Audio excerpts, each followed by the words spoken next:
the last year, I've gone from 0 Twitter followers to 4.4k engaged followers that actually buy from me. And in that time, I've documented every tactic and strategy that worked from me along the way. This video contains my best and most effective content that will help you build a valuable Twitter audience from scratch. I'm just a regular person who figured out how to grow on Twitter and convert my audience into real business opportunities. And I want to share everything I've learned in this video. As you can see, this is not a regular quick tip video. This is a long, comprehensive masterclass that's going to take you time to go through. But if you want to watch this video completely, you are going to learn the most effective Twitter growth and monetizations lessons that I have. I've carefully selected my best content and organized it into a step-by-step system with very specific intentions in mind. I'm going to give you my entire Twitter blueprint for free. These are the absolute best Twitter strategies that work not just for me, but also hundreds of people that I've helped. I hope you find massive value in this, and I'm looking forward to see you in the next clip.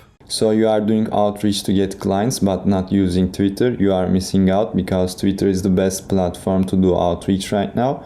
So you can basically send hundreds of messages a day targeting really high quality people without getting banned or setting up multiple accounts and proxies or low response rates. So I'm using the exact same system with my clients, and one of them got 2 clients in the first week. So yeah, here's a screenshot about that, and also watch until the end because I'm going to reveal my exact strategy to get higher response rates with my DMs. And yeah, so here are the exact reasons why Twitter is the best platform to do outreach to get clients. And here's a disclaimer: no platform works great for every niche. So if you are targeting mainly other online businesses, Twitter is a great platform for that, but it won't be good for targeting local businesses. So yeah, the first reason is you can easily connect with high-level people. Twitter has a really large community of entrepreneurs and business owners, and yeah, I get so many responses from 50 to 300k accounts, and they wouldn't notice me on other platforms basically. And you can easily bump into like really high-level people that you would look up to on other platforms, but you can have conversations or responses from them, so that's a huge plus.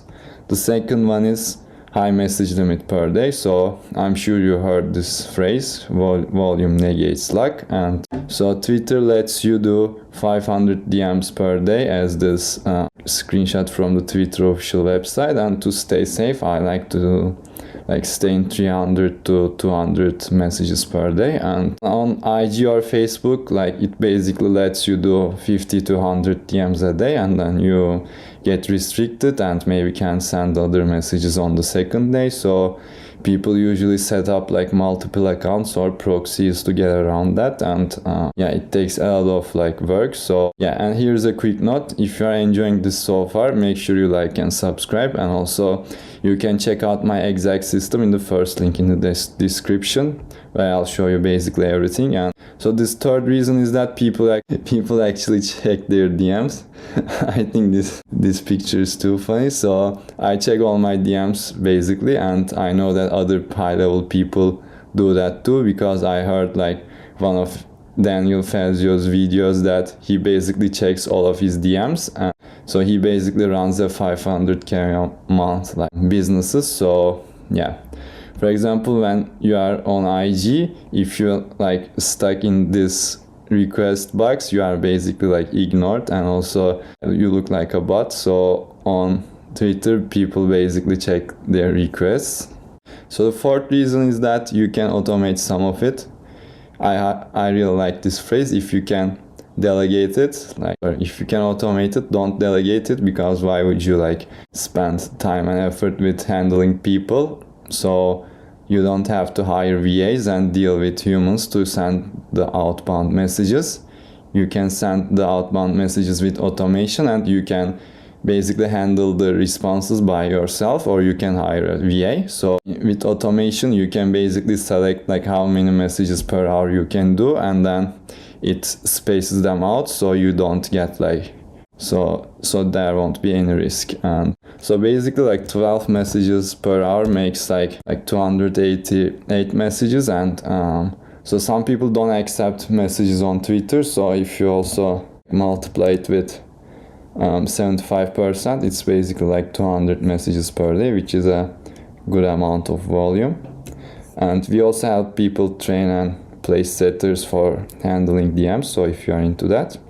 And the 5th reason is high purchasing intent, and most people don't think about this, for example, on IG or other platforms, but people are on Twitter for learning or making money basically, and this makes them like really problem or solution aware, which is really important because most people on IG just there to scroll and they don't have the purchasing intent, so this is a huge plus. And the next one is it's cost effective, so you pay basically $10 for the blue check mark, and you basically get access to all of this. So you also get access to Grok, which is pretty cool, I think. And the 7th one is giveaways, because it's amazing for attracting warm leads that you can reach out to.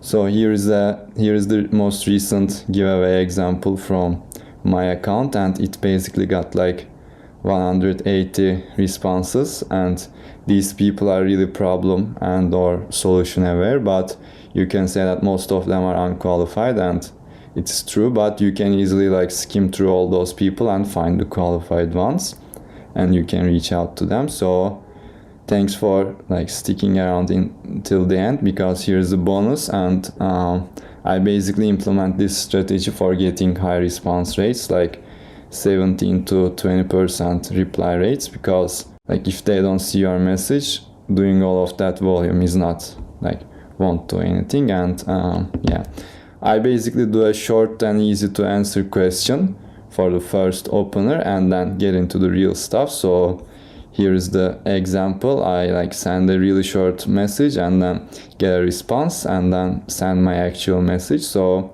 here is the reasoning behind that. So it's easier to answer the short question because most people are busy, and even if they read your message, maybe half of it or all of it, like people can get distracted and don't have the time to answer your message because most people are really busy. And after people respond to that messages, they basically get notifications for your next messages. So this really increases the chance of them replying to your second message, and then in the second message I send my actual message. So yeah, that's my strategy right now. Yeah, so here are the reasons why we are getting great results with Twitter outreach. And if you have a solid offer and a solid profile, you are good to go. This is me building a high quality audience without posting platitudes, because there are a lot of people that post like meaningless stuff to get a lot of views, but this doesn't like build a high quality audience. So also there are a lot of people that think you can only post like authority and value content so that you attract like whale clients, but so this they end up not getting any attention, any eyeballs. So I'm like in the middle of it. I'll build a high quality audience, like I'm close to 3K right now, and I still average like almost 10K impressions a day without posting like platitudes 24/7. I still like post like at most once a day, but yeah. So first of all, let's start with understanding the platform and algo, and we'll go through offer because it's the most important thing, and then the profile funnel, content strategy, and if you stay until the end, I'm gonna give a few tips about engagement and networking. So I'm sure you all know, but X is the most social platform, and so leveraging organic reach is key on X, and it has like pretty good organic reach.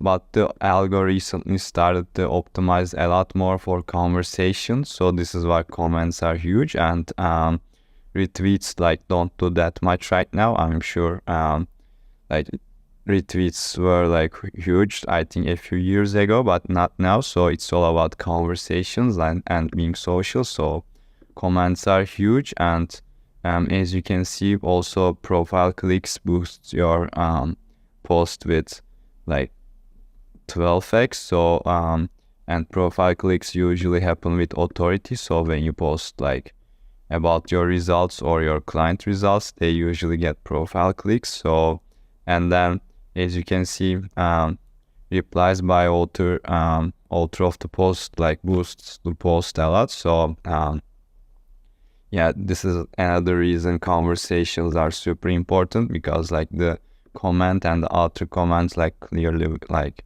prioritizes conversations on X a lot. And also it started to prioritize visual content a lot lately. So the images and videos get 2x boost, and I learned most of this from Brian. So he has like pretty good content about X algo if you wanna dive deeper into that.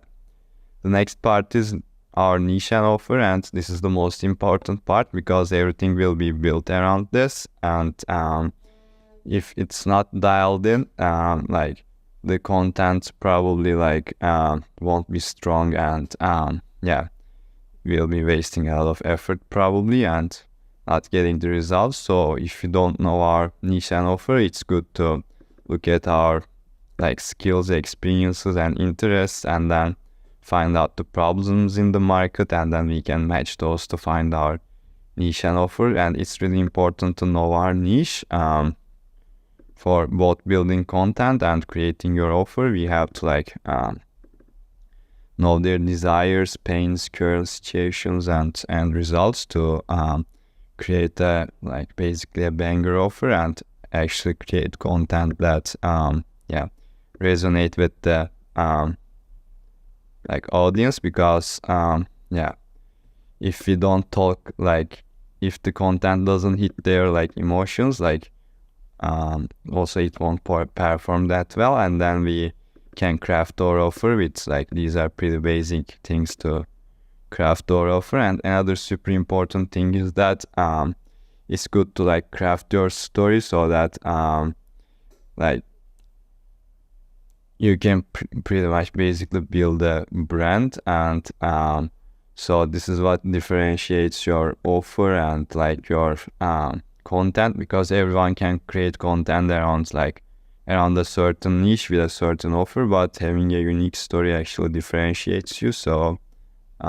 yeah, so the next step is setting up our profile funnel. And like it's like first impression is pretty important, and we basically have like 8 seconds, like according to someone, I don't know who said 8 seconds, but I saw it somewhere. So yeah, and people are pretty like people are pretty judgmental. They just judge you by looking at your profile. So it's good to have an optimized profile so that we don't waste any time and effort. And having an unoptimized profile looks like this, like 100 people visits your profile and not many of them will stick. But if it's optimized and like also it hits the like desires, pain points, emotions, it's like a lot more sticky and get a lot more for the same effort. So the profile funnel consists of our profile picture.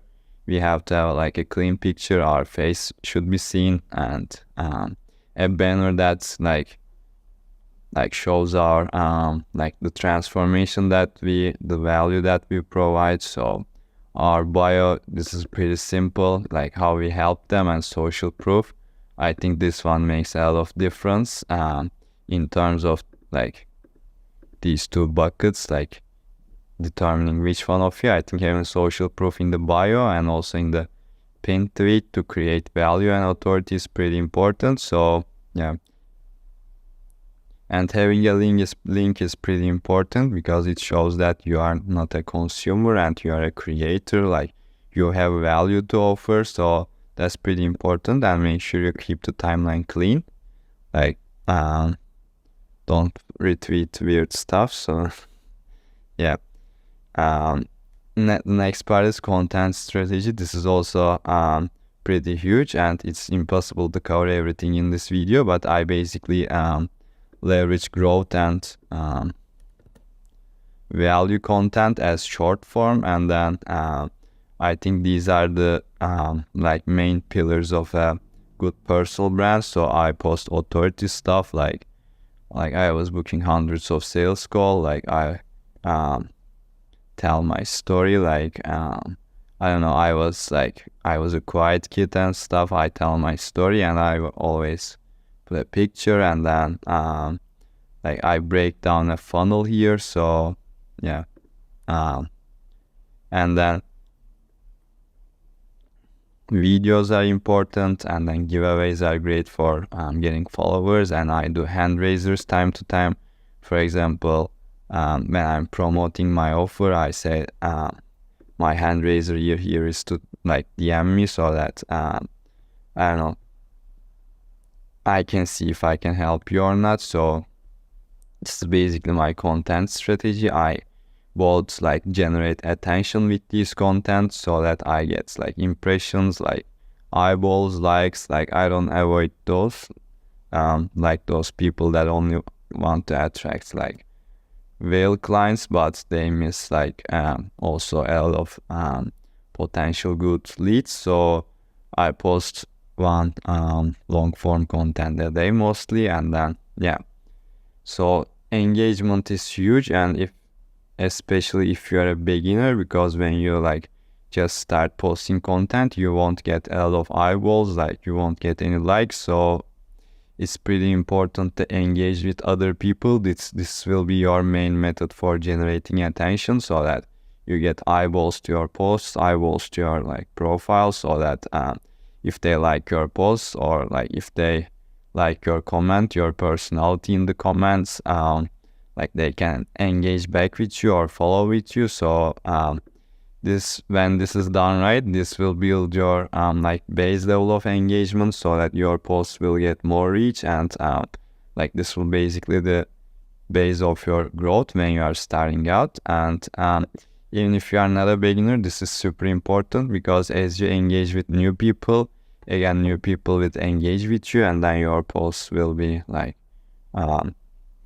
basically boosted to new people, because as I explained, comments are super important. And another side benefit is that you'll make a lot of friends, connections, and which is pretty important too. And the next step of engagement is to network. So like when you are engaging with people and then they engage back, this is basically your sign to like DM them, so that you can get to know them, and then make friends. And in this journey, friends are so important, because like the support you get from your friends will be key. And if you genuinely like provide value to people in the DMs, you either basically get friends or clients. So yeah, networking is also pretty huge. So yeah, we basically covered the whole game plan for me in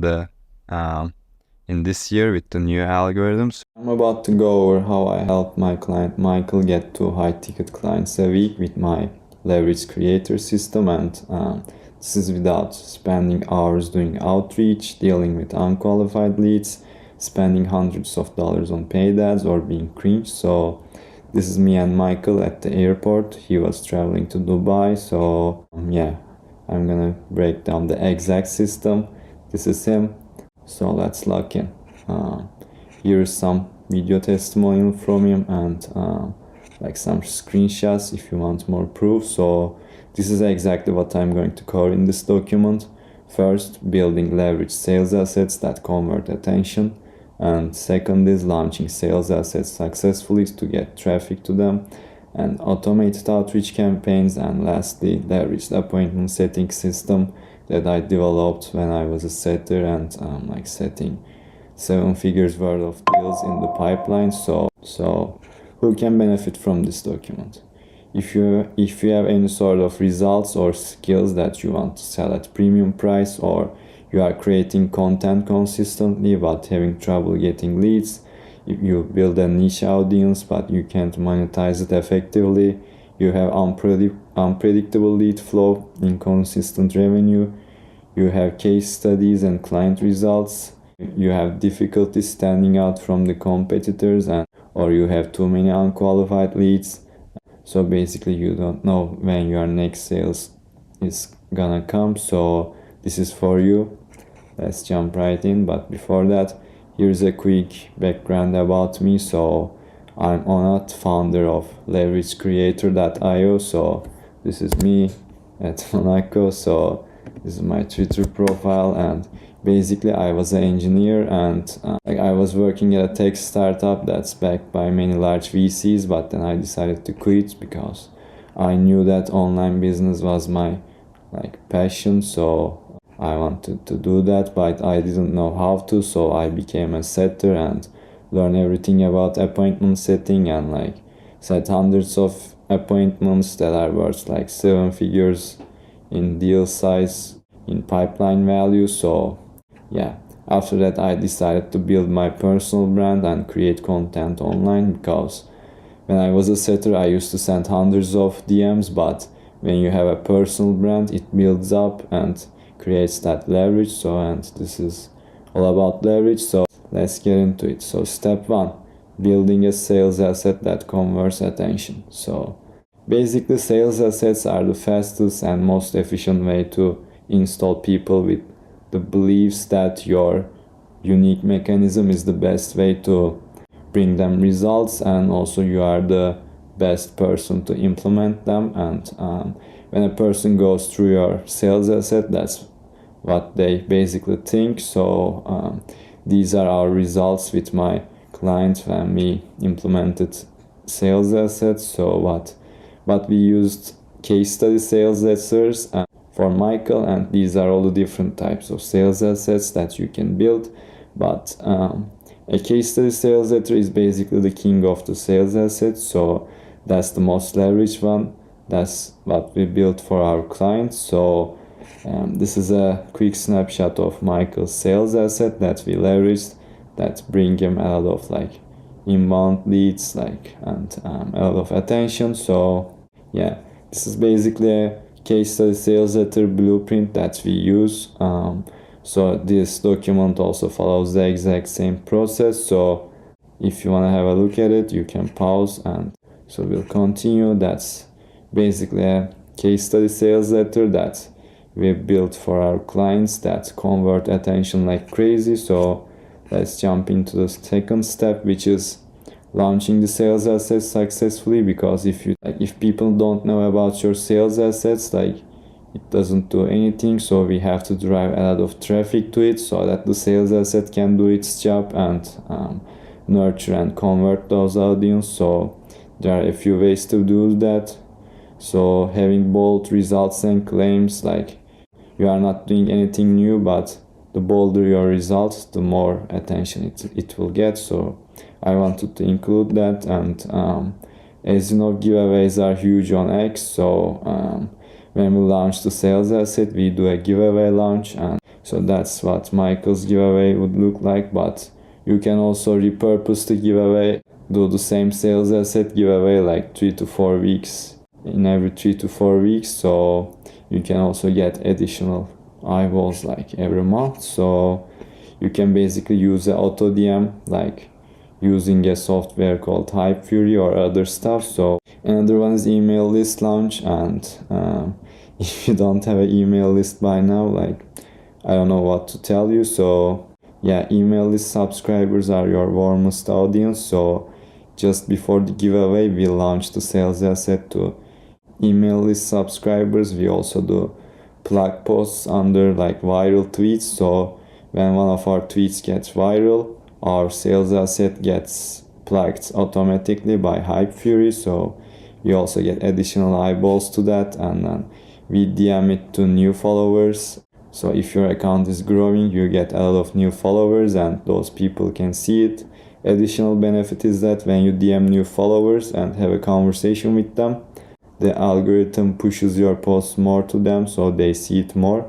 That's also a huge plus. And we also, of course, get more eyeballs to the sales asset by automated outreach campaigns, which we'll get into in the next step. So, and audience growth in general, because the more your audience grows, the more people will see it, basically. So let's get into the next step. But before that, a quick note: if you're enjoying it so far, if you are getting value, and if you want this system to be implemented to your system by us, you can just book a call from here, and we can create an actionable game plan for you that you can implement, or we can implement it for you. And so I'm gonna basically like take on 3 more clients right now, because this is a like highly custom service. So also, if you want it, you can act quick, because I'm only going to take on like 3 more clients. So let's get into step 3, which is automated outreach campaigns. So if you don't have like tens of thousands of followers, that's basically best way to generate attention predictably to your sales asset or to your offer. But I'm a huge fan of you like leveraging sales assets in your outreach campaigns, so that you don't like cold pitch them, or you can basically leverage the sales asset to nurture them and convert the cold audience. So yeah, that's a great way that I've learned when I was a setter. So the best part of Twitter is for outreach is that the message limit per day is like 500 DMs a day, and then you'll also have like other DMs. So to be safe, we usually send like 300 to 400 DMs a day to be safe. So this can be automated with a software. So if you send 300 DMs a day, a 10% response rate is like pretty reasonable. So for the math, it makes like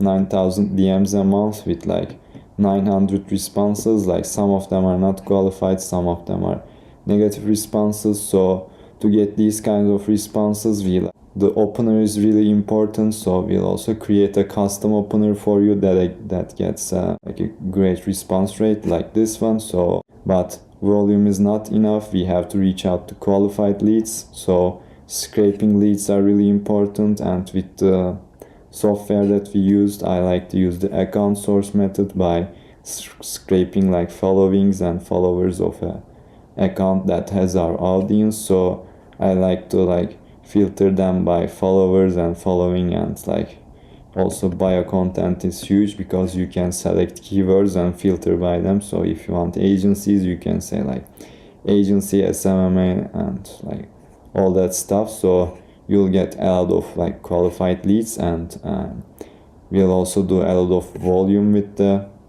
automation. So we get a lot of data, and we also fine tune it so that we get the best results. And also it's important to track the conversations, and we have a tracking system that we use, that which basically like has the least amount of workload to like carry out the conversations. So if you don't track them, you won't follow up with them, you'll miss a lot of qualified leads. So that's very important. So step 4 is leverage the appointment setting.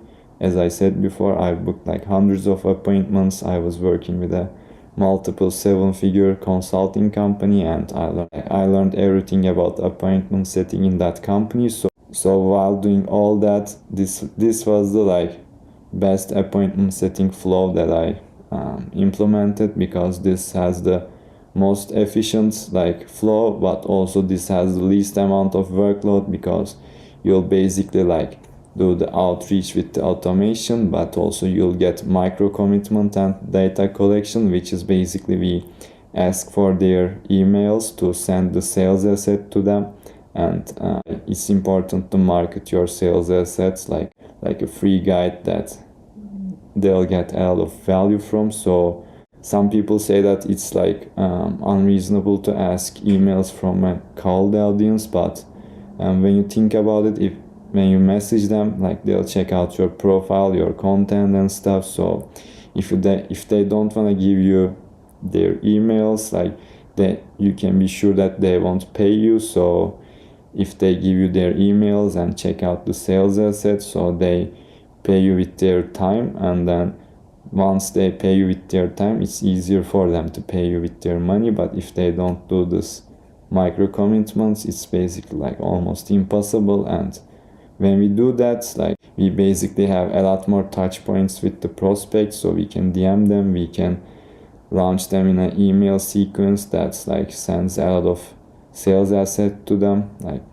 like the case study sales letter, and also we have the sales asset that booked them in. So a lot of touch points is really important. So as I said, the micro commitments and email sequence, and we'll also craft your actual DM conversation that you'll follow with this. And as I said, follow-ups are really important, and tracking is really important to do the follow-ups. So we'll also have a great follow-up system that's customized for you. So yeah, that's the leverage creator system that I've developed for myself, for my clients, out of trial and error. So this is the most efficient and with the most efficient way to get high ticket clients, like 2 to 3 clients a week, without like crazy amount of workload, doing hundreds of outreaches or relying on paid ads or algorithms. So if you want this system to be implemented for you, we can work together, and we'll handle everything. So this system, like, it's to be implemented, it takes like 2 to 4 weeks. It takes like 2 weeks to get you up to speed, and in 4 weeks you can expect results like this. So as I said, I'll only be taking on 3 more clients right now, because like this is a lot of customization, a lot of personalization. So with all that in mind, I can confidently say that at 2x ROI is like pretty reasonable. So as I said, so these are if we decide to work together, these are the steps that we'll take. We'll have the implementation call, and we'll onboard you directly, and after that we gather some data to create the sales assets, and we distribute them, and then we set up your automated outreach campaign, so we get additional traffic, and then we streamline your appointment setting processes and create the best scripts and flows for you to implement according to your like audience and your service. So these are basically everything you'll get, and we have a timeline like this. So again, if you are having trouble monetizing, and if you have inconsistent leads flow and having difficulty booking sales calls, like, you can then book a call below, and the goal is once again to help you get high ticket clients in a leveraged way, so that you can basically enjoy what you do and get clients. I also want to break down my best performing posts because I kind of identified a pattern there, and with my best performing posts, and I actually didn't see someone talk about it. So like this structure, so it's mainly about the hook and the second line, and yeah, I'm actually really excited to share it, because I think you can like understand it like pretty easily, and it's actually like not that hard to do. So so it basically looks like this. The first line is like something very results and action based. So I did this, like, but also it's very specific and includes a number. So I think this kind of first lines really like I don't know, really attracts the attention. I think this really makes them stop scrolling. So it's basically very action based, very specific, and includes a number. And in the second line, I basically say something they didn't expect. So they read the first line, they basically keep reading, but they think that, okay, this guy will tell me this, but I say completely different thing. So, but I don't say it all. So it's like a curiosity gap. And I'm gonna actually show you post examples a lot. So yeah, it's basically something like this. So in the first line, I say something like action-based, very specific, and includes a number. And in the second line, I basically say something that they weren't expecting, which catches them off guard, maybe controversial, maybe not, but basically a curiosity gap. So in the second line, I say something that they weren't expecting, and on the rest of the tweet, you can do something like a bullet point or more insights, like more value. So I think it doesn't matter that much, but yeah. So I think the posts that got viral in the last 2 days all were like, they all included this structure, because when you look at it, it's like I wake up at 10 a.m. So it's like something I do, it's action based, it has like a number, it's specific. And in the second line, let's say, it's, I don't know, they didn't expect this probably, because people don't say that I go out partying on X. So this is I think something that they weren't expected, and you can see that this post got kind of viral. So it's like the first thing is very specific, action based, include number, and second line is something they didn't expect. So this is like, first line is some action-based thing. I did this, I paid this, and then it's like the second line is I was so stupid, so they didn't expect that. They didn't expect me to call myself stupid, and this kind of creates that curiosity gap. So why do you think I'm stupid? So they just keep reading, and also this is something like that. So I closed 5 paid clients in May, and people would just expect something like an I don't know, and I did this. I know I sent warm DMs, I booked the call, I closed the call, or I engaged 100 times a day. I posted 3 times a day, but they didn't expect that I reinvested all back to my business. So this kind of breaks the pattern. This is something different. So it also creates that curiosity gap. Now they are interested in seeing what I reinvested in my money. So I think this is like pretty good. So they all follow the structure. So first thing is basically very specific, action-based. It's like numbers, and I did this, and then I made a promise. So they didn't. This post also kind of got viral, and I don't know, when after the first line, so I say, but I made a promise. I think they like no one would expect that line, and then they are curious about like what promise I made, and then it continues like that. For example, this one, I have like something specific, action based, and then the downside. So it's like a so this is like something very, very positive, and then after I'm mentioning like on the downside, so I have something they didn't expect. So they didn't expect the downside after I get clients. So they are like, what's the downside? And then, for example, this one, I get 150 comments daily, and then after that I say, I still respond to all of them. So most people probably don't expect that I answer all my comments, but I do. So it's like action-based, something specific. I think these lines do a really good job of stopping them from scrolling. But when you just continue like something like, I don't know, I get 150 comments, and I post 3 times a day, I send like 50 DMs, I engage 50 times. It's basically something they're expecting, but I basically say something different. For example, I would say something different. I say something that they didn't expect. So yeah.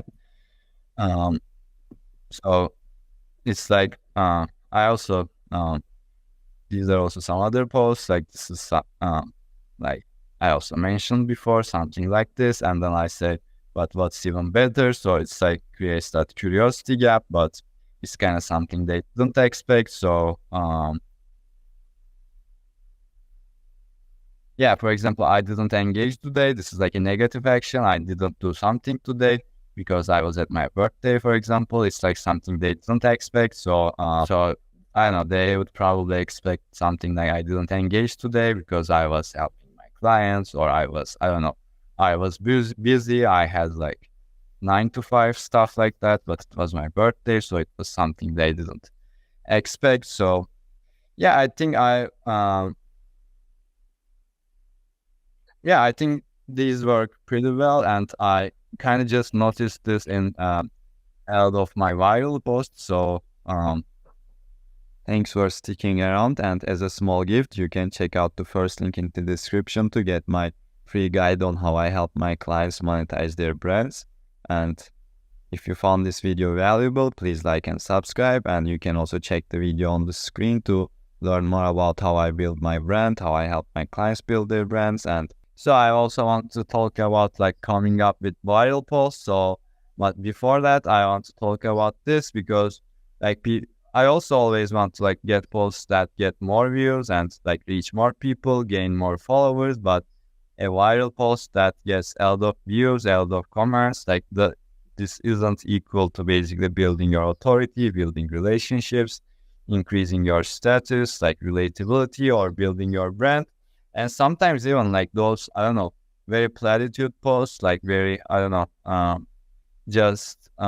but just like one-liner posts that's, I don't know, just makes a statement or just says something controversial. I think you all know those posts, like one-liner with very controversial thing. And like a viral post, like may not even gain you followers. So it's like I think there's an art to that. So as you can see, these posts always like these posts go viral, but they're always about myself. So when people see these things, they like build relationships, they build authority. So so it's basically the post is about me. So when people see these posts, they think about me. So it's like not some random controversial one-liner that they'll forget 5 seconds later, or they didn't even like read your name. So let's say I post that, I don't know, like I don't know, I didn't think of something right now, but let's say I post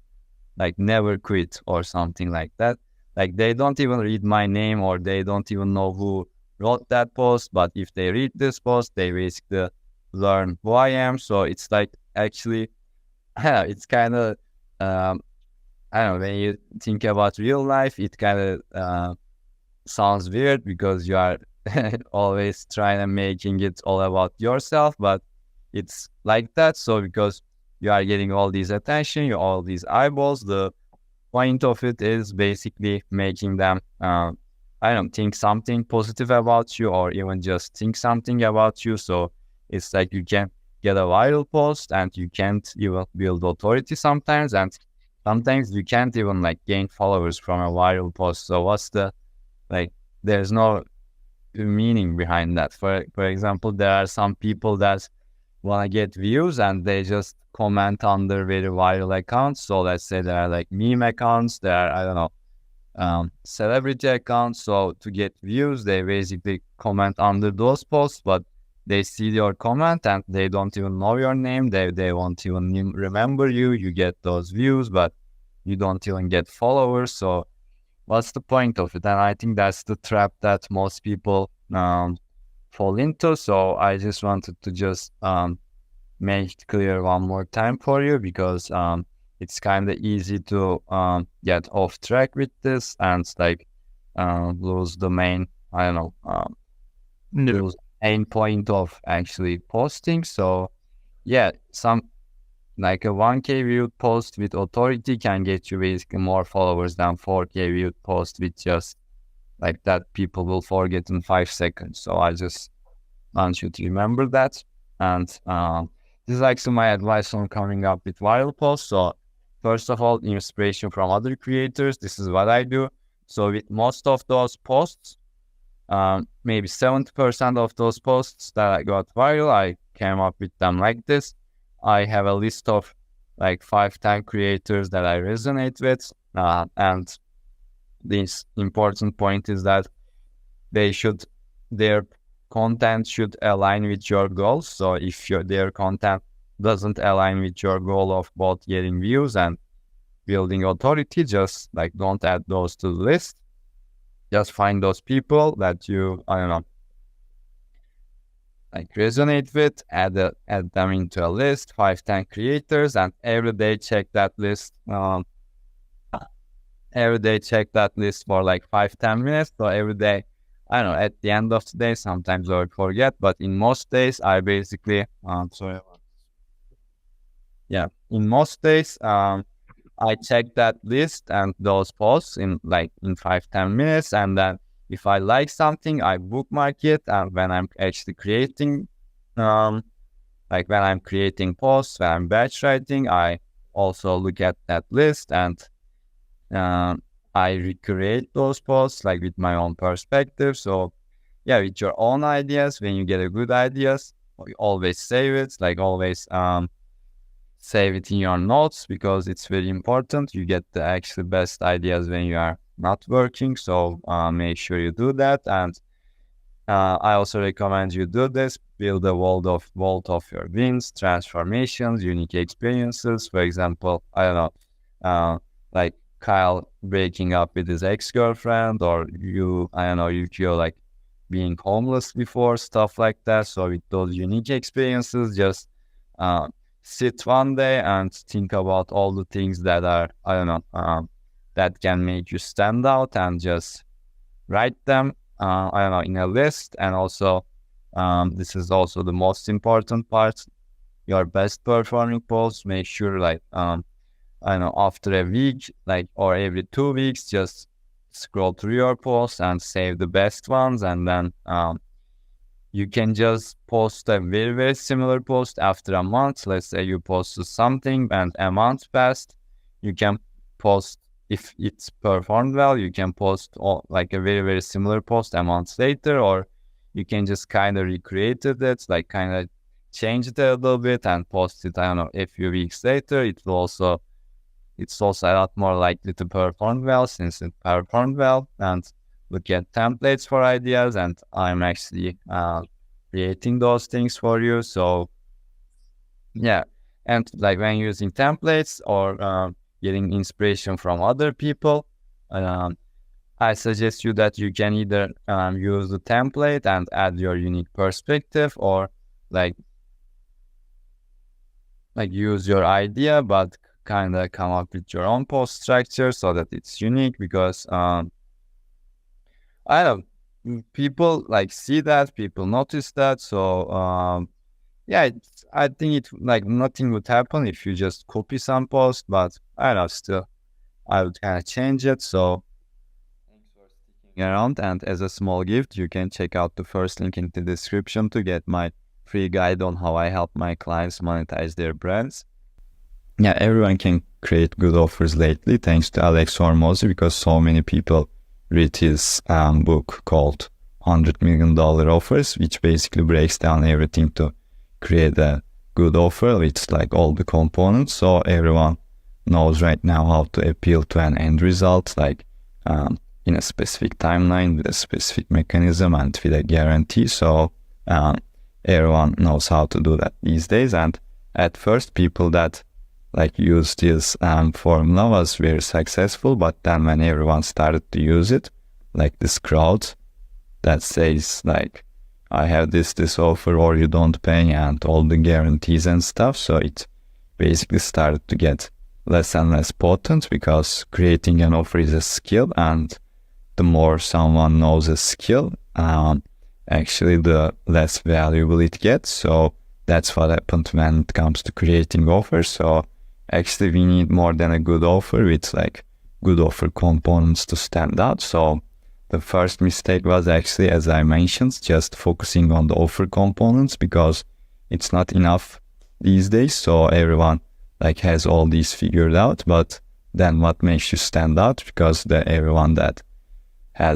everyone has these good offers, but you need to stand out basically. So another mistake is copying others, and I also used to do this, and doing what works is a great advice, but so you hear all these people saying like this is too saturated, like there's saturation and stuff. Usually these are the people that copy other people's offers and then basically like say that it's saturated. So when you copy a good offer, you basically think that you have a good offer, but everyone has the same offer.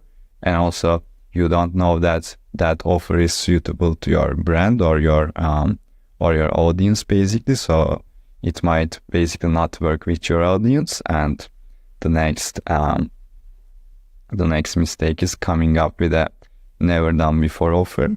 And I think that this is like gambling, because you don't know that the demand exists, like you don't know that people are actually looking for it. So it's basically like gambling and basically wasting time and effort to figure out if people want it. So I basically like to like see the demand first and then create my own spin. So that's what I think works the best. And so if you're enjoying this so far, there's a more in-depth training in the first link in the description, so feel free to check it out. Yeah, the fourth actually mistake that I avoided was not niching down, because if you don't niche down, you basically compete with everyone at the same time. So you can basically think that the comparison between a heart surgeon and a general doctor. So heart surgeon is a lot more specific, and the doctor basically knows everything, a little of everything. So, and a heart surgeon makes a lot more money. So when you don't pick a niche, you basically compete with everyone and you don't have depth. So try to pick a niche as soon as possible, and the fifth actually mistake that I avoided was not presenting social proof.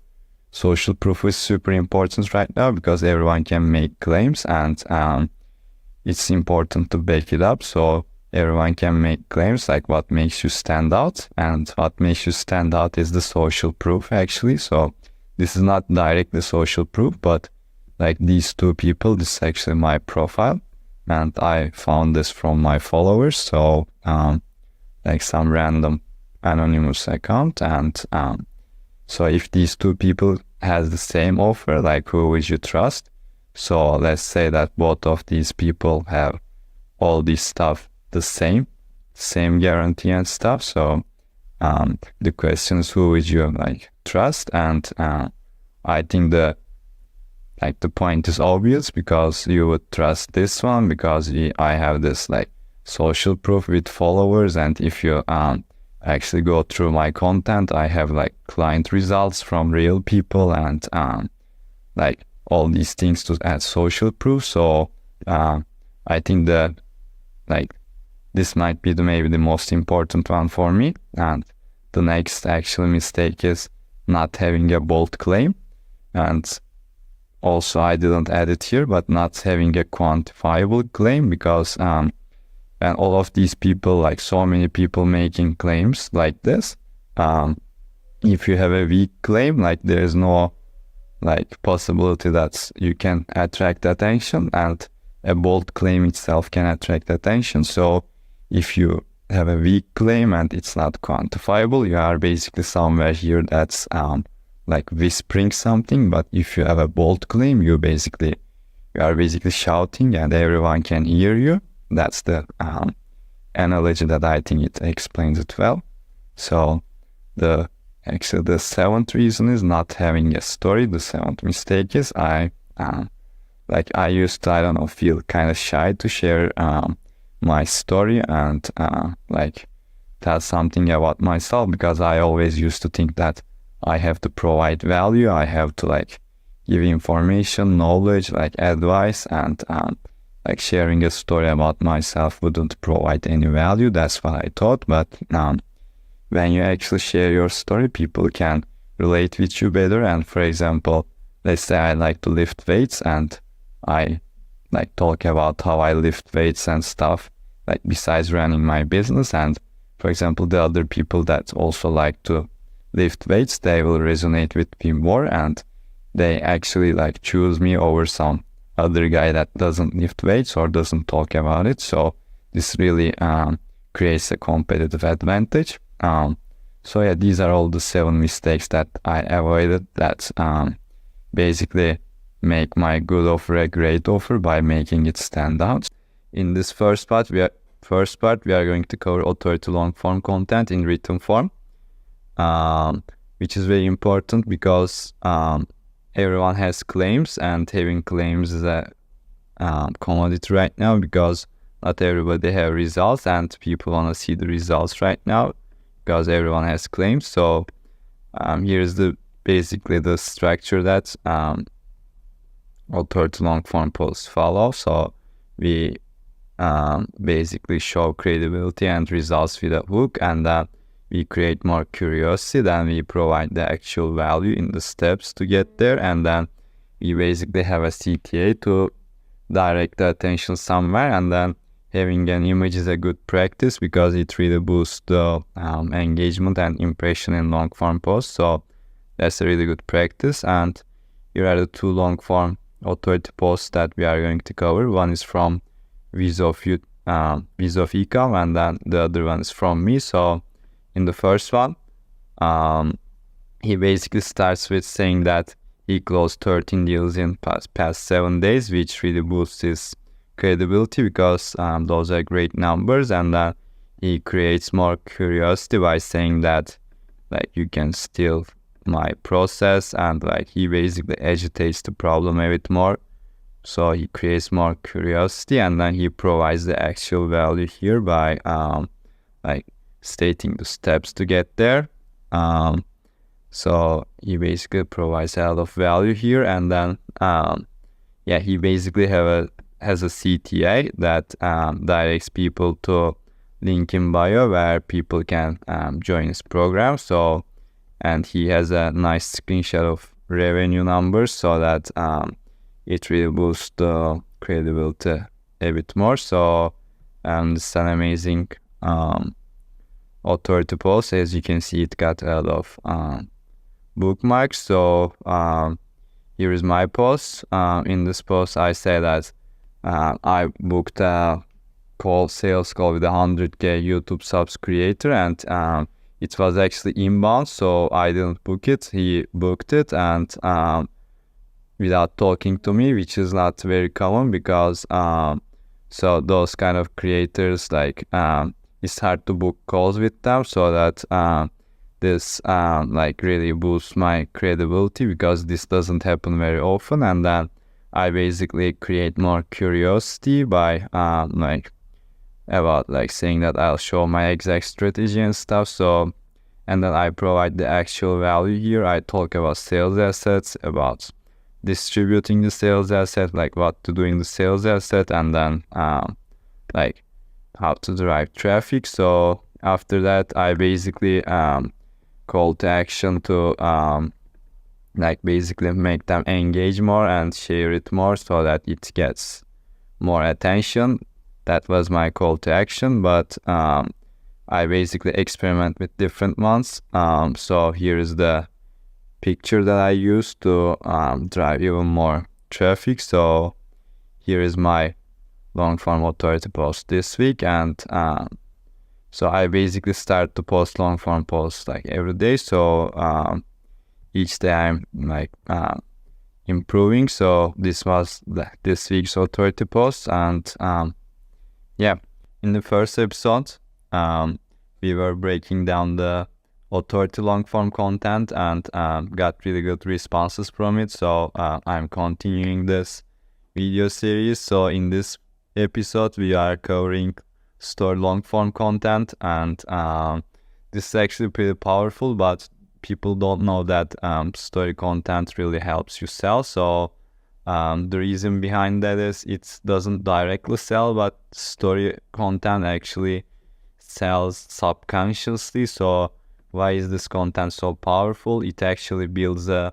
deeper connection with your audience, and so when you tell your story, only you can be you, but a lot of people can like generate results and talk about results or create technical content, but when you do all those things and also add the story content, you basically become unique, and then people start to resonate with you, and this actually makes you position yourself like better so that you don't get stuck in the competition. So like two people can do the same thing, but if you resonate with someone's like story better, you choose the other person. So yeah, the important thing with stories is that of course you have a hook, but a good story should have a transformation. So like for example, in the story you start at some place and then you end like in the same place with like without any change. This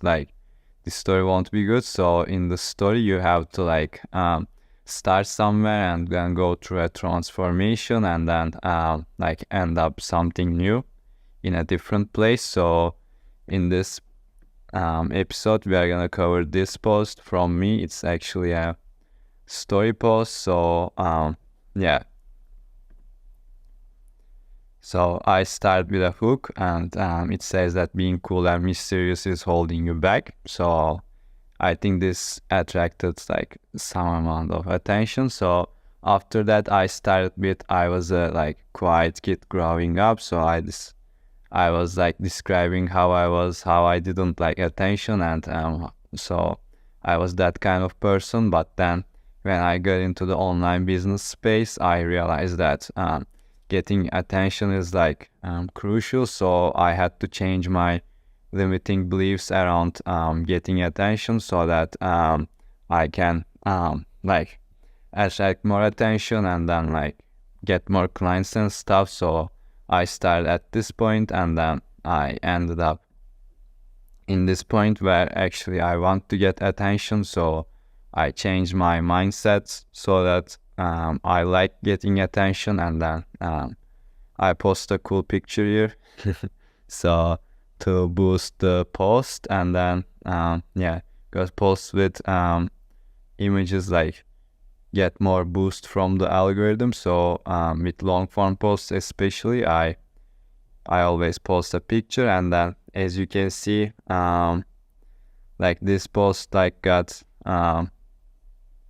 like it actually the scenery got some attention, but if we like go past that, for example, people said I feel this like so much, and then so yeah, they're actually like, for example, bro can't tell you how much I relate to this. So this got like really good actually like comments, because people really resonated with it. And like no matter what your experience is, no matter what your story is, like you can share it, and I'm sure there are a lot of people that will relate to it. So you can just like share whatever transformation or story you go through, and then like I'm sure people will relate to this, and then those people will actually connect you like on a deeper level. Hey everyone, in this video I'm gonna talk about how to write a viral thread in 2024, because as you know, algorithms change a lot, and sometimes something may work, but a few months later it may not work. So I recently wrote a viral thread. It got like almost 30k views, 164 bookmarks, which I think is very impressive. So I want to break down how I did this. And so I actually posted this on like 30th of July. And so actually on that day, it actually got more viral in the second and third day. So I gained like 50 followers from that. And actually, let me also show you my MailerLite, like my email service provider. So I gained like probably 20 email subscribers. So I'm not afraid to like show the numbers like most people. So I'm getting close to 1k email subs, which is kind of cool. But I got like 20 email subscribers and 160 bookmarks and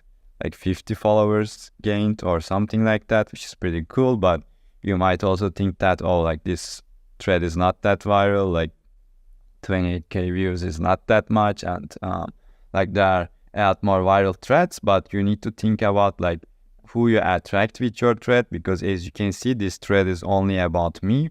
I talk about my struggles, my own results and stuff like that. So we can compare it to a thread like this, for example, which is a lot more viral, like almost 100k views and a lot more engagement. But you have to think about like this is some thread about Donald Trump, which is like a random person. This is not about like this person. So all the people that see this thread are kind of like random, very general people. So if you are targeting like a more general audience, like a less aware audience, this might be a good strategy. But if you are like selling something high ticket, if you have a specific offer, if you are trying to sell some like 1k 2k offers, this is not a good idea.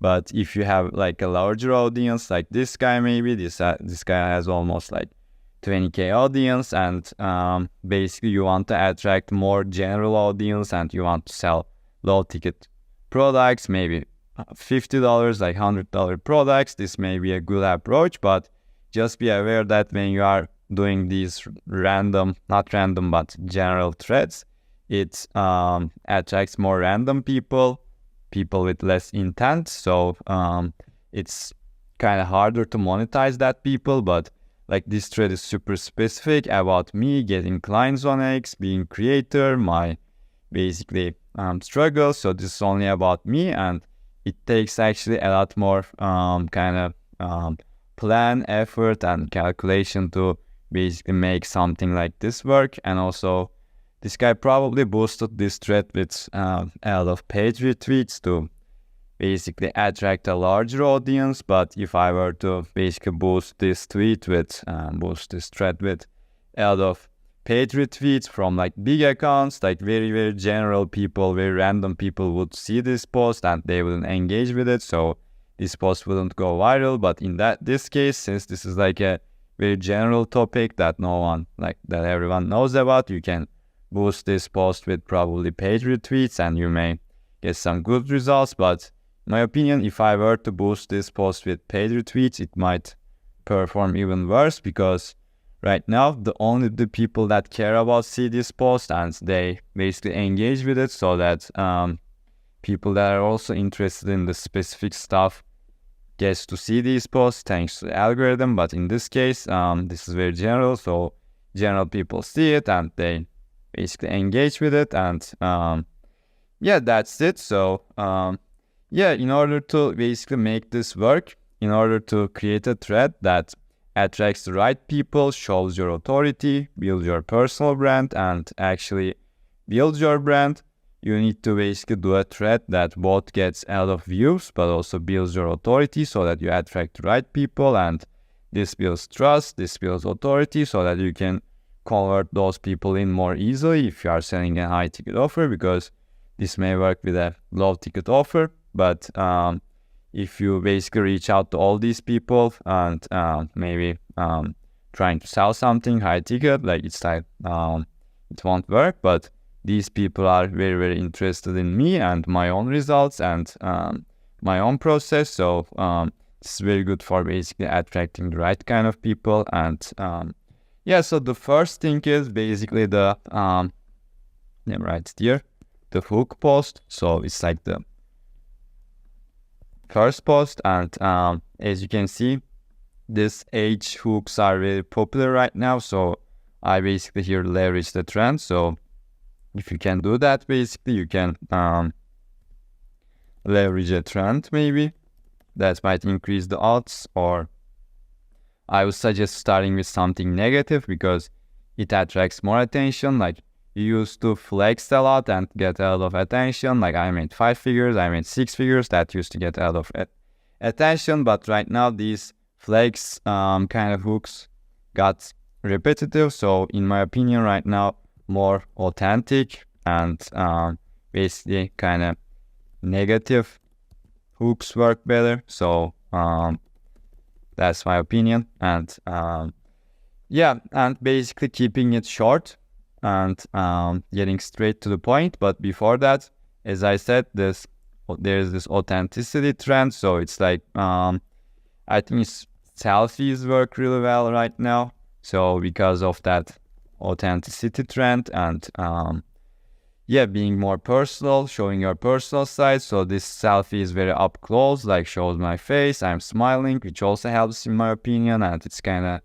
I don't know, it has good lighting, looks good. So yeah, having a selfie really helps and it makes it more personal. So I basically, with the hook post a good selfie, make an authentic hook, but also show results, or maybe let's say tease results, and don't give all of the thing that you want to talk about. And in the basically second, this is post, this is basically some background information. So you can kind of give some background info, but keep it short, because you want to get to the main points as soon as possible, because we are losing attention. Like each post, as you can see, this post is a video, this got a lot of views, but this is like, let's say 1.6k, 1.4, 1.4, 1.1. So as you can see, like every step decreases the attention. So we want to keep it short and get into it as soon as possible. But it's also good to give some background information. And after that, you have to like just plan the main points. So in this case, I basically had, let's see, 8 main points. So plan the main points, and this is actually not that important. The main points are not that important, but they just have to be like meaningful, like useful, and a little entertaining. So it's not like you have to come up with this like genius ideas in this main points, because this is the main thing that attracts attention.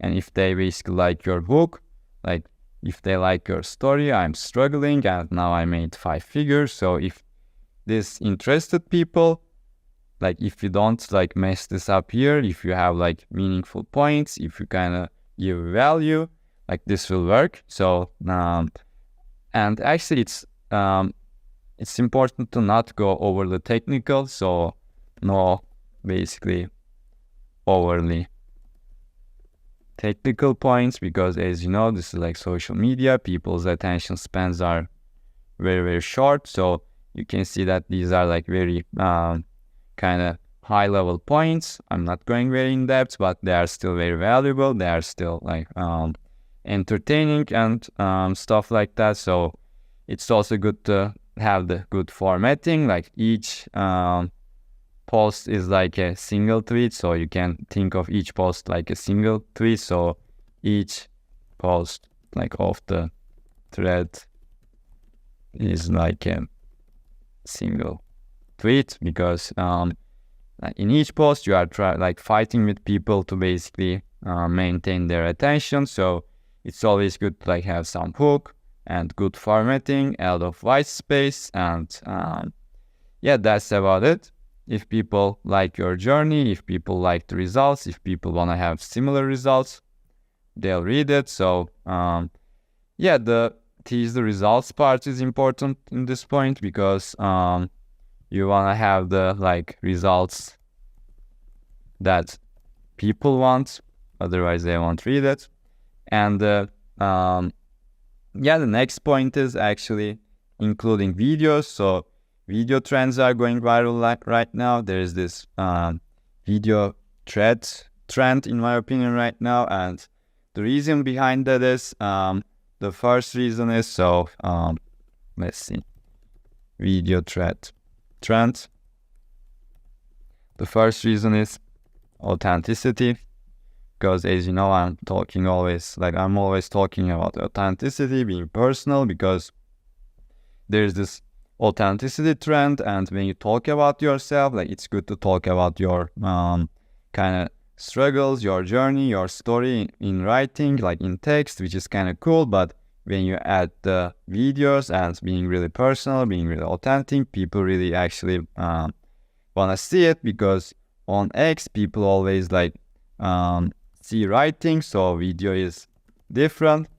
And basically let's say like some people are reading all my posts, they really like my content, they read it, they read my emails, they read my tweets, so they are actually like kind of curious about seeing how I look, how I talk, like how I sound like. So when people actually see these videos, it really attracts attention, because when you think about it, you follow someone but you don't know how they sound like, and if you see a video of them, you would be really interested in it, and you would watch it. So that's the second point. And the third point is it increases watch time.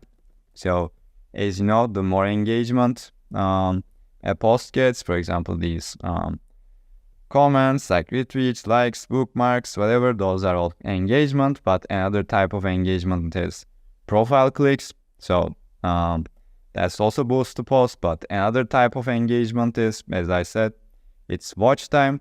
So the algorithm also like checks your watch time, kind of like it measures it. So let's say if someone stays on this thread for a long time because he watched the videos, he kind of reads it, then watches it, then goes to the next step, it actually boosts the post a lot, because that's actually why this post didn't get that much comments but got a lot of views, because like all these people kind of spent a lot of time on this post, because it's valuable, it's personal, authentic, it has videos, they watch it, they read the text. So that's why it's important to have the videos to boost the watch time. And besides boosting the watch time, X and other platforms like prioritize the video content. So it's like when you post video content, the algorithm automatically like boosts the post even more. So that's why it's actually important to add visuals like this, add videos on your post, so that they get even more views, they get boosted in the algorithm even more. So that's another important point. And yeah, so if you stick around till the end, I also have a few other tips for you. So basically you generated all this attention and then you directed them to the main points. In this part, you nurtured them, you talked about yourself, you built authority. Now people like you more, now people trust you more. They are going down to the funnel, and at this point it's good to add like even more client results like this, show some social proof. And at this point, you are really nurturing them, building trust. So if these people are, let's say these 600 people come to this far, they basically want to see your results. They basically want to learn more. So why not just show them with client results at this point? If you basically tell these things very in the beginning, like it would kind of decrease your reach because people like don't like that promotional stuff. But if you put it at the end, it doesn't affect your engagement, but also people that go to this far, they have no basically trouble seeing your client results and they actually want to see it. So it's good to include some client results there. I basically go a lot in depth. I like talk about the wins, and then I talked about my own wins, like hitting 5 figures, generating 3 million views, and almost at 1K subscribers. So also these are like all my client results and some screenshots for proof. Like I have many social proof here, which would help me with my brand. And at the end, basically, I'm like finishing it up strong by like talking about my next goals and my vision basically. And at the end, I think it's also important to add like a video where you basically have a call to action, which is like comment or follow, or kind of maybe you can push them to repost. So all these things like that. And I think some people leave this empty, but it's also important to I think add a video there. If you are adding videos also other places, I think this would increase the conversion rate with these things. And and at the end, actually like I would plug my offer here, but at this point I was rebuilding my offer, so I decided to tease my offer. But if you have your offer ready at that point, at this point, like you nurtured the audience, you showed your own results like this, you showed your client results, and I think at this point it's like a really good idea to plug your offer so that if people are interested, they can basically reach out. Like you can say like DM me this word and then I'll like give you more information, whatever, or I'll help you do that. You can do that. That's a really good idea. And at the end, I plugged my newsletter, and you can see that this is like very far down below. So there are like a lot of posts here, and basically people need to read a lot of posts to get here. But as you can see, like probably 20 or 20 plus people joined my newsletter from this plug. So if I were to like plug my newsletter on a like general thread like this, I don't think that it would get that much conversion rate because this I closed it. But whatever, that kind of general threads would attract a random audience. And if you are not selling low ticket products like $50, $90, like $100, I don't think it's a good idea. But with these kind of threads, you basically still attract a lot of people, still get a lot of eyeballs, but it's not easy. Like you have to have a good hook, like good journey, and then tease the results and plan this whole thing out, which is actually not that easy. But if you do it well, like this one, you get a lot of views, but also you attract the right people, you build authority, all these people are reading about you, they are learning about you. Basically, you build your authority, you build relationships, they like you more, they trust you more, and you're in a really good position to basically become your clients now or in the future. So I would recommend basically creating these threads. And actually, I like like I spilled a lot of sauce here. So I didn't think that I would like share this much like free value here, but here you go, guys. So if you want a more in-depth training about building your brand and monetizing your brand, I have a link in the first link in the description where I go more in-depth in terms of like building your brand, monetizing it by attracting the right people, like without being cringe to get a lot of views, or without basically having to like have a large audience. So this is not a large audience, by the way, and you can easily build like this. So I have a free training down below if you're interested. And besides that, if you like this video, I basically spilled a lot of sauce here. Like you can basically take all of these things and you can also create a viral thread by watching this video. So if you like this, please like the video, please subscribe. I'm making a lot of effort to create these videos, so if you do, please do that. And if you want to build your brand and basically learn more about that, you can also watch the video on the screen. And if you have any feedback, any comments, stuff like that, you can basically comment it down below. So I check all my comments, I respond to all of them, and so basically you can, if you have any questions, I can answer them down below. But if you have a personal question, you can reach out to me on X, or if you are interested in working with me, replicating these processes, you can also reach out to me on X. So yeah, hope you enjoyed this one, and yeah, see you on the next one. Hey, in this video, I'm gonna break down how I create content that actually gets views, but also builds authority, builds relationships with people at scale, because as you know, it's about both. And it's not from Larry's creator here. I make these videos to basically break down how me and my clients build our personal brands, but also attract our dream clients with it. And if you stick around till the end, I'm going to give you some additional actionable tips to build your authority with your content. So yeah, let's start. Now, because most of you are, I think, kind of struggling with creating authority content. So at first, I think build in public is the most important thing to do, because you have to basically stop using how to and start using how I, because with how to post, they don't have basically personality, that they don't have the, I don't know, your unique insights, your unique perspectives, and yeah, only 1% of the people actually do things and just get results. So when you say that here is how I did this, it's like you are already, you already differentiated yourself, because most of the people just learn things and create how to post. So especially on X, you want to avoid that, and we can just keep it simple. You can just say that here is how I did this, and then just add a few bullet points, and it's actually simple as that. So we'll also cover some posts, and with basically authority posts, we want to use this framework. So we start with your perspective. We basically start by saying that I did this, but then we all want to always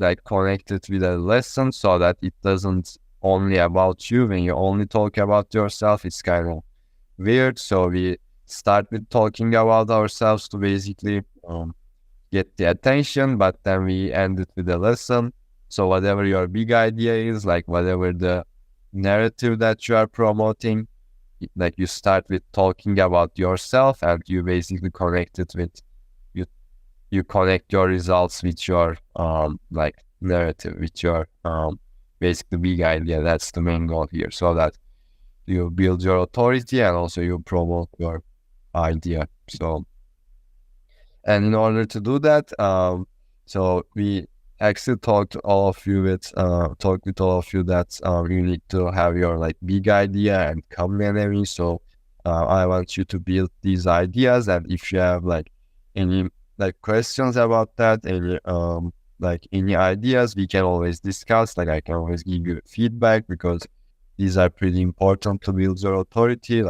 When you have your big idea and when you constantly mention it, it actually makes it stick a lot more. So it's it makes it a lot more sticky, your brand. So and we always want to leverage emotions, because that's actually how you build authority. When you basically flex your results, when you polarize, or when you get personal with people, this creates emotions, and it's basically, yeah. And also these are great hooks. So that's how you you get people's attention with emotions. So when you say that here is how to do this.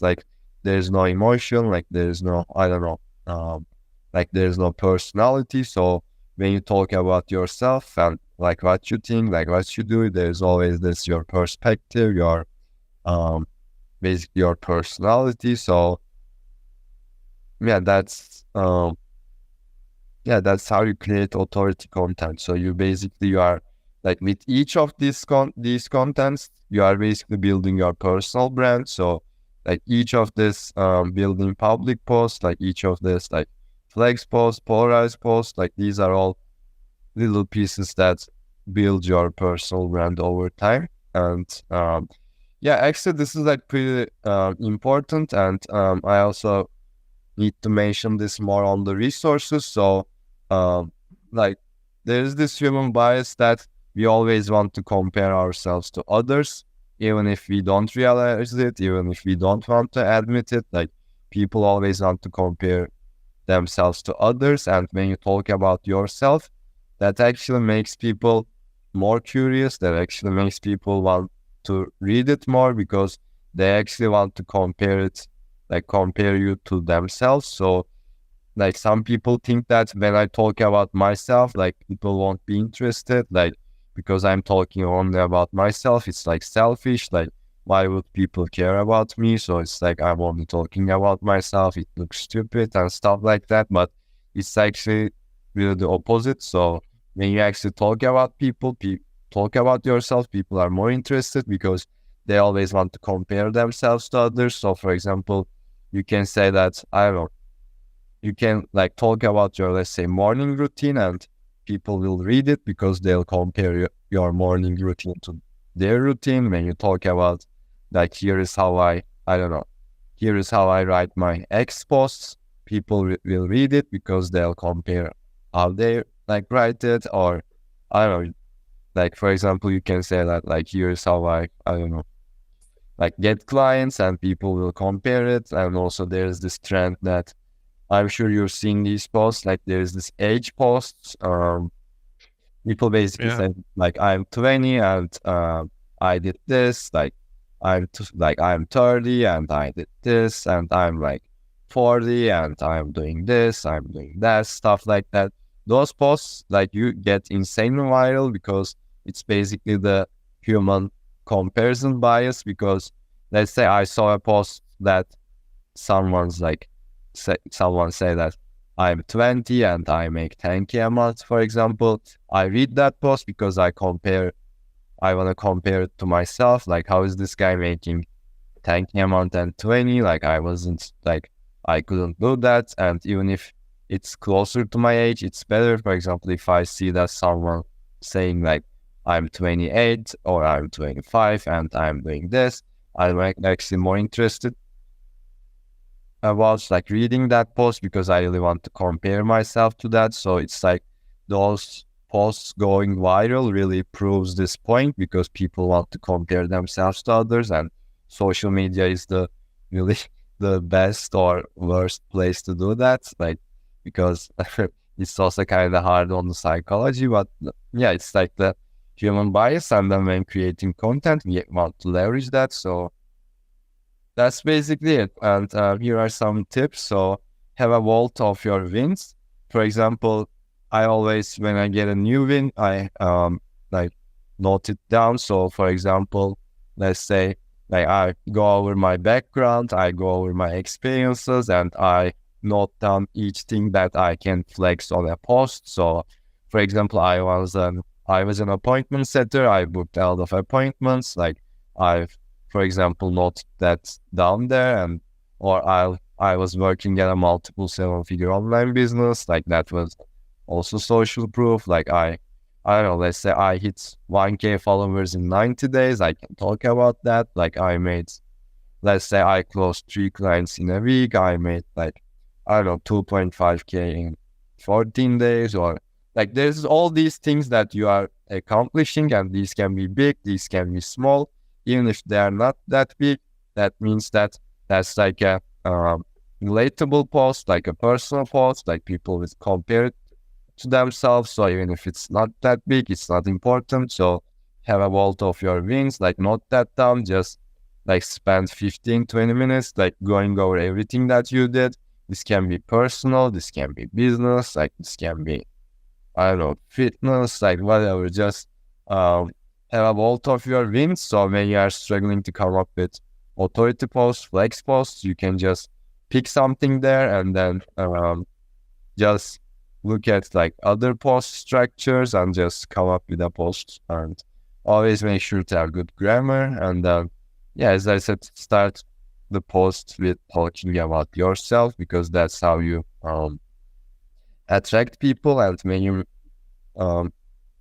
you mention a lesson at the end, when you connect it with a lesson at the end, you basically have your process. Like you talk about yourself. Here's how I do this, and then people like have that in their mind. And then when you end it with a lesson or end it with like a big idea, people basically connect your results with the main idea, with your idea. So that's that's basically pretty powerful. So I think this is all I want to talk about. Thanks for sticking around, and as a small gift, you can check out the first link in the description to get my free guide on how I help my clients monetize their brands. Hey, I'm here with another car video. So in this video, I'm going to talk about building authority while having imposter syndrome, because I don't care if you're an expert, I don't care if you have like insane experience, insane client results, or like you are a top expert. Like if you are building online, building a personal brand online, if you are basically wanting to get clients from social media, you will experience imposter syndrome. And because like there are 18-year-olds probably doing like 100K and or 10 times more money than you, and there are always people that are doing a lot better than you in a shorter time frame, and basically getting insane results. And that always kind of triggers that imposter syndrome, where you think maybe I'm not worthy of getting that much attention, like attracting clients, because like all of those people are available on social media and you are competing with them. But you think that sometimes, maybe I have this experience, but it's not enough, because there are literally like 18-year-olds like making 10 times more money than me. And that was also my experience. And actually that's one of the most important things that limit you, because when building online, the more you share your basic experience, the more you share your journey, the more fans you attract, the more dream clients you attract. And when you have this imposter syndrome where you don't feel enough, it really limits you from building your brand, building your personal brands, basically attracting fans and building relationships with them, because the more you share about yourself, the more you attract those dream clients. And that was my experience before starting to build my brand online. I was working as an appointment setter for a multiple seven-figure consulting business, and I had a lot of experience when it comes to lead generation, booking sales calls, and basically the lead generation and sales process. But when I started my personal brand and basically want to start my own offer and attract clients, I instantly had that imposter syndrome where I didn't feel enough, because there were all these people that are doing better than me, and I always like saw their results, stuff like that. I thought that maybe I'm not enough, but at that point I basically stopped sharing my experiences, my journey, which kind of killed my brand growth and building relationships, because building in public is the best strategy to grow your brand. And that was my experience. But when I actually like started to share my results, even though they weren't like crazy results, my actual results skyrocketed, because actually the point here is relatability, because people relate to people that are like 2 steps ahead of them, and they think of them as a better example to basically emulate. Because when you think about it, okay, there are these people that are 100 steps ahead of you, like making $1 million a month, and you are just here maybe doing a few canvas, maybe doing 10K, whatever, maybe you have this experience, but you are not making millions. At this point, you think that, these people are more gravitated towards that person that's 100 steps ahead. But actually the reality is for example, if I know it from myself and from other people, you always basically gravitate towards someone that's 2 steps ahead of you, because you think that if you follow that person, he basically will understand you more, and his journey is more replicable or relatable to you, so that you can gain more out of that. And I think that's the first step here to basically eliminate this imposter syndrome, is that you have to think that relatability is a huge part of building a brand and attracting customers. Because let's say someone is like 100 steps ahead of me, and at that point he has different problems, I have my own different problems, because someone's problems at 100 steps ahead of me is different than my problems at my current level. So someone that's 2 steps ahead of me can solve and understand those problems better than someone maybe experienced those problems 2 years ago, a year ago. So it's like, first you have to think about relatability, and when you share your journey, even if like you don't have crazy results, you are attracting people that are 2 steps behind you, and that's the actually most intuitive way to help people, helping people 2 steps behind you. So you have to think that way. And the next, basically the second point here is to not caring about other people's opinions, because if you are building a brand online and if you are committed to this, basically you should be okay with like getting negative comments or getting hate, or basically getting bad comments from people, because if you put yourself out there, you'll get attention, and if you get attention, some of that will be negative. And in order to basically build a business, make money from your offer, basically you need to get a lot of attention so that some of those people are interested in it, and you are basically gonna make money. But if you don't want to get negative comments, that means you won't also get positive attention. So it's like, it's always together. Whenever I basically get a lot of attention, got viral, or got clients and doing good, whenever my brand was growing, I also got negative attention. So right now my thought process changed, and I think that if I'm getting negative attention, that means that I'm doing something right, because now like I generate a lot of traffic, and if a lot of people see it, that means that I'm also growing, I'm also gonna get clients. So whenever I feel like I'm afraid of negative attention, I think that that's a healthy way of growing your business. That means that more and more people became aware of your stuff, and not all people gonna enjoy it. And basically the third step to eliminate imposter syndrome as a beginner or as an expert is to hire a mentor, because I think like a lot of people have negative beliefs when it comes to launching your own offer, because most people work at like different businesses, different companies, and they don't basically, if you are not working at a sales job, you don't have that direct connection with like asking money from people and kind of making offers, dealing with prospects. And at this stage, like you are also the salesperson of your own company. So it's like a limiting belief when it comes to asking money from people, because you think that maybe they are not aware of your value. Maybe they don't, they think it's expensive, so maybe they won't like it. You have this negative belief. But actually the best way to kind of eliminate that is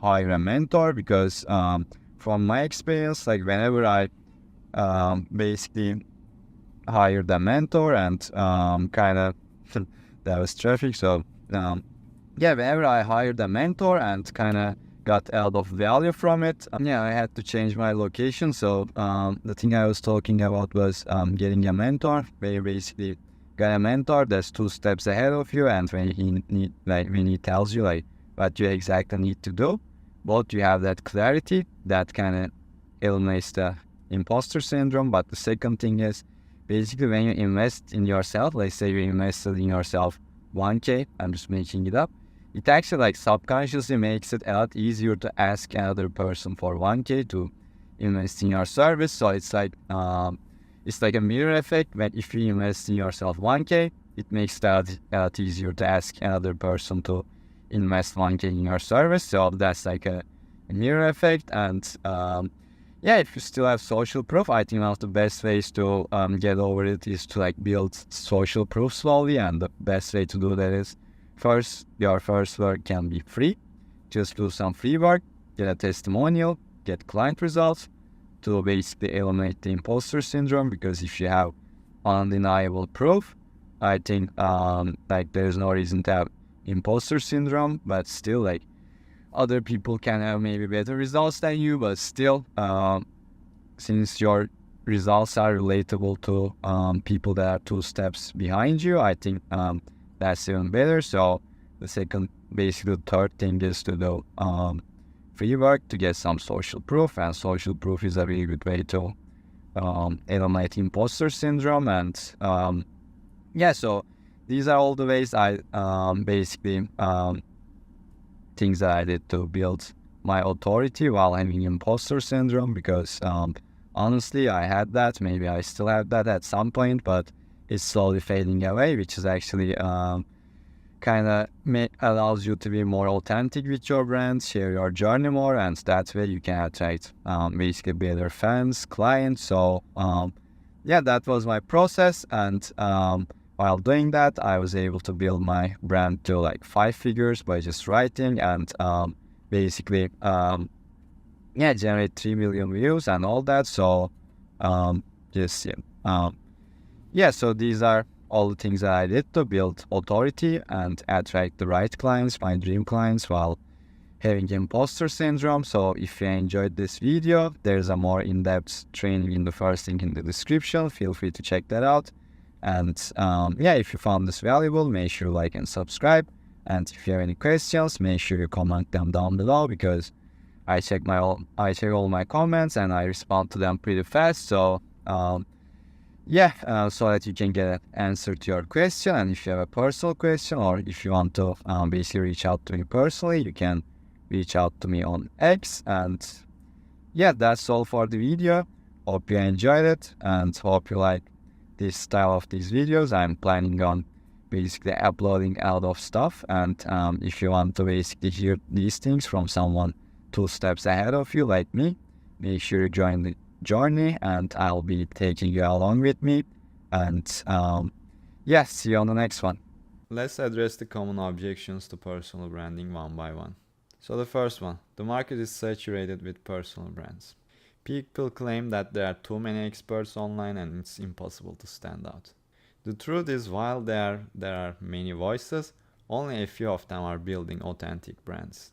I've helped so many people integrate their personality and their story to their personal brand, so that their personal brand can be unique and stand out from the other brands. The best advice I can give you here is create content around general topics in your niche. Don't niche down too much to attract a lot of eyeballs and get some traction, but also leverage your unique angle, your story, and your personality to stand out and build an authentic brand. But standing out is just the first step. So what about the time investment? Actually, you might be surprised in the next step.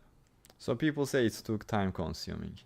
People say that building a personal brand takes too much time, especially for busy professionals. However, I've developed strategies to help my clients create content, build their personal brand, network, and grow their audience with less than like 1 hour or 2 hours a day. And that's what I call the bare minimum. So with that, we batch write our content for a week, for the week, or for the next 3 to 4 days. Because when you write content on the spot every day, it takes time to warm up, get in the spot, and like start creating good content. But when you do this every day you spend maybe every day you waste like 5, 10, 20 minutes, half an hour. But if you do it once a week, you spend that warming up time just once. And each day you can spend time on just networking and generating leads and making friends. So the time is actually not real, but let's talk about growth now. So can a personal brand really take you to the next level? By the way, if you are enjoying this, I left a 100% free course in the first link in the description, so that you can get access to everything I'm saying here, but also there's a lot more in that. So feel free to grab that if you want a more in-depth look on how I build and monetize my own brand, but also my clients' brands. So the next objection people say is it's not scalable. They say that it's not scalable in 2024 because there are a lot of brands and not enough people, so you will have a really hard time getting views, getting followers, or getting clients. That's what people claim. But in reality, I just started last year, and each month, each year, I'm getting right now millions of views, millions of people see my posts. But the thing here is I don't create like clickbait posts to get a lot of views. Those people are right people, so with those millions of views, I can actually monetize my audience and actually get clients that are the right fits and build a business from that. So scaling is great, but what about being a beginner? What about just starting out? The next objection is one of the most common things beginners have. And that fear of beginners is you need to be an expert to succeed. You need to be the best of the best to stand out and get followers and get clients. So that's what they believe. But this is false, because as I also mentioned before, if you build an authentic brand, if you share your story, if you stand out, if you have a unique angle, this doesn't matter, because there will always be a lot of different voices. Like you will never be the only one that's doing something. You shouldn't compare yourself to others, and you should focus on your own way and make sure what you are doing stands out from other people, even though it's the same thing. You can share your story, personality, and you can have that unique mechanism that's better than others, and that will actually make you stand out a lot from the crowd. Yeah, you don't have to be a top expert. So let's say that you started your personal brand and you are not a top expert, but can you make money while not being a top best of the best expert? Those people believe that it's impossible to monetize and get clients without a huge following. This is a big myth, because myself and also I've guided my clients to get their first clients, second clients, and I mean high ticket clients, as low as having a few hundred followers, maybe 1K followers, sometimes even less. So I've guided a lot of people to get those high ticket clients, while some of them didn't even have 1,000 followers. The main thing here is to build authority and build trust, because if you don't have a large audience, the main thing that will make you stand out is showing your results, showing your expertise, and building authority, and also building relationships with your audience so that you can build trust with them. So no, building a personal brand isn't going bust anytime soon. In fact, I'm more bullish than ever actually. That's why I'm doubling down on helping experts building a profitable and actually authentic personal brand that both gets them a lot of followers, engaged followers, but also gets them the right fit clients. As I mentioned, you can check the first link in the description to get the full free guide, and this covers all the steps, my 12-step proven framework that I use with myself and with my clients to help them build and monetize their audiences. Today I want to discuss how to do follow-ups so that you can 3x your booked sales calls, and also without being needy and cringe. So this is what we are going to cover today. Here's the conversational flow that we are using lately, and there are different steps to take the lead from the beginning to the booked call, and in each step, as you can see, there's a follow-up phase, and if the prospect doesn't answer, you follow up with them. And also we use sales assets in the follow-ups, and I'm gonna also show you how to use that. So we leverage the sales assets in the beginning mostly, but so this basically eliminates people that are not qualified, because if they say no to the sales asset, they basically don't want your service. So this decreases your workload, but we are also using this sometimes. So you have the conversation first and then offer the sales asset according to the gap that they have, so that if you have a few sales assets, you can find the gap and you can send something that's specifically for that. And so let's get into how to do the follow-ups. And if you stay until the end, I'm gonna show you a way to how to do the follow-ups and be even less needy. So also watch out for that.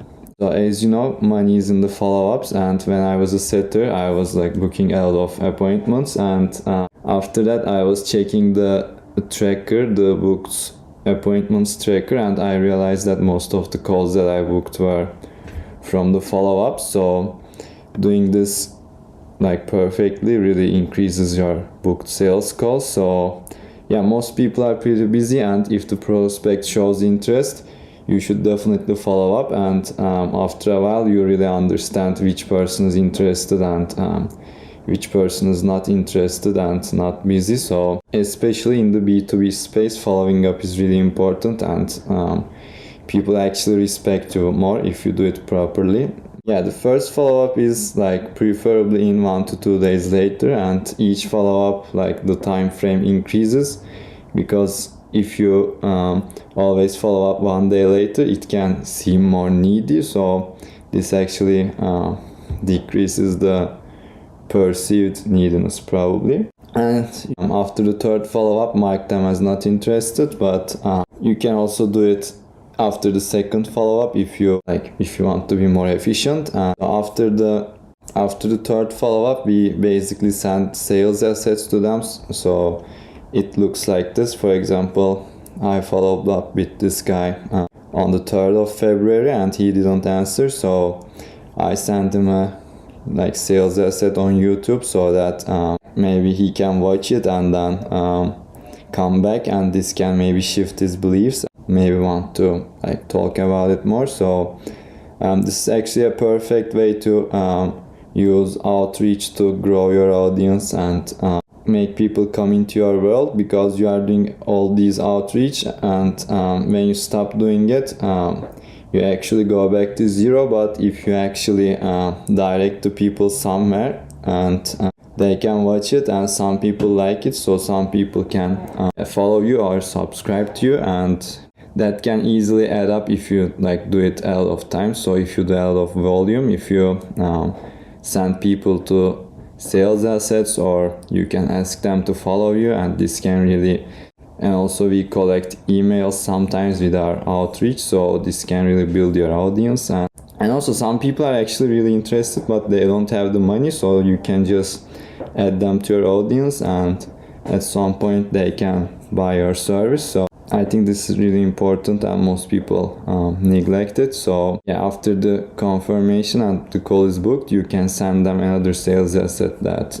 really maybe a case study or testimonial that can make them trust you more. So these are the follow-ups that work well in my opinion. Name one is always good, and sending a GIF is I think maybe the best one.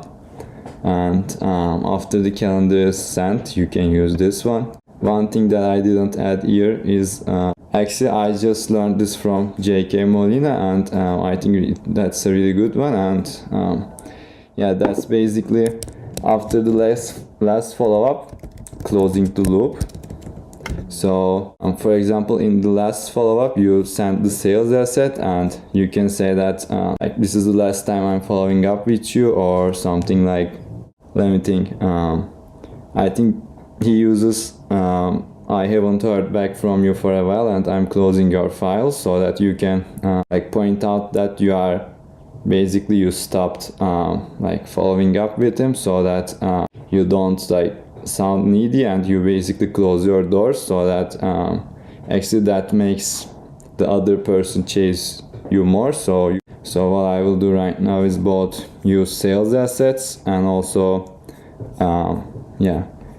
use that tactic to close the loop, so that I feel even less needy. So that was my last tip for you, so that you actually follow up with people many times and you can say that okay, I'm closing your file, so that you keep your power and not be needy. So this is basically how you follow up with prospects, and this is what I've been doing.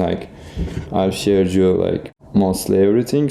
Hey, in this video I'm gonna break down how I use visuals in my text-based posts, on LinkedIn, on X, to basically get even more views and also build more authority, build more relationships with people at scale.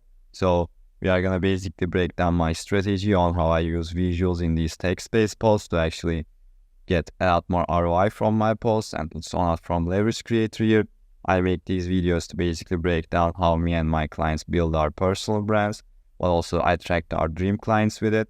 And if you stick around till the end, I'm gonna actually explain my actual thought process behind using these visuals, so you can replicate the same thought process and get even more views, get even more traction with your posts with visuals. So yeah, let's start. In your posts, I think it's good to add. So yeah, so first, like why we include visuals. So it's like from the algorithm code, it basically makes your post get more views. So it's like an no-brainer with that. But I wouldn't add visuals to every post. It's like I think it's good to add one visual per day to your post. But if you are posting once a day, maybe like one every other day. So yeah, it's basically as personality, like builds relationships more. So like if you post, I don't know, if you post a selfie and stuff like that, it actually builds relationship more than like I don't know, more than a personality post. And so every time like I post pictures of myself, they get like really good reactions. Like people, I don't know, I really feel that it's building the relationships with the people. So and most of the people are not comfortable like posting pictures of themselves online. So it actually sets you apart, sets like makes you an authority. And I don't know if like there was a saying like that. I didn't look up for the correct version, but one picture is like worth 1,000 words. So you can, I don't know, tell a story about yourself to like build a relationship or add personality. But when you just post a picture of yourself, I think that's even more effective. So um yeah, so pictures of yourself is, I think, more effective than like posting other stuff. But when you post yourself too much, I think it gets like repetitive. And it's like, I don't know, it's kind of, it might seem like, I don't know, too narcissistic, I don't know. But so but I would mostly post pictures of you because that builds the relationship more. And but posting pictures about other stuff is also good. You should also do that time to time, maybe a few pictures of you, then one picture of like I don't know, other stuff. So like if you are like traveling, eating out, I don't know, like stuff like that. So yeah, um so yeah, this is basically what I think about when adding pictures to my post. So basically it does make me look like more likable, more authoritative, or more trustworthy, or more relatable, or more authentic, or maybe, I don't know, more like makes me stand out more. So if that picture doesn't do any of that, it's basically doesn't add any value. So I want you to just think about like from an outside perspective, just think about like, does this picture actually makes me look more like higher value or lower value? So I think that's the question you should ask. But also like some relatable pictures are maybe not just like, they don't make you look higher value or lower value. That's just relatable. So at least it should make you look lower value. So yeah, relatable and authentic, I don't know, selfies are good. So yeah, that's pretty much it. And so I wouldn't post like too professional pictures. I sometimes actually yeah, so I saw actually Kyle do that, and actually he had like a really good picture. Like it was like that picture was actually like really cool, amazing. But I don't know, when it's like too professional, I think it kind of lacks that personality aspect. Like it kind of I don't know, it looks a bit like too perfect, or I don't know, something like that. So I would just post pictures that are taken from your phone. So I think too professional pictures like doesn't make you look authentic that much. So I have too weird pictures, maybe like too flexy pictures would be bad. So yeah, and lower quality pictures are kind of bad. So sometimes people take pictures and I don't know with what phone, but it's kind of looks very bad. So I would not do this kind of posts. Maybe some professional posts are good time to time, but I would just post more like authentic pictures from your phone, like selfies or just things that you are doing. So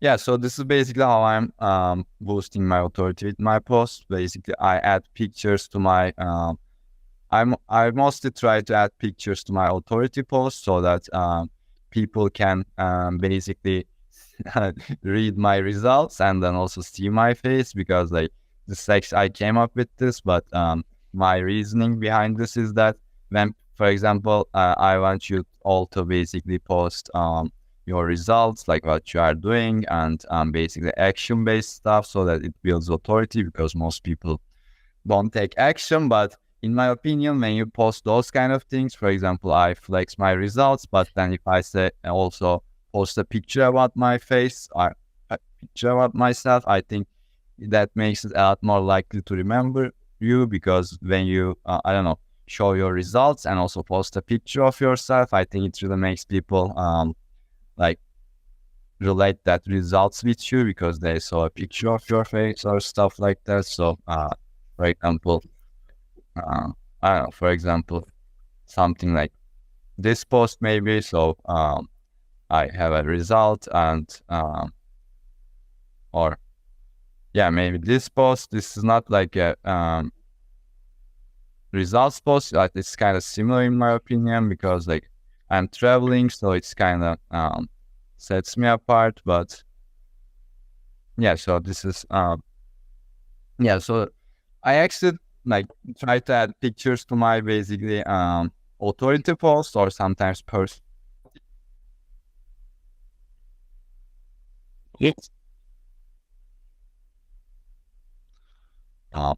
If I feel that like that picture goes well, for example, I don't know, like in this picture, I look good in my opinion, and I have results, so I think it matches with the posts. So the posts vibe, I think, matches with the pictures vibe. So yeah, it's kind of like feeling it, but I don't know, just read the post, like feel the vibe of the post, I like just picture, and then basically like see if it matches. So it's kind of like there's no rule for that, but yeah, that's basically what I think when I add pictures to my posts. And I think like I can actually like clearly see that when I add my pictures, like doing it. So I just feel the vibe of the post, and I just look at the vibe of the picture, and you can just like think about if it matches or not. But it's like there are no rules for that. But yeah, that's basically how I do it. And you can also see that when I post pictures of myself, they kind of perform good. So I think yeah, these controversial posts also do good. But yeah, I think I don't know, I kind of do it well. So let's see, this didn't perform that well, but so these profile picture posts, I don't know, perform good, but they are like random. So this actually also didn't do that well. But let's see. So for example, this post of me, by the way, at this time my posts were restricting, so they weren't getting that much view. But again, my pictures got more views. So let's see.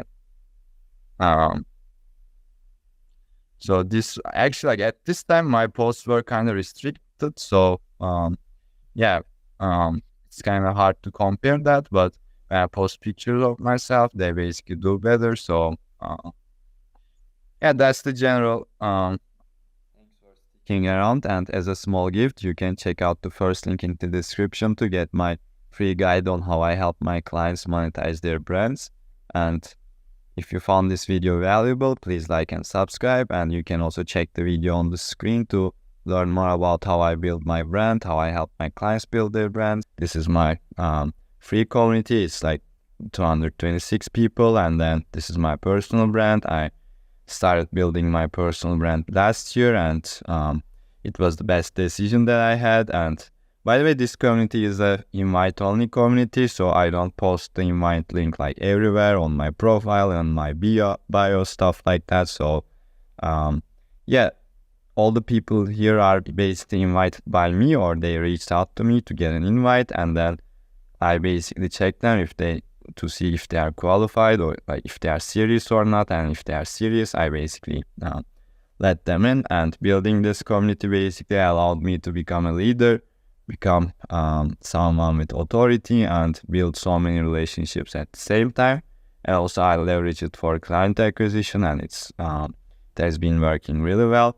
So these are all the testimonials that I got for my community. This is this is an embedded page, so I think like there is more here, but doesn't show it for some reason. So yeah, I'll also basically talk about why building, like collecting social proof is really important. So yeah, the first actually stage is to choose your platform. Mine is on Telegram because my personal brand is on X, on my friends are, all my relationships are on X. So all the people on X use Telegram, and it's easy to basically direct them to a group on Telegram. So one of my clients actually asked me to like where to build his community, and he was active on LinkedIn, so I told him to basically build it on Slack because everyone on LinkedIn basically use Slack, so that's the least friction. And all these people are building these school communities, but like most of those people don't hang out in school. So if you like we invite someone to school but they don't use school, it's kind of a lot of friction, and it's highly unlikely that they'll like keep using school unless you have an amazing community. So yeah, basically the first step is to build your network, because like without having your friends, without having relationships, without having network, it's actually hard to get your first 10, 20 members. And I don't basically recommend you to invite random people, because if you do that, all the people will be random and not quality, so there won't be like quality conversations, and it's the most important thing at the first time. So I recommend you to basically build your network, make a lot of friends, send networking DMs, have conversations, like ask about their stuff, and then wish them well, like wish them good luck. But at some point, maybe a few days later, go back and invite them to your community. That's what I did, and I think that's the most natural way. So yeah, basically all the people are trying to build a community, but they don't have any relationships, they don't have any network in their niche. So when they start building their community or school community, whatever, they just like call them bunch of random people and they want them to basically join their community. But even if they join, like the quality of conversations there will not be very optimal. So I recommend you to first basically make a few friends and then invite them to your community. So that's how you get your first 10, 20 members, which is the most important part. So yeah, and then what you basically need to do is collect a lot of social proof. For example, like I did with my testimonials here. So I put these on my landing pages, on my like confirmation pages, on my thank you pages, and then people come and ask me like, so where is this community, can I join? Like a lot of people ask that. So social proof is really, really important, and that's one of the few things that the more you have, the better. So it's like you can never have enough social proof, and it's so important to always, even if it's a tweet, even if it's like a message, even if it's a message on the community itself, just grab it and use a testimonial management tool. I did this with Senja, so you can use it maybe, I don't know, and just collect all those testimonials somewhere, and also create a wins channel where people share their wins, so that you can also collect those wins and share the wins in your group. It's actually here, so you can leverage social proof. For example, I did this post sharing that someone in my group like got a win, and I shared it, and I basically got a lot of people that are interested in like joining. So if I didn't basically post the social proof, if I just said that I had this like free community, do you want to join? No one would join, because there wasn't any social proof. They don't basically have a clear image of the group. But when they say the wins, they associate the wins with the members, so they want to join. And yeah, that's where the social proof is really important. And I think this is that post. So yeah, so for example, I created this post, and basically all of these people wanted to join, and you can see most of them are really quality people. So I only DM them if they look serious. If they are not, I don't DM them. So that's the part where group quality comes in, because okay, a lot of people joined, but if the quality isn't good, like most people won't stay there. So yeah, that's really important. Like you can have basically 226 members, but if they don't like have conversations there, if they don't ask questions, that basically doesn't mean anything. But in my group, there's always something going on every day. So yeah, the quality is pretty important. And even if you get like a lot of people that want to join your group like this, I suggest you to scan them a little bit. And yeah, so this is how I basically automate the growth of my community, because I was actually thinking about like automating this growth process, but the problem was I want to basically only invite high quality people that know about my stuff, that know me. So if they don't know me and they are not like quality people, it doesn't make sense to invite them just to increase the number. So I came up with this system, and actually I haven't seen anyone talked about this, because I don't know why, but I think this is a really, really good system. So if I basically have a sales call with someone, and if I don't close them, I basically after 30 minutes, I send them a thank you email, and in the email, I put the invite to the group saying that like this is my free community, and I thought you may be interested in joining that, because there are like a lot of people, and we do this, that, and then most people actually join. And I think this is the best way to automate growing your community, because if you have a sales call with someone, I hope you are like qualifying people before the sales call. So if you are qualifying people, yeah, those people are pretty good people to basically have in your community, and then they'll keep getting nurtured, they'll keep seeing you. So yeah, that's pretty good. And yeah, so basically, if you liked how I do these things here, I have a free in-depth training in the first link in the description, and feel free to look at that. And now I'm going to show you the 9 best tweet types that worked best for me, so that you can copy them and grow your account fast. But at the same time, these also work really well for monetizing your audience on X.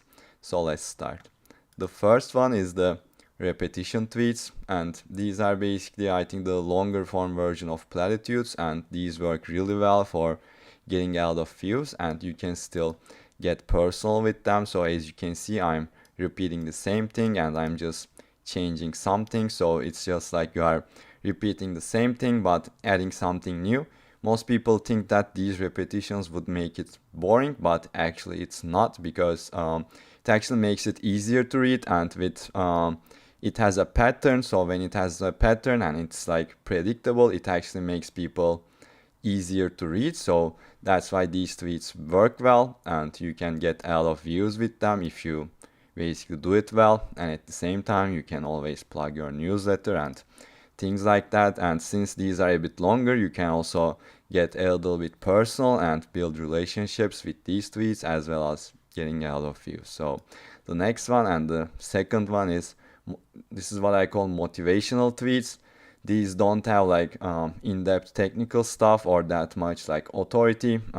These are also kind of like longer version of platitude tweets, but with these ones, like, you can basically make people feel good and you can motivate people. So in this case, I'm saying that like you don't have to wait for the permission and you can just do it. And at the same time, I'm getting like a little bit personal. So you may also call this maybe a personal tweet, but I think this is more like a motivational tweet. So I also have a lot of motivational tweet examples if you want to look at them, but I think this is a good example of motivational tweets. So these tweets also usually do well because these tweets are actually easy to engage with for other people, and when you get a lot of engagement, of course you get more views, more traction. So I also really like to incorporate these motivational tweets as much as I can, because it's basically good to make people feel good while they are scrolling. So that's why these work well. And the third type of tweet is the personal tweet. This is one of my favorites. So as you can see in this tweet, I'm talking about my visit to London, and I put a personal post, like personal picture.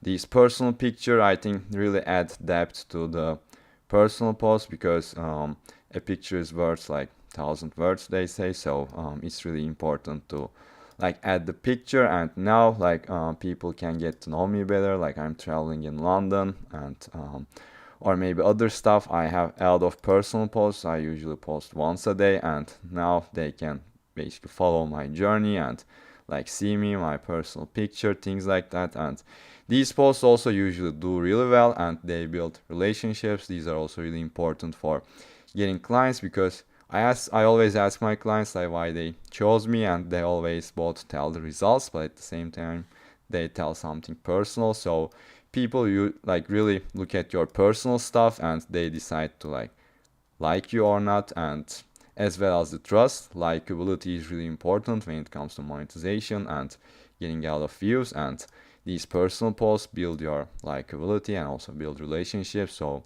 these are very important. And the fourth type of post is that the authority post. So this is an example of authority post. And with my authority posts, I usually like to start with something negative so that people are more tempted to read. I think this is a good example for like having a hook and then starting with something negative, and then after that I talk about my results. So results build authority, and I like to first start with the negative stuff so that this makes people more likely to read. It's like a hook. So after that I basically talk about my results, my client results. So this is like a good template for that. I start with something negative like the struggles, and then I like show what I achieved, so people can connect the dots and see that like I was where they are right now, and I built my brand, and I got to some place that I got to some place that they want to go. So it's like building really good authority. And these posts also usually do real well if you especially like to have good hooks, good formatting. As you can see, this post has a really good formatting hook, so it also got a lot of views, and a lot of people read it. They maybe joined my email list, so it got like some bookmarks, things like that, which are pretty important. So this is basically the authority post, and my style of authority post is that I like to first start with the negative. So this is my style. And the next kind of post is polarizing posts. I also like to use them a lot. You are basically challenging a common belief and say that like people are always, in this case, like they are glamorizing the business owner lifestyle. Like you are not getting a salary, you are making your own income, and you are scaling your business, like you are an entrepreneur, things like that. But at the same time, there are a lot of ups and downs. So right now in this post, for example, I'm challenging that belief. And polarizing posts are really important because every industry leader have strong opinions, and strong opinions are polarizing. And if you are not afraid to go against the grain, people notice this and people think that you are a leader. So these posts also positions you as a leader, so that's why they are really important. And the next type of post is the milestone post. So you can also consider this as an authority post because you are showing your results, but I like to categorize this as milestone posts because these are more specific about your follower milestones. And whatever niche you are in, whether you are in fitness, whether you are in like some other niche, I think it's really good to like talk about your social media progress because you are on social media, and on social media everyone's common ground is social media. Like they care about followers, everyone is caring about that. And since you are sharing your journey on social media, whatever niche you are in, like this also both builds out of momentum. As you can see, this post got like 3.5k views and got like a lot of likes, a lot of comments. People are celebrating your wins, which is pretty good, and they are following your social media journey. I'm like talking about social media business, but at the same time, as I said, if you are doing something different, this still builds your authority. And this basically shows that people are following you, you are someone worth following. So this also builds that social proof, which is pretty good. And you can also talk about how fast you are growing. This is also another plus. So people are commenting like, oh, you grew like so fast, you gain like 100 followers a week, which is maybe not that much for some people, but I'm always aiming for quality followers, not just posting like general viral threads to get a lot of followers. So 100 quality followers actually are like a lot. So these are milestone posts. Make sure you leverage them to grow even faster, build momentum and social proof, and show that you are someone worth following. So before going into the next one, if you want my full in-depth guide, you can check out the first link in the description. So and then after that we have this is actually one of my best tweets. I gained a few clients with that, and this is my pinned tweet. So this is my personal thread, this with videos, and this is not like some general viral thread where I talk about like this is Steve Jobs, he did this, like this is the like some public figure. So I don't talk about that, I talk about myself. And maybe this post didn't get like 100k views, or maybe this post didn't get like 1 million views, but it's important that I'm talking about myself. And all these people that are viewing these posts, like they basically look at my journey, and I talk about my results, a little bit authority. And it's also similar to the authority post. I start with always, not always, but most of the time, something negative to basically build that curiosity. And then I basically talk about my journey. And when you add videos, this actually really amplifies the thread, because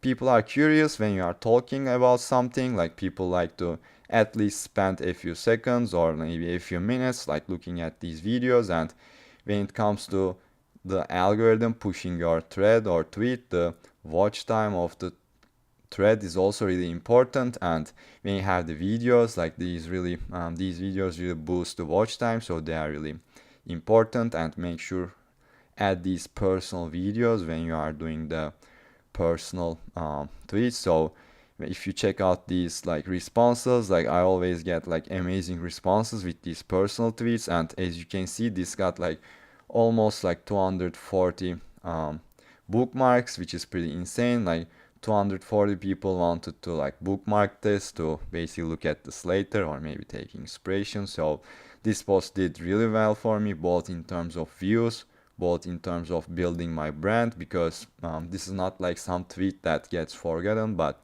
it's actually pinned and everyone sees this. So it's really high leverage, and this also worked really well for me in terms of building my authority and getting clients. So if you have the time and if you want to do this, I would really spend a lot of time creating this personal thread and pinning this in your profile. It's a really high leverage activity. And the next tweet is platitudes. Like some people really like talk bad about this, but I disagree. If you don't just post platitudes, I think they are a really good opportunity to get a lot of views and build traction and let a lot more people know about your brand. As you can see, these posts are really easy to write and they get a lot of views if you write them well, if you make them controversial. And I really like to have these like comparison platitudes. First I talk about something and I compare it to something else. These two-liners, I really like them. And as you can see, it got like 300 likes and a lot of people commented under it. But I usually don't care that much about getting clients from platitudes. I just use it to build my brand awareness and let a lot of people know about me. And the next thing is, with these posts that got a lot of views, when you plug your newsletter, also a lot of people will see your newsletter. Like this got 150 impressions and maybe probably like some of them, half of them maybe visited my website. And basically you can get my free guide here that I talked about. So this is basically everything that I know about building and monetizing your personal brand, my proven 12-step system, so you can get it there. And the last and also one of the most important tweet types is that the giveaway, and I don't recommend doing these more than once a month because giveaways got like very saturated, because at first a lot of people gained a lot of followers with these and everyone started spamming giveaways, but they still work, but not as well as before, but they are still worth doing. So this is one of my older giveaways that got like 200 plus comments, and as you also know, with the giveaways you can build your email list, you can send a message to them and basically say that you can get my free guide with like from this link, and you are basically promoting your email list there. So you are getting a lot of email list subscribers, and also you are getting a lot of views, and you can potentially get a lot of clients if you also plug your offer in your lead magnet. And a bonus point is basically showing a sneak peek of your lead magnet, as like I did here. And as you can see, this is a video, so when people want to see the sneak peek, they are watching the video, and it increases the watch time of the tweet and it boosts it even further. So adding videos here is like a really good plus. And after that I added some social proof, because people want this if they think that they'll get results from this. So I'm showing the results here, and yeah, this is basically how you can do a giveaway. They still work, so they are still worth doing, but not more than once a month probably. So if you want to reach 1000 followers as soon as possible, watch this video. First, let's talk about the essentials for rapid growth. The first one is profile optimization. Because in order for someone to follow you, they first have to go to your profile, and if your profile is not optimized, they are not gonna follow you. First, you need a professional profile picture so that people can see your face, and then you need a banner to show people what you are talking about and what kind of value you provide. And then we need a compelling bio. In a good bio, I want to see first something about authority that makes you stand apart, and then I want to see a value statement which talks about what kind of value you provide. And then the last thing is, which is good to have, is something about personality or humor so that people can build relationships with you. And then we need a link in bio to direct people to our offer, and we can also use the location part in our profile to direct them to our link. And so our profile is like our landing page, and after optimizing our profile, we need content to actually drive traffic to our profile, which is also a landing page. So now let's talk about the content strategy. Before actually creating any content, the first thing we have to do is knowing our niche and ideal customer really well. We should know their problems and desires really well so that we can create content that's actually targeting them. But in order to create a well-rounded personal brand, we have to have a few different content pillars. My favorite 3 content types are first authority, and then personality content, and then polarizing or controversial content. So even though authority content is really good, if you are just going to create the authority content, people will get bored. So that's why we need all these different content pillars to actually keep people interested. So if you are just starting out and not getting many views, I suggest getting started with 1 post a day so that you can alternate between personality, authority, and controversial content. And then after that, as you start to get more views, we can bump it up to 2 posts a day and 3 posts a day. Because if your posts are not getting that many views right now, it doesn't make sense to post tens of posts a day. Okay, now we created our content strategy that's actually targeting our dream clients. But if your posts are hard to read, nobody is going to read it, so that's why we need to create content that's actually engaging. So let's talk about how we can create engaging posts. And the first thing we need to talk about is hooks, because our hooks need to stop people from scrolling and then they can actually read our posts. And the best type of hooks that I use are mostly short and snappy hooks that can actually generate emotion with the reader. And another strategy to make people read the rest of the post is actually not giving away everything in the hook and create curiosity gaps so that they get curious and read the rest of the post. And after they read the hook, if you have a huge chunk of text after the hook, people are still not gonna read it. That's why we need to include engaging formatting elements to make it easier for people to read. So here are my favorite formatting elements. The first thing that I use a lot is white space. by breaking down every line, I make it easier for reader. And then I also use a lot of lists and bullet points because everyone likes lists and they are easier to read. And then I also use mostly short sentences, but I mix in a few long sentences to keep it fresh and actually not have the same boring formatting all the way. And with my lists and bullet points, I also like to use the staircase pattern so that it's visually more appealing. So after writing these engaging posts, we actually need a good networking strategy to get eyeballs on our content. Otherwise, you are just posting into the void. So when it comes to networking and engaging, my thought process is like this. First, I find new people and I engage with them so that they can support me back. But after that, when we build our friend group, I also support people who are already supporting me because they have the highest likelihood of supporting me in the future. So when it comes to finding new people to network with, I go to people who already built my audience because they already attracted the people that I want to network with. And I go to their comments and find the people who are engaging with them, because when you think about it, those people are also interested in what you have to say because the other person has attracted that audience, but at the same time they are making this effort to engage under others, comment under others, so that they also have a higher likelihood of engaging with you back. So after I engage with new people and they start engage with me back, I use DMs to build a deeper connection with them. Because at first the connection is started at the comments, but then the actual relationship is built in the DMs. So my networking DM strategy is really simple. At first, I talk about why I'm reaching out to them. And in this case, since we are engaging with each other, you can mention this. And after that, I talk about something personal in their profile or in their content. And after that, I end the message with saying that I have nothing to sell them and actually I am here to build friendships with them. But when do you need to post and engage? So first, if you are targeting an English speaking audience, your optimal times for posting will be between 7 a.m. Eastern time and 2 p.m. Eastern time. So when it comes to engaging, the best times that you can engage is around the times that you are posting, but this is not super necessary. If you don't have time, you can engage whenever you want, but engaging around the times of posting is actually better. Now there are a few Twitter premium features that you can leverage. The first one is using lists.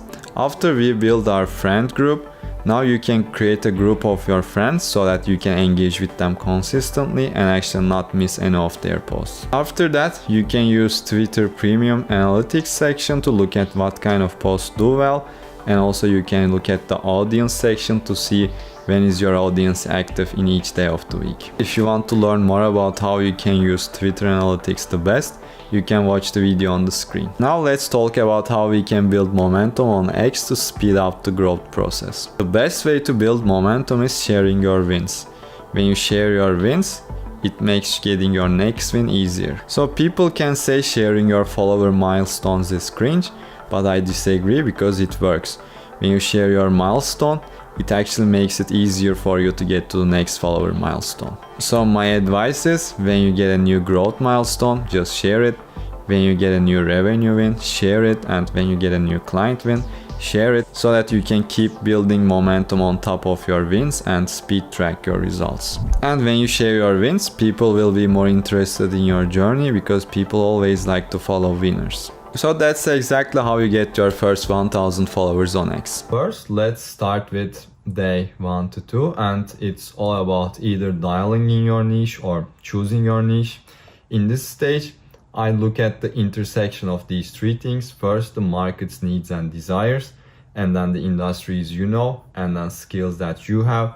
And I want to look at the intersection of all of these things to both choose your niche and also create your offer in the next phases. So it's actually really important to have all these three. Otherwise, we are gonna have problems with either not having demand or basically not building enough authority if you don't have the skills, or basically having problems with building your network if you don't know anything about your industry. So, and then after that, I basically look at these three most common mistakes to avoid, because I see these all the time with my clients. They either look at their competitors and copy exactly what they are doing, or they want to basically come up with a fresh new idea that's never done before and they want to do that, but it's also problematic because you don't know that there is demand. So we have to always start from the demand, and then you can basically change things up. So when it comes to dialing in your niche, I look at these 8 steps. So first,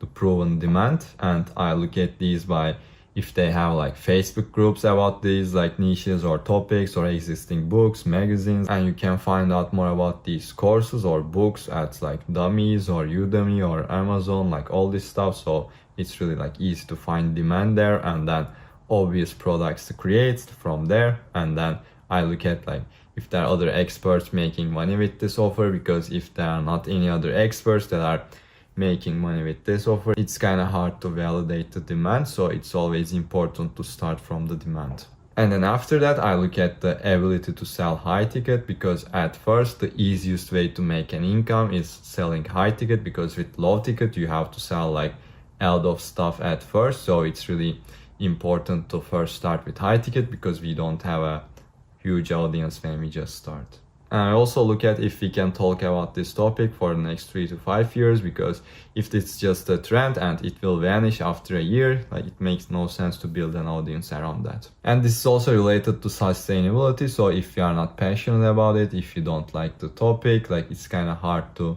build around it in the next 3 to 5 years, because that's when you get the most results. And when it comes to targeting people, the niche, I also want to like target people that have the money, because we are going to sell high ticket and we want to make an income. So this makes more sense. And then after that, it's important that like we can get access to these people easily. And on social media, this is mostly pretty simple, because you can create the contents like targeting certain people, and if you target those people really well, the algorithm does the rest of it for you. So it's really important to create good content and target those people with good content. And after that, let's go to the next step of the blueprint, which is day 2 to 5. So this is creating your high quality profile with photo, banner, and like bio and all this stuff, because basically most people leave this part to the end. First they like create some content, first they want to gain some traction, and they think that now I can basically finalize my profile. But at first we are starting from zero, we don't have any followers, we are trying to build our brand. And if you don't have a high quality profile, it's really hard to maximize those efforts. But if you have a high quality profile from the get-go, you have a high quality profile picture, high quality banner, like really dialed in bio, even if you have like 0 followers, 10 followers, people will take you seriously, and they'll think that okay, this guy is probably an expert, and he just start building on social media. So we want to make people think that we are already an expert, but we are just starting on social media if you don't have any followers, because if you don't have the high quality profile, basically all your efforts will not be maximized. So that's why we need to show people that we are serious with our solid profile. So in order to achieve this, like there are a lot of steps. So the first one is high quality profile picture, and this is really, really important, because when people scrolling on the timeline, they also look at your profile picture, and even if it's very small, they can still see it if it's high quality or not. And after that, with our bio, we need to both show our value proposition. So when people land on our profile, they need to understand that what kind of value we are providing. And also with the bio, we need to show authority, because that's how we differentiate ourselves from other people, because there are a lot of people just posting content, but not everyone have results. So that's why we need to show authority in our bio. And also after that, we need to have personality and humor in our bio, so that we can basically show our personality and build relationships. So it's also really important. So these 3 are for the bio. And then to complement the profile picture, when they land on our profile, we also need to have the high quality banner. This also proves that we are serious and basically we are an expert. So, and after that, there comes the link in bio. So if you don't have any link in our bio, people think that you are just a consumer, not a creator. So when you have the link in bio, people think that you create something, you sell something. That's why they take you more seriously. And when it comes to the link, if you just have a Linktree link, or if you just have a card.co link, which is not a custom domain, people will not take you as seriously, because like, just think about it, like all these people that are at their top of their game, they always have like custom domains. And there are also other people that just have the link tree or card.co link, and this basically shows that you are not serious. And when you have a custom domain, people will take you a lot more seriously. And once you do all of these things with your profile, even if you are starting from zero, people will take you more seriously and your efforts basically will be maximized. So now let's go to the next step, which is learning about the algorithm and basically making the most of the algorithm, because we want to maximize our efforts even if we are starting from zero. So the first thing you should know is that X algorithm is a very social algorithm, and the more social you are, basically the faster you grow, because when you think about it, like when you help the platform, it will help you. And how basically X makes money and basically how they show ads is like the more people stay in the platform, the more they can show ads and make money. So you want to make other people stay in the platform, and the way you do that on X is being social, basically engaging, like DMing, all that stuff. So in order to maximize this, we need to be social and we need to basically get a lot of comments and get a lot of views. So I put here a few codes from the algorithm so that you can understand it better. So each type of engagement you get boosts your post a little bit. So as you can see, a like boosts your post by 0.5 points and a retweet boosts your post by 1 point, but a reply boosts your post by 13.5 points. So you can see the power of being social on X from here. And also another thing is that you can see like when the author of the post also engages with the comment that he gets, your post boosts get boosted even more, because when the author comments under the comment, this basically starts a conversation, and this makes people a lot more likely to engage in the conversation and basically spend more time on the app. And after that, before starting to create content, first we need to dial in your offer, and when your offer is not clear yet, your content will not be as powerful. So let's look at the next step, which is day 5 to 7, and it's creating or dialing in your offer. And in order to create a good offer, right now everyone knows from Alex or Mozi that you need to appeal to an end result, and with specific timeline, with unique mechanism, and basically avoiding pain points, and with a guarantee. So that's what Alex or Mozi taught to all these people, and that's why creating an offer is like a commodity right now. So everyone can create good offers, and it's hard to stand out with just an offer, and that's why we are building our brand. And at the same time, if you have a quality brand with a good offer, you will be far ahead of other people. So with the end result, we want to have a bold claim, because weak messages don't get noticed in a crowded market, and everyone is in a crowded market right now. And the second part is the time frame. So even though the time frame can be long, the faster you can get them a quick win, the faster they'll think that they are making progress, and it will be really good for the client experience. And then we have the mechanism, and we want to have our unique mechanism, because that's how we can differentiate ourselves from other people, because there will be a lot of people that have brands, there will be a lot of people that basically have good offers, but if your mechanism is different, if it's something that they haven't tried before, it's easier to sell to people, because they think that, oh, I tried this, didn't work, but now this is different, so this has a higher chance of working. So that's why basically we need our unique mechanism. And after that, we want to minimize the effort and sacrifice from our clients, because that's how they can basically make the buying decision easier. So we can do this by having more done for you work, or basically we can highlight the effort and sacrifice they are avoiding with the without statement. So we can say that like without cold DMs, like without 10 hours a day, whatever. So you can really leverage that. And the last part is the guarantee, because again, like there are all these people that have like solid brands, good offers, like case studies, but everyone is still thinking that when they make the buying decision, they are taking a risk, like they may not get their money back. So it's really important to like make the buying decision easier by having a guarantee. And you can build this winning offer by first doing the market research, or basically knowing your industry, like we talked in the niche section, and basically knowing their pain points well. And then after that, we can target those pain points with the right messaging. And after that, that's what I call the NDFE principle. I learned this from my mentor. So this is basically about your unique mechanism. Like in order to have a unique mechanism, it either has to be like new, different, faster, or easier. So you need to have one of these things to have a unique mechanism. It has to be new, something like a new mechanism, or it's like different, they haven't tried this before, or it's faster than others or easier than others. So that's the NDFE principle that I learned from my mentor. And after that, we'll add the social proof elements if you have them, like the testimonials, like case studies, all this stuff to basically build more social proof. And after that, we have the action triggers. This will make it easier for the clients to take action.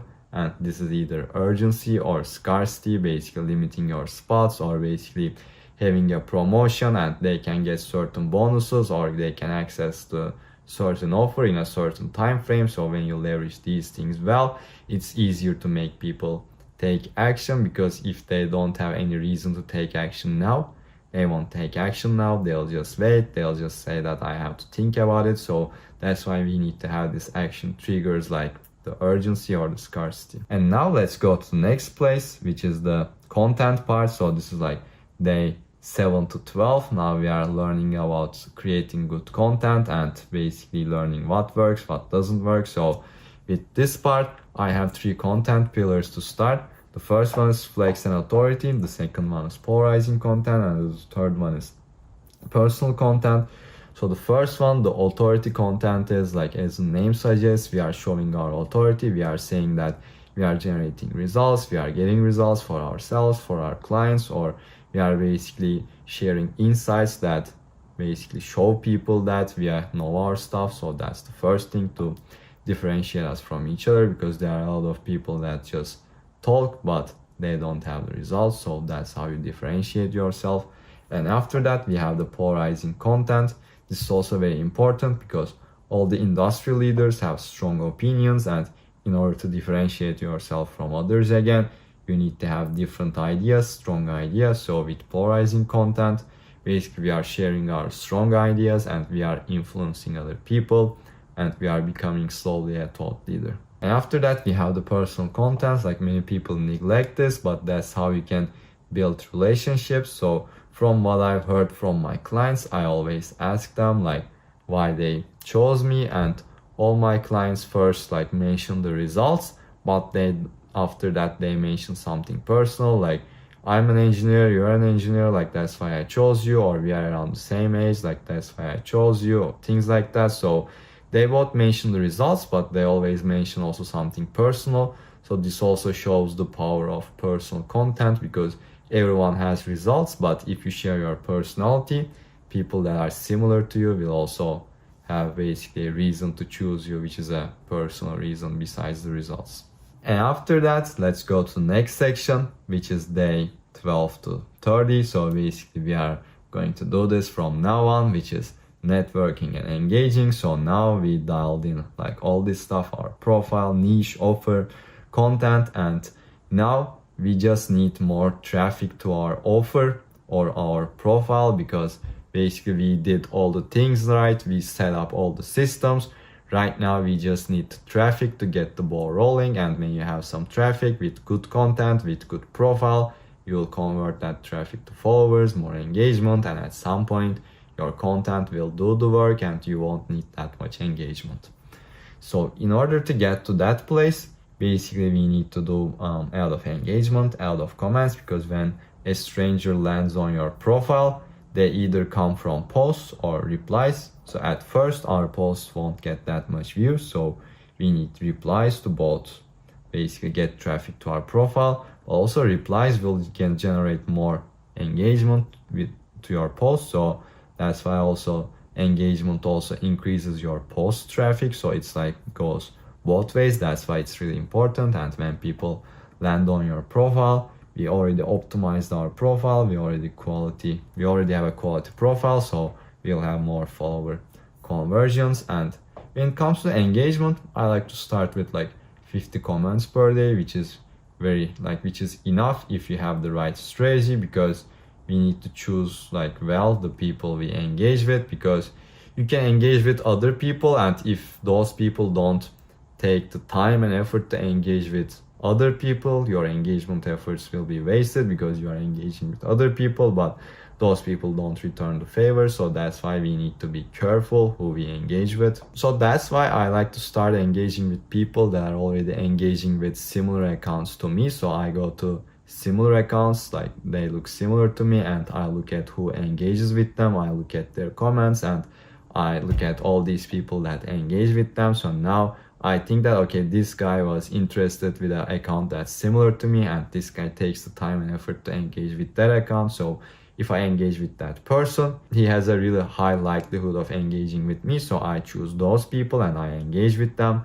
And after some point, I have like good engagement under my post, like good amount of comments. And then I start engage with also those people, because those people are already engaging with me. And if I support them back, they also have a really high likelihood of engaging with me. So that's how you can get good results with engaging. And when it comes to engaging, I like to build lists of my friends. So these people engage with me a lot. So I like to like really prioritize them and make sure I support them. So I add them to a list. I open X Pro, and basically I open that list and I make sure I remove reposts, remove quotes, and remove replies, so that I can just basically see the post. And this what makes my engagement session really efficient and in a short time, because now I can just see the posts that I engage with and I can just engage with those posts. So this makes the whole thing very efficient. If you follow this 30-day blueprint, you will basically get to 1K followers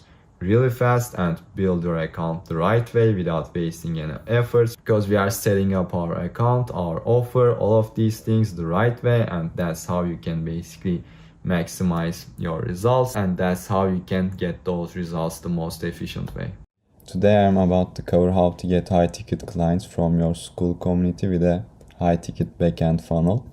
I'm sure you also heard a lot about IPGA and growth operating model lately, which is basically helping creators monetize their audience by courses and communities. And I think there's a big missing piece in this system, because when I was a setter at a multiple seven-figure business, most of our revenue was coming from our Facebook group, and we were also doing a lot of other activities like cold outreach and stuff. But most of our revenue was coming from there. And what I realized is that a group or a community is the best place to get high ticket clients, because it's the best environment for them to get nurtured, because all those like-minded people are gathered in the same environment and they see all your resources and all your value posts. Also, they can interact with each other, which is basically the best environment for them to get nurtured and get sold on your service. So not having only having a low ticket offer is basically irresponsible, because you gathered all these people in a community and you are not taking advantage of people that are nurtured and are able to pay a high ticket price for your service. So basically having the traffic and making the people go to your community is the front end funnel. And so you can have traffic sources like content and outbound messages or ads basically, and taking people from the community members to booked goal, which is basically at the end, is the backend funnel. And if you heard about Russell Brunson and his books like Expert Secrets and stuff, I'm sure you know that the backend is where you make most of the money. So if you like gathered all these people here, you are basically not capitalizing like on all those nurtured people and on the backend. So basically after you get people to the group, and also like these creators or growth operators can say that to charge a high ticket price you have to have a service, and having a service is like too much work. But when you are a creator with a big audience, you can have a leveraged coaching offer, which is basically a lot less workload, and you can still get high ticket clients, a lot of high ticket clients, so without that much additional work. So let's get into the backend funnel for the high ticket monetization. So after they join the group, basically you'll have a lot of touch points to convert them into a booked call. And the first one is the school auto DM, which starts basically the DM conversation, which is the main way to convert those people to a booked call, because conversion happens faster in conversations, and we have to leverage that with DMs. And basically Sukul has a feature that lets you auto DM new members, which is amazing, because now you don't have to hire a VA or something to create that first touch point with the members, or like send the first outreach messages. So School can send auto DM, and you can basically have your GS like growth specialist take over the conversation from there, and they can basically find the inefficiencies from the prospect and create some curiosity to book them in. A GS is basically a master at finding inefficiencies and creating curiosity in the prospect. So they basically know the business really well, and they also know the human psychology really well, which makes them like really great at generating and also converting attention. So AGS is a great asset to have in this situation. And also you can basically create other sales assets that you can share in the group, ideally like 2 times a week, and you can create like hand raiser posts so that you can both increase the engagement in the group so members can get more active, and also you can basically spot the people that needs this sales asset, and you can basically find their inefficiencies since they need this sales asset. And the last touch point you can have is the email sequence. So when they join the group, you basically get their email, and you can use School to send them emails and newsletters and stuff, or you can use like other email service providers. So you'll basically have a lot of touch points to make them book a call. And basically in this situation you are leveraging the best environment for a prospect to get nurtured and be sold on your high ticket service. So if you don't leverage this, if you don't take advantage of this, you are basically missing a lot on the backend, because definitely there will be a lot of people that want to buy your high ticket service if you have them, but if you don't have it, they won't have an opportunity to spend that money. So this is basically how you can monetize your school community with a coaching offer or a consulting offer, and have this backend funnel to make them book in. Okay, here is the exact warm outreach flow to get 2 clients a week. Of course, this is without being salesy, cringe, or getting blocked. I helped my client Michael implement this exact conversational framework, and in the first week that we worked together, he closed like 2 deals. So here is the screenshot of his booked calls, and this is one of his closed deals in that week. So if you follow this guide, you'll book a lot of sales calls from the audience that you already warmed up. We'll also cover how to choose the right people to DM and how to qualify them. So if you stick around until the end, you'll find the complete conversational flow. And little disclaimer, this won't work if you don't know your niches, pains and desires really well, because if you don't know them, you won't use it against them to get them on a call. So we have to really leverage their desired situation and their current situation to make them book the call. So who is this for? This is for coaches and consultants that want to capitalize on their already warmed up audience, because if you are putting out content for some time, you probably have some people in your audience that are really warmed up and want to book a call, but they probably need, like some people need call to action, so they just need a little call to action. So who to warm outreach? These can be new followers, likes and comments on your posts, or people that DM'd you. And also some people never engage with you, but they are actually interested in what you offer. So we can leverage hand raiser posts to identify those people that don't normally engage. And these are basically posts with call to actions. So these people basically need those call to actions.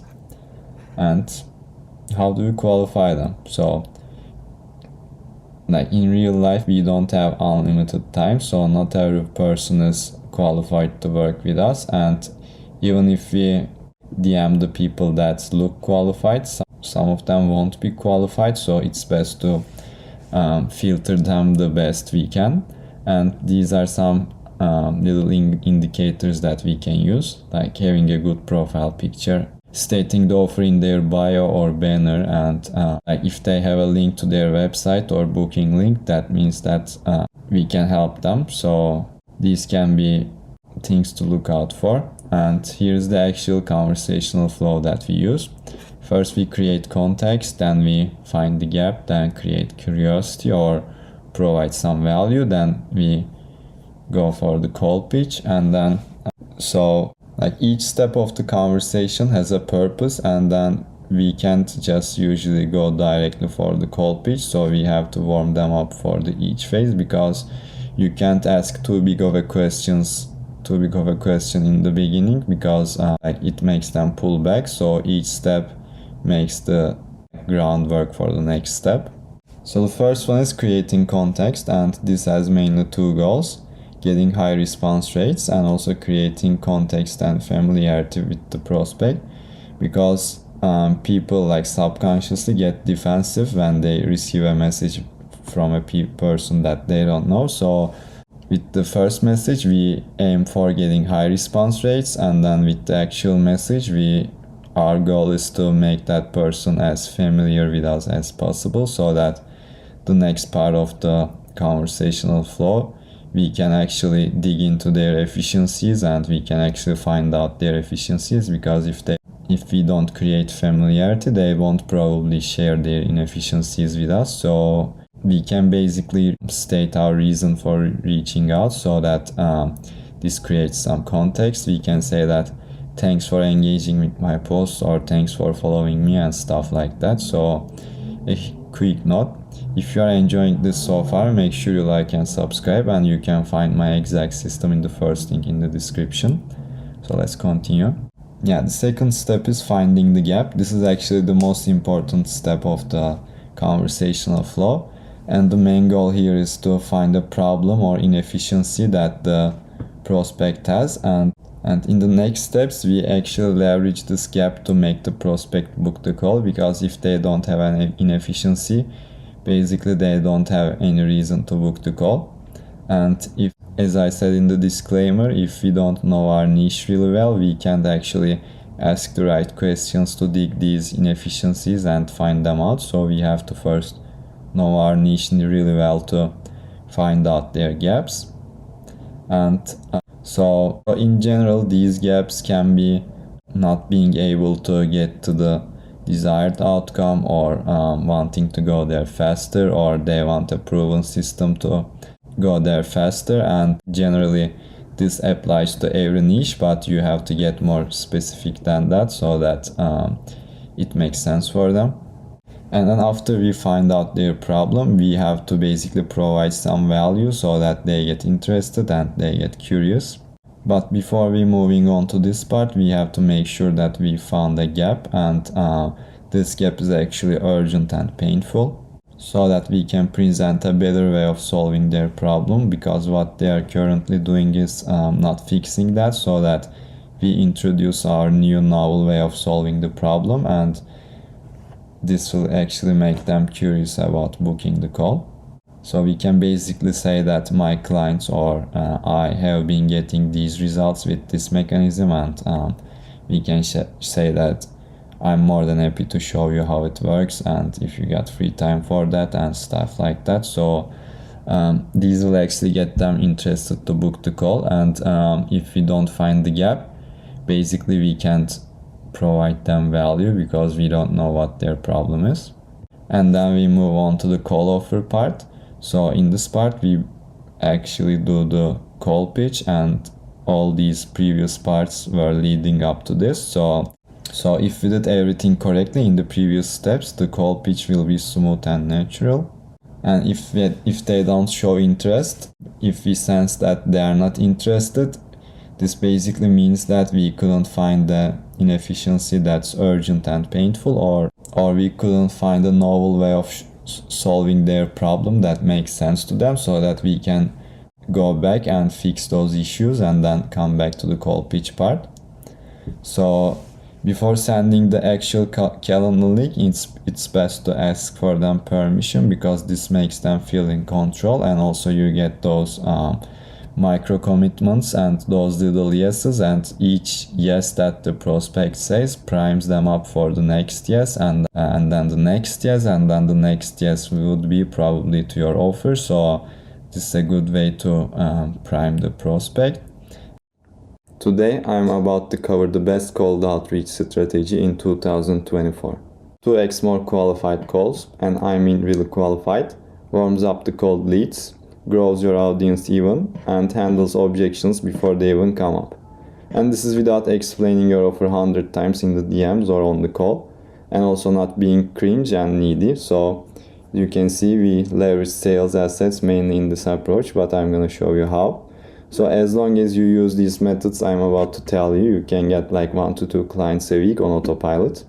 And I use the same method myself and with my clients. So here's a quick screenshot of my calendar, and if you stick around until the end, I'm gonna also share a DM script that you can implement so that you can use this method. And quick disclaimer, you still need to do a lot of volume because this is cold outreach. So here's the old way to do cold outreach. It's directly pitching. I do XYZ service, and do you wanna hop on a call to discuss, or are you interested? That kind of stuff. And with the old method, if you're a G, you also like add some social proof to make it even more appealing, but it's still not enough. So with the new method, we lead with value, and I like to include Alex Hormoz's like quick method from $100 million leads, because he explains it really well. So when you have cold leads and you offer them a lead magnet, you get engaged leads, and when you make your offer to the engaged lead, it becomes a client. But you don't make offer to a cold lead that says no to your lead magnet, because when you offer a lead magnet or a free sales asset, they basically pay with their time, and with the offer they pay with their money. So if they don't pay you with their time and attention, they won't pay you with their money. So we first offer them the sales asset, then we make the offer. So that's the main logic behind it. And here are some valuable sales assets that you can implement with this method: free guides, case studies, process explaining videos, or belief shifting videos. I like to combine a free guide with a case study, because it's like combines the results with your own system. So I think it creates the most results. And here's a quick note: if you are enjoying this so far, please like and subscribe, and also you can check out my exact system in more detail in the first link in the description. So how I implement sales assets with my outreach.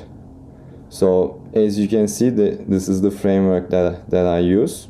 So after the opener, we use a short opener to get like high response rates, and then we offer them our lead magnet, and then if they don't answer, we follow up, and then we then again get send them the lead magnet. But so if you offer a lot of value, or if you have some authority, you can basically collect also emails with this approach, and send the sales asset with their email to their email, so that you can also collect data and grow your audience, and so basically take them closer to your audience and take them into your world. So, and after that we continue with the regular conversation framework.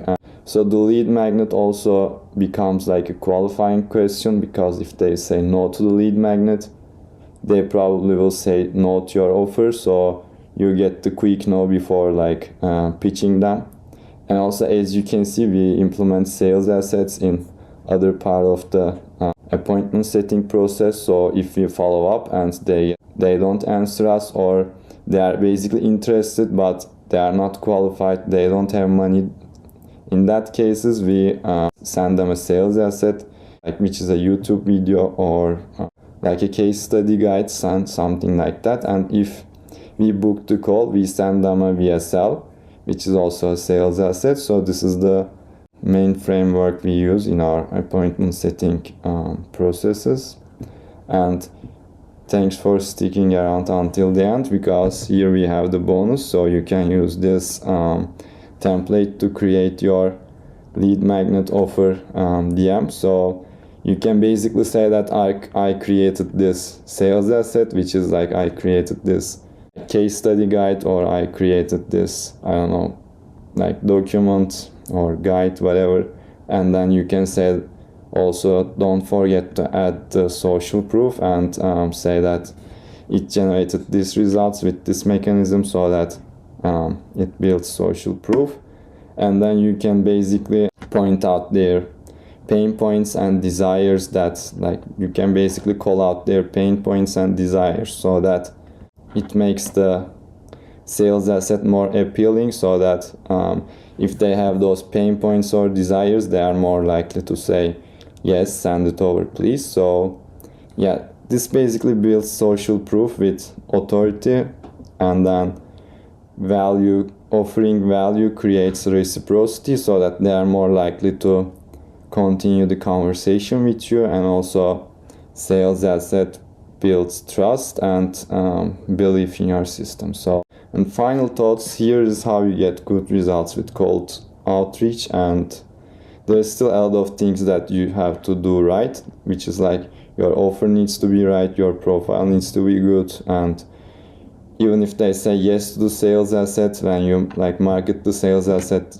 well, they'll say yes to the sales asset, but if it's bad, like it won't do anything. Also, you have to be careful about that. And if you want more help, please reach out to me on X. I don't use any cold emails, any ads, or any cold DMs. So you may ask, how do you even get clients? Over 80% of my revenue comes from warm DMs, because I know the game. I started my journey as an appointment setter for a multiple 7-figure business, and I've booked hundreds of appointments that are worth more than 7 figures. Then I built a multi 5-figure business just from X, and I've been using my 4-step DM framework since day one, which I'm about to share with you right now. In fact, one of my clients, Michael, used this exact DM framework to close 2.5k of deals in the first week of using it. So if you want to book sales calls in the DMs without being cringe, without pushing people away, or without losing your friends, keep watching. But why did I say book sales calls? Because I see a misbelief going around nowadays. So I see a lot of big gurus pushing the no sales calls thing lately. But if you are under 10-20k a month, and if you are not an established business, this can actually kill your business. But if you are currently trying to grow your business, sales calls are your best friend, because they provide higher conversion rates, better audience understanding, building more trust, and getting direct feedback loop.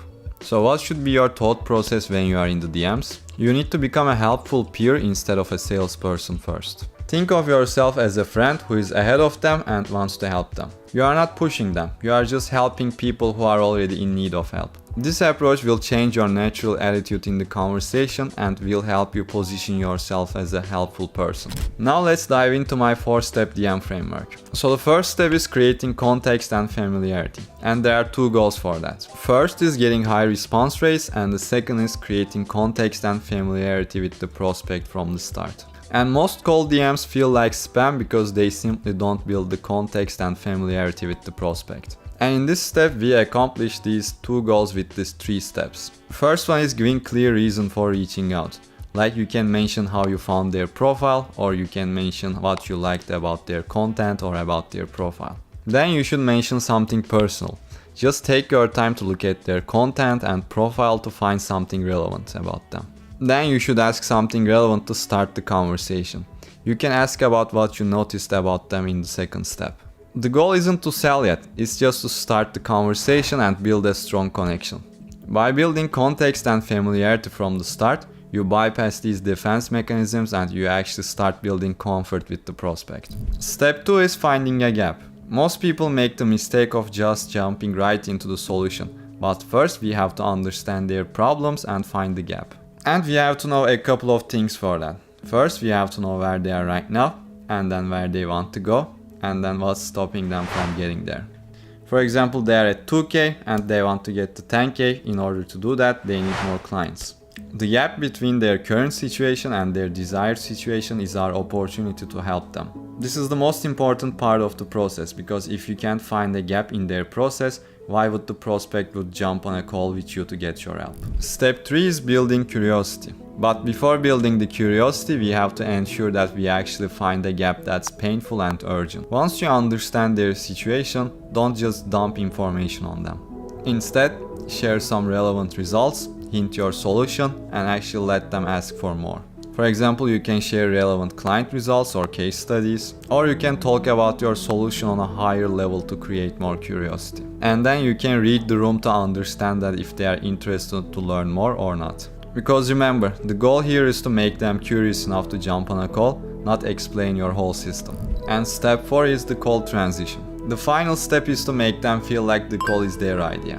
But don't drop your calendar directly. First, start by collecting micro commitments so that they'll also say yes to your call invitation. First, start by asking if they have time to discuss this. You don't need to hard sell here. If you've done the previous steps correctly, this step will feel natural. For example, you can ask if they have time or if they are open to discuss this more.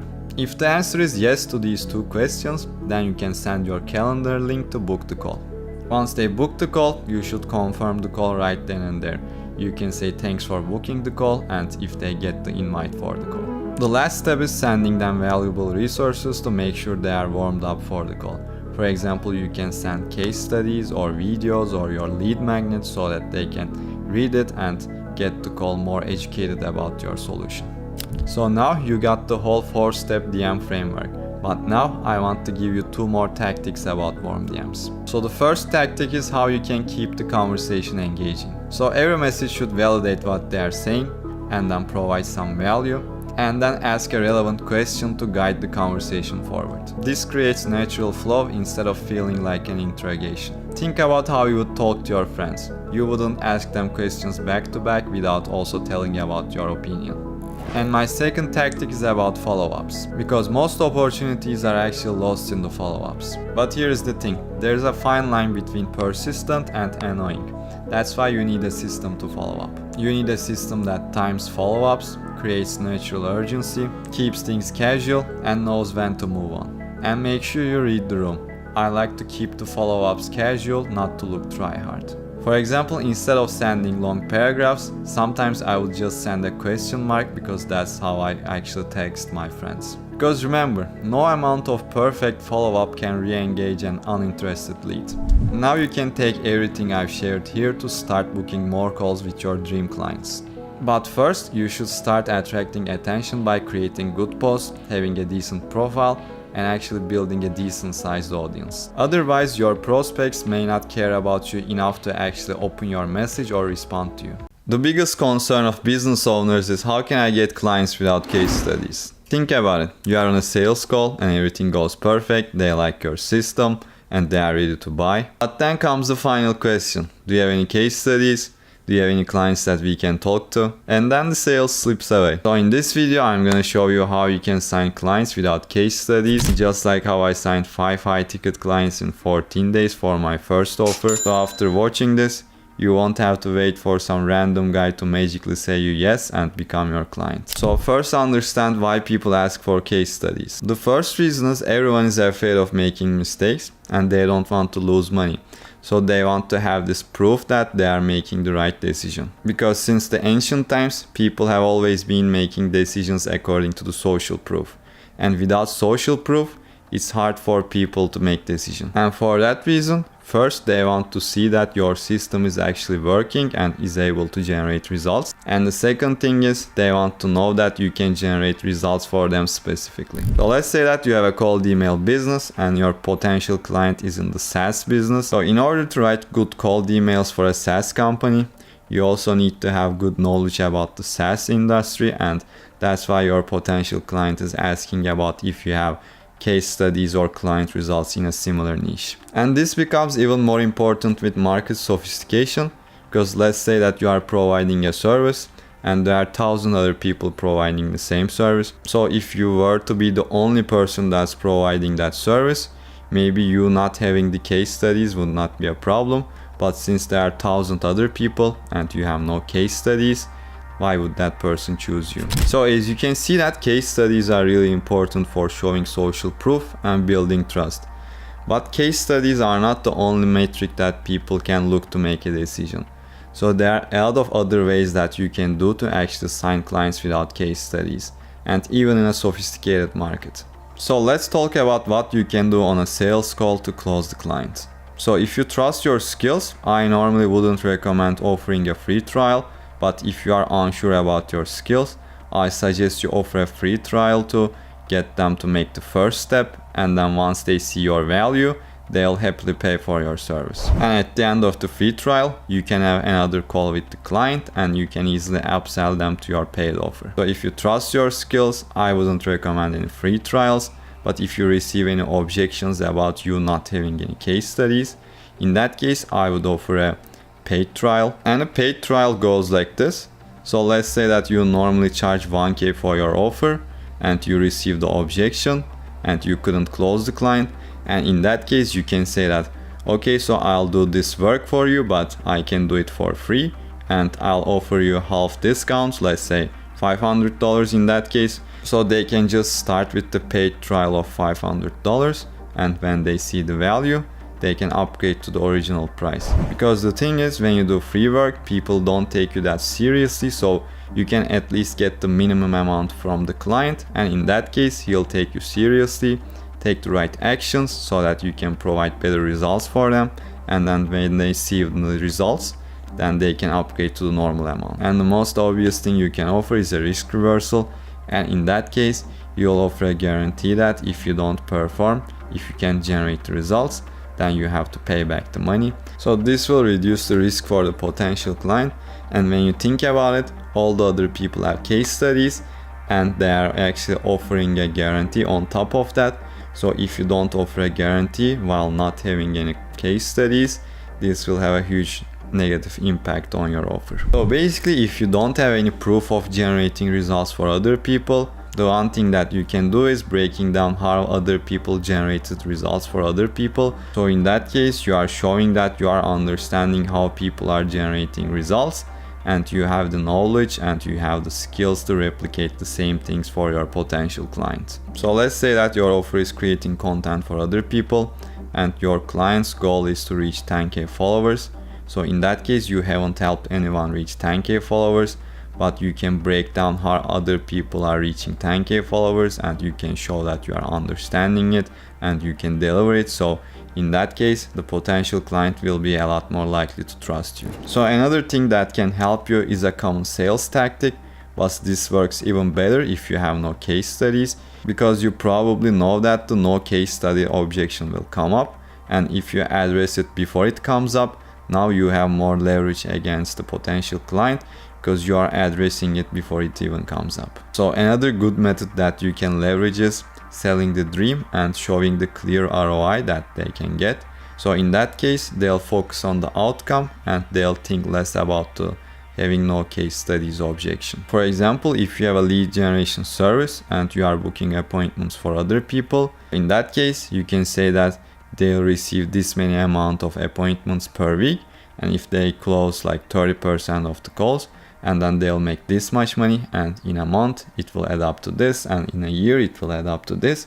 So in that case, you are fixating on the outcome and the potential client is thinking less about you having no case studies. And the last thing that you can do on the sales calls is leveraging the fact that you have no case studies, and this is actually really powerful.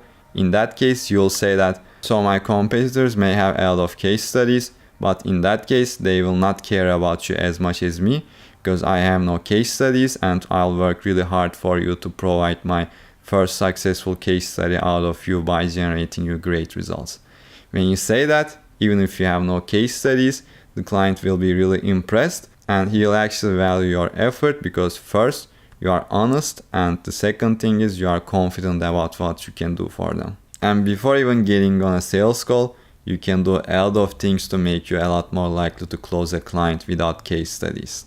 So the best method I recommend is becoming your own case study. And let me explain what I mean by that. So you don't actually wait for getting a client to practice your skills and generate results. you can practice your skills on yourself and generate results for yourself. So this was what I did with my Twitter growth offer. At first, I didn't have any results. So what did I do? I grew my own account and got it to thousands of followers. And when I have thousands of followers, now people will trust me to build their account to thousands of followers. So I didn't wait for getting a client to actually generate results. Another very powerful thing you can do is building a personal brand around what you offer. So you don't have to have client results to create content around something. And this is even better because when you create content around something, you teach it to others, and when you teach it to others, you learn it better yourself. And if you provide valuable information and if you do it long enough, you'll attract an audience and you'll build a personal brand. And when you have people consuming your content regularly for weeks, for months, it will be a lot easier for them to become a client of yours even if you have no case studies. So even if you have no results, I suggest you take the first step now and create your first content, post it, then post it continuously to attract the right people, and then over a period of time, it will make it a lot easier for you to get your first client because you have your personal brand now. And the more people consume your content, the more they will trust you. By the way, if you want to build your personal brand on X, which will make it a lot easier for you to sign your first and next client, then feel free to check the video on the cards, which is on the screen. Another really powerful way of building out of social proof, improving your skills, and potentially getting your first case study is a method called social proof speedrun. The idea here is to start charging real low and offer your service in exchange for a testimonial. So let's say that you charge $1 and get a testimonial from a client, and then the next client you double it, and then you double it. So with each client you gain a new testimonial and you also improve your skills, and at the same time with each client you are doubling your prices. So let's say you start at $1 or you start at $10. So after like 5-6 clients you start charging more than 100, and then after a few clients you start charging 1000. So you can start low but quickly scale up with a lot of social proof. The reason people ask for case studies is they don't trust you, and the people that trust you most is your network. So both in your real life or in your online circle, you can leverage your network to get your first few clients. So in that case, if those people trust you because they know you and if you can show your expertise, then they won't care about the case study because they already trust you. And that's why it's really important to leverage both your physical network but also leverage your online network by building your personal brand. Now, I hope you can sign clients with the methods that I shared here. So these are all the Twitter funnels that you can use to convert the traffic into actual paying clients. So first, the funnel starts with attention and then nurture and then conversion. This is true for almost every funnel. And when it comes to generating attention, we first start with either content or engagement, because in order to drive traffic into our account, we either need content or engagement. But when you are just starting out, your content may not create enough traffic, so that's why we are doing a lot of engagement to drive traffic into our content and into our profile, and we are building our network so that later we can generate even more traffic. And after that, as we generate traffic with our content or engagement, now we want to drive this traffic, these impressions into other places so that we can drive these traffic into our funnels and we can basically nurture them and also convert them in the future. So the first place that we can drive the traffic is our profile, and there are a lot of things that we can do here. So first, of course, we want to gain followers, and this is both good for engagement and growing your following, but at the same time it's good for our warm DM follower funnel. So we are DMing every qualified follower that we are getting so that we can have good conversations with them, because if someone is following you, they are probably interested in what you do. So it's a really good idea to DM them, talk with them, and actually figure out if they want help or not. So that's why we are DMing our followers and using the warm DM funnel to book calls and send them our calendar link. So that's the first thing that we can do with the warm DM funnel with the followers. By the way, if you want to see the exact DM script I use to book 30 calls a month, you can check out the video on the cards right now. And with our profile, of course, we have the pinned tweet, and that's why I'm always saying that pinned tweets are really important, because with the pinned tweet, you can do a lot of things like build authority, build trust, add videos, talk about yourself, and make people really trust you. And at the end of the pinned tweet, you can of course direct them to your email list, which sends them to the email funnel, and we are going to talk about the email funnel a lot more in a few minutes. But besides that, you can also have a CTA at the end of your pinned tweet so that they can either DM you something and now you can have another DM conversation and book calls here. And besides that, we also have the link in bio in our profile, and with that we can also send them to our email list. So that's another way to send people to our email funnel. And besides that, we also have plug tweets. I really love plug tweets because when one of your tweet is like going really well, you can actually capitalize on the engagement that that tweet is getting, and you can plug some tweet there. It can be an offer plug or it can be a lead magnet plug, and you can direct those attention into a more relevant place that you can monetize. So that's why I really like the plug tweets.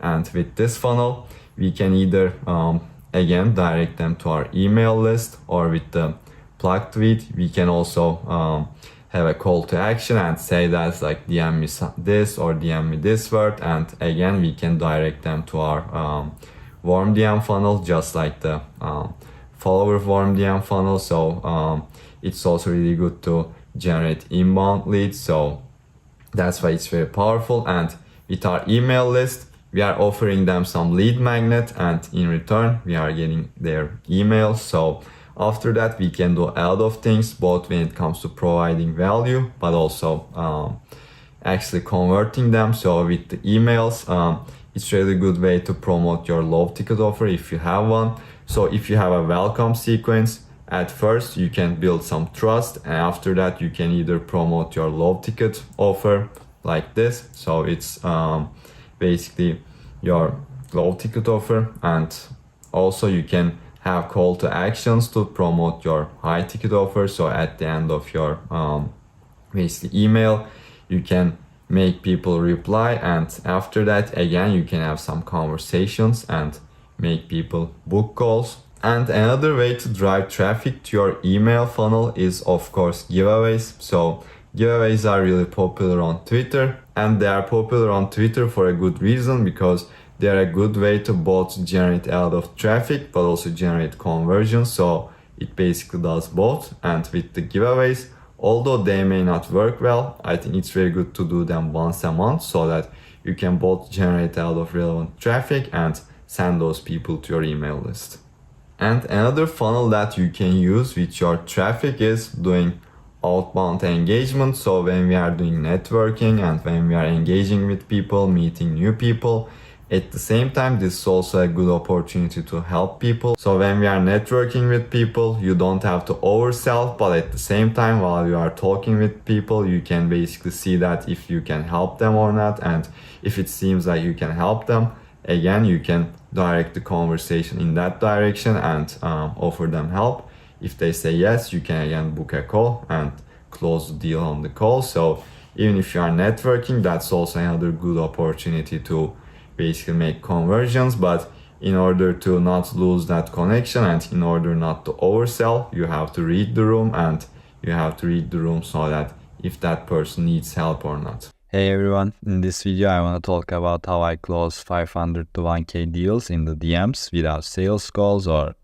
like without paid ads, stuff like that. So this is just DMs and closing the deal in the DMs. So here is some proof. Like I closed like 500 to like 1k deals, monthly deals in the DMs. So yeah, here is some proof. And in this document we are going to talk about the DM foundations and building authority in the DMs, because without authority, like you can't make someone pay in the DMs, and the inbound lead generation and basically the DM flow to sell in the DMs, and offer promotion email sequences and bonuses and more. So yeah, if you are new here, I'm Onat. I make these videos to break down how me and my clients build our brands and attract our dream clients with it, without a large audience, without paid ads, without being cringe to get engagement or go viral. So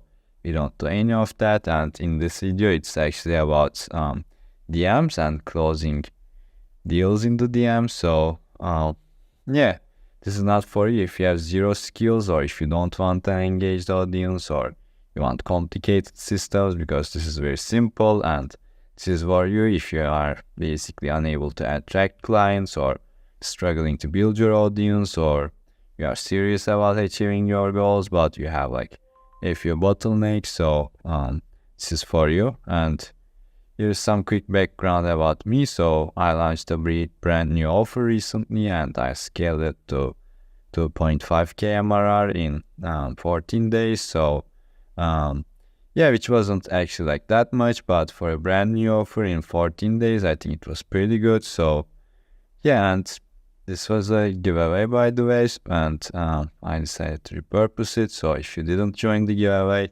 you are kind of lucky right now. And yeah, so let's start. And let's start with foundation. Yeah, before basically closing like deals in the DMs left and right, you need a few foundations to get like dial in, because you can just have like a few tactics and start closing deals in the DMs. So the first thing is having an actually good offer. So if you are selling something that people don't want, like you can't close deals in the DMs, you can't close deals in the basically calls. So it's kind of a bit hard if your offer is not good. So make sure you validate your offer, make sure you are selling something that people actually want, people are already buying. So make sure you do that. And second one is building trust and authority. So this screenshot is maybe a few months ago. So but yes, still, so this is my X profile, and this is some random profile that I found from my followers. And if we were to have the same offer, like same DM scripts and like same outreach, or I don't know, same content, so like which one would you buy from? I think the answer is pretty clear. So if you don't have a brand with trust and authority, it's kind of a bit impossible to sell in the DMs, unless you find, I don't know, someone like really easy to convince. Like, I don't know what to say about that person, but if you are buying something from a profile like this, it's a bit risky, I guess. So yeah, the second one is actually the offer doc, because we send our offer doc to give the full information about our offer in the DM, so that they go through it and they like it, so they buy it if they trust us. So having a good offer doc is key, and I'm gonna show you how to do it. So, and the next thing is scarcity and urgency, because if they think that basically they can like if the offer is available like 24/7, like 12 months a year, so it's like they don't have any incentive to go for it at that moment, because buying something in the DMs kind of like takes a bit of urgency, or like takes a bit of like how can I say it, like they need to basically decide it right now and do it. And if they don't have the urgency, they probably won't buy it in the DMs. Like they will want to like think about it, or I don't know, just chill a little bit. But actually thinking about it makes it a lot harder to make the decision. So we want people to just make the decision right now, especially if it's if you want to close the deal in the DMs, because people are really afraid of making mistakes, and we want to basically eliminate that. You want to eliminate that kind of I'll think about it stuff. So that's where the scarcity and urgency came in. So yeah, these are the foundations, and the next thing is authority in the DMs, because yeah, as I said, it's pretty important. So Yeah, the first thing about it is having that social selling frame, because people like don't want to be sold, they want to buy stuff. Actually, they really like to buy stuff, but they don't like being sold. So you want to have that friend frame with authority and with results. So it's like you are a friend of them. You are like not like a friend of them, but you are kind of friendly to them. But at the same time, you have authority. You have the results they want. So it's like that's what I call the social selling frame. So yeah, and so that's what I meant actually. Like, don't be too friendly, because that also makes you lose your authority. But you have to approach them in a frame that they are kind of you are kind of their friend, but also you have that authority. So I think that's the best place to make a sale. So, and the last part is law of detachment, because when I was an appointment setter, like I used to send a lot of DMs, like a lot of follow-ups, but as you know, it's like kind of sales is kind of like dating, and if the other person like always sends you messages, like they kind of freak out and just wants to like get your reply back. It's kind of very needy, so we want to have that law of detachment, because when you are detached, you are kind of acting cool, like acting, I don't know, like you are in control, and basically you don't need them, and that's actually the best way to the best way to make them attract, because like attraction happens like that. And and people don't don't think needy people will I don't know, have authority. So yeah, that's the authority in the DMs part. And the next part is, of course, generating the inbound leads, because inbound leads are the high intense leads, and if you were to do outreach and do outbound DMs, I don't think it's that easy to sell to people in the DMs with outbound DMs, because you reached out to them, you kind of gave away some of your authority with that, because with inbound leads, they come to you, so you have basically more leverage. And so in order to generate the inbound leads, we do offer plugs. That's basically plugging your offer under a authority post, under a client result post, or under a flex post. So it's like saying, by the way, I have this, like, do you want this, stuff like that. So instead of the newsletter plug, I like to plug my offer under the authority post, and that's how I get like high intent inbound leads for my offer. This is actually one of the best ways to do that. The second one is like the direct promotional post, saying that I'm launching this offer, or if spots are running out. As I also mentioned about like scarcity and urgency, it's good to always tell people that and let them know that the spots are running out, and they need to act fast, because like always scarcity works. So, and the last one is email CTAs. I actually probably get like half of my inbound leads from here, from the email CTAs, and that's also why you should build your email list. If you have a small email list, probably you won't get that much inbound leads from it, but if you have a large email list, like it can be very, very basically profitable. So I like to have two kind of CTAs. I like to mix them. Sometimes I do more direct CTAs. These are like more salesy, and sometimes I like to have more soft CTAs. They are more conversational, asking stuff like maybe open-ended questions, or not directly related to their business, maybe stuff like that, but with or not directly related to your offer, but with direct CTAs, you probably say something like, if you want this, if you want my help, if you want to learn more, reply. So these are a bit more salesy, but I like to use both, because it's like always good to switch things up. And these are all the methods that I'm using to get inbound leads. And when I get that inbound leads, it's basically the next thing happens, the DM flow, to basically sell in the DMs, because right now we have our offer, we have our authority, we have our offer document, and we basically used all those three methods to generate the inbound leads. And now we need to have the conversation and send the offer doc and basically make them buy. So yeah, the first contact is basically where you send the offer doc because they said that they're interested in your offer. And if you have a more conversational CTA, maybe you ask a question about their business and then send the offer doc. But if you have a more direct CTA, you send the offer document and basically add scarcity and urgency to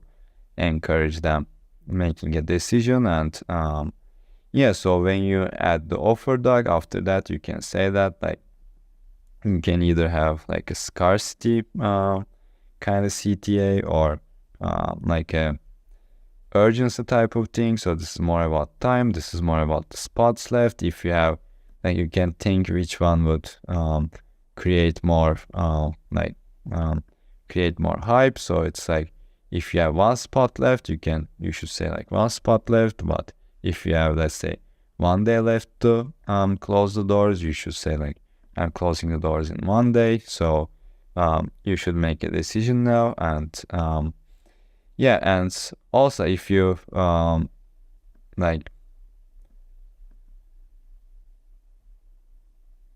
yeah, this should be fake. So it's like no one likes fake scarcity and urgency tactics. So if you say that one spot left, if it's gone, it's gone. If you have like 1 day left, and if the 1 day is gone, like the spot, it's closed down. So make sure you stick to the deadline, stick to the spot. So it's pretty important. If people kind of feel that, it's very bad for your authority. So I wouldn't recommend that. And yeah, and also after that, it's about the follow-up. So I wouldn't recommend just following up an hour later or just letting it sit for a week. I think yeah, people are very busy, so I think it's good to follow up with them like after 2-3 days, and make sure you also add the scarcity and urgency in the follow-ups, like without being repetitive. Maybe use kind of a different angle. And for example, if you get a client in the meantime, you can mention that, oh, by the way, one spot just got filled, so you have to hurry and stuff like that. So you can basically change things up and try a different angle to create that scarcity and urgency. And yeah, this is pretty important. The next phase is basically closing the loop. So let's say you followed up 1 time, you followed up 2 times, and they still didn't answer. At this time, it's good to basically close the loop because it signals like authority. It signals that you kind of don't need them. Like most people just follow up in a needy way and let it basically finish the conversation that way. But when you actually close the loop, you say that, okay, I'm closing your file because I haven't heard back from you. In that case, at some point people see that message most of the time and they feel that, oh, this guy is kind of this guy is different. Like, why did he say that? Like, why did he close my file? I don't know. I think this is I actually learned this from one of my mentors, and I think this is a really cool way to let them know that you won't basically follow up with them like for years and you kind of don't need them, so you can so they can do whatever they want and you'll be still better off without them. So I think this is a really cool way to say that, and this is how you finish the conversation. And you'll be shocked when you close the loop, like how many people get back and say that, oh, I'm sorry, like I missed this reply, but I was busy, I was actually interested. So when you close the loop, I think it's even more effective than a follow-up when it comes to getting replies. I don't know, but it's like that attraction thing, because when you pull back, people actually like I don't know, people actually chase you more. So it's something around that. And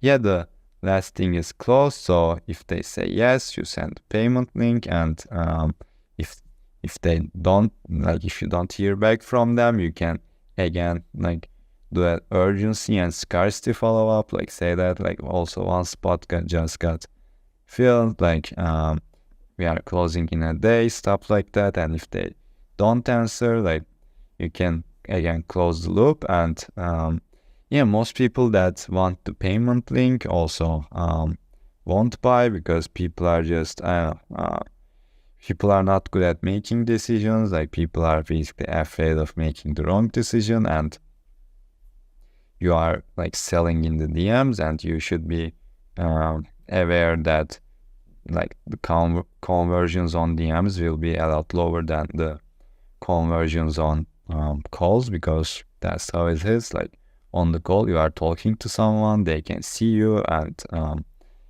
yeah, it's basically, I think, like pretty clear why the conversions on the call would be very higher than like a lot higher than conversions on the DMs, because you are just texting them. And yeah, but these are all the other things that basically you should use to make people make a decision on the DMs, like whether it's about authority, whether it's about scarcity, urgency, having a good offer doc. Everyone, in this video, I want to talk about how I launched a brand new offer without paid ads, without a large audience, without sending cold DMs, like without being cringe, and I scaled it to 2.5K in 14 days. So it was a brand new offer, and I just wanted to launch a new offer, and with this my perfect offer launch strategy, I managed to basically get it to 2.5K a month, like recurring revenue, in 14 days of launching my offer. So here's I'm gonna break down how I did that, and here's a quick typo. So yeah, sometimes you need that. So whatever, in this document, I'm gonna cover the perfect offer launch, and here is like what we are gonna cover to basically launch our offer like I did. The first one is the banger offer doc. Second one is my offer promotion secrets, and third one is the offer launch protocol, and actually the promotion timeline. And basically, if you stick around till the end, I'm gonna also talk about my promotion timeline. So before we start, here is the quick social proof. So this is where I scaled my offer to 2.5K a month in 14 days in May. So this is actually like not all of it was from Stripe. So this is actually like 2.5K, and these are some of my other client results, like where I helped Michael like close 2.5K of deals in the first week of working together, like helped Shane close this second client, Adam got his first client, helped Ahmed monetize, and helped Jaden get his first paid client. He only got like 3 clients. So Jaden actually used the perfect offer launch strategy. So here are all the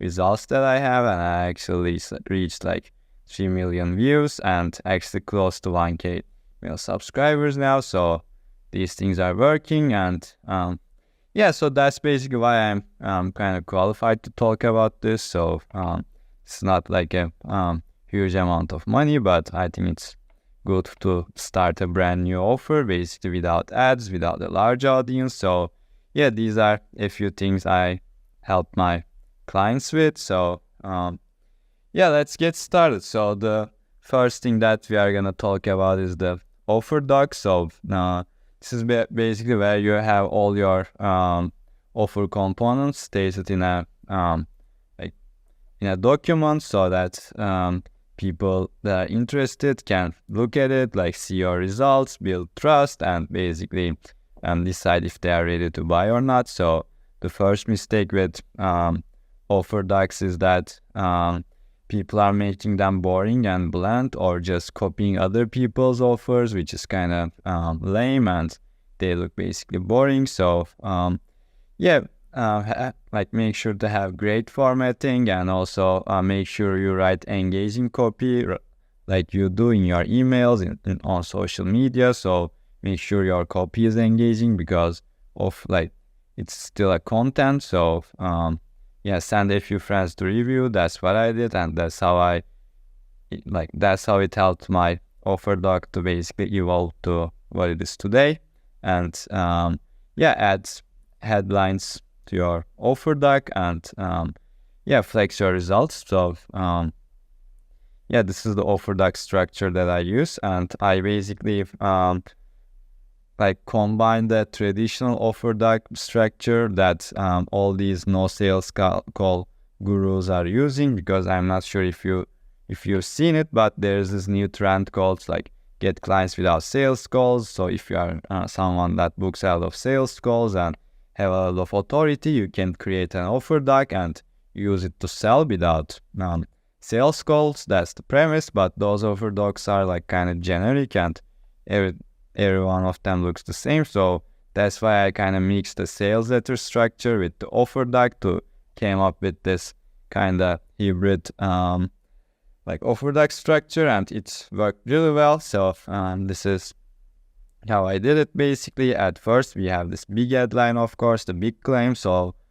like I'm sure you are also selling something that other people are selling, so there's no room for small claims in a crowded market, as people say. So it's pretty important to have a big claim and very quick intro. And then basically, since you have that big claim, whenever you have a big claim, you have to back it up. So we back it up here with the proof section. So it's actually kind of similar with the like this. This is kind of like a sales letter. So as you see, there's not like a big claim here, but it's like here. So quick introduction, and then like some social proof, and then background, and basically the actual contents. But I basically like not included the investment and the guarantee, because this is not an offer doc. So yeah, after you basically provide some proof, it's good to highlight pain points and also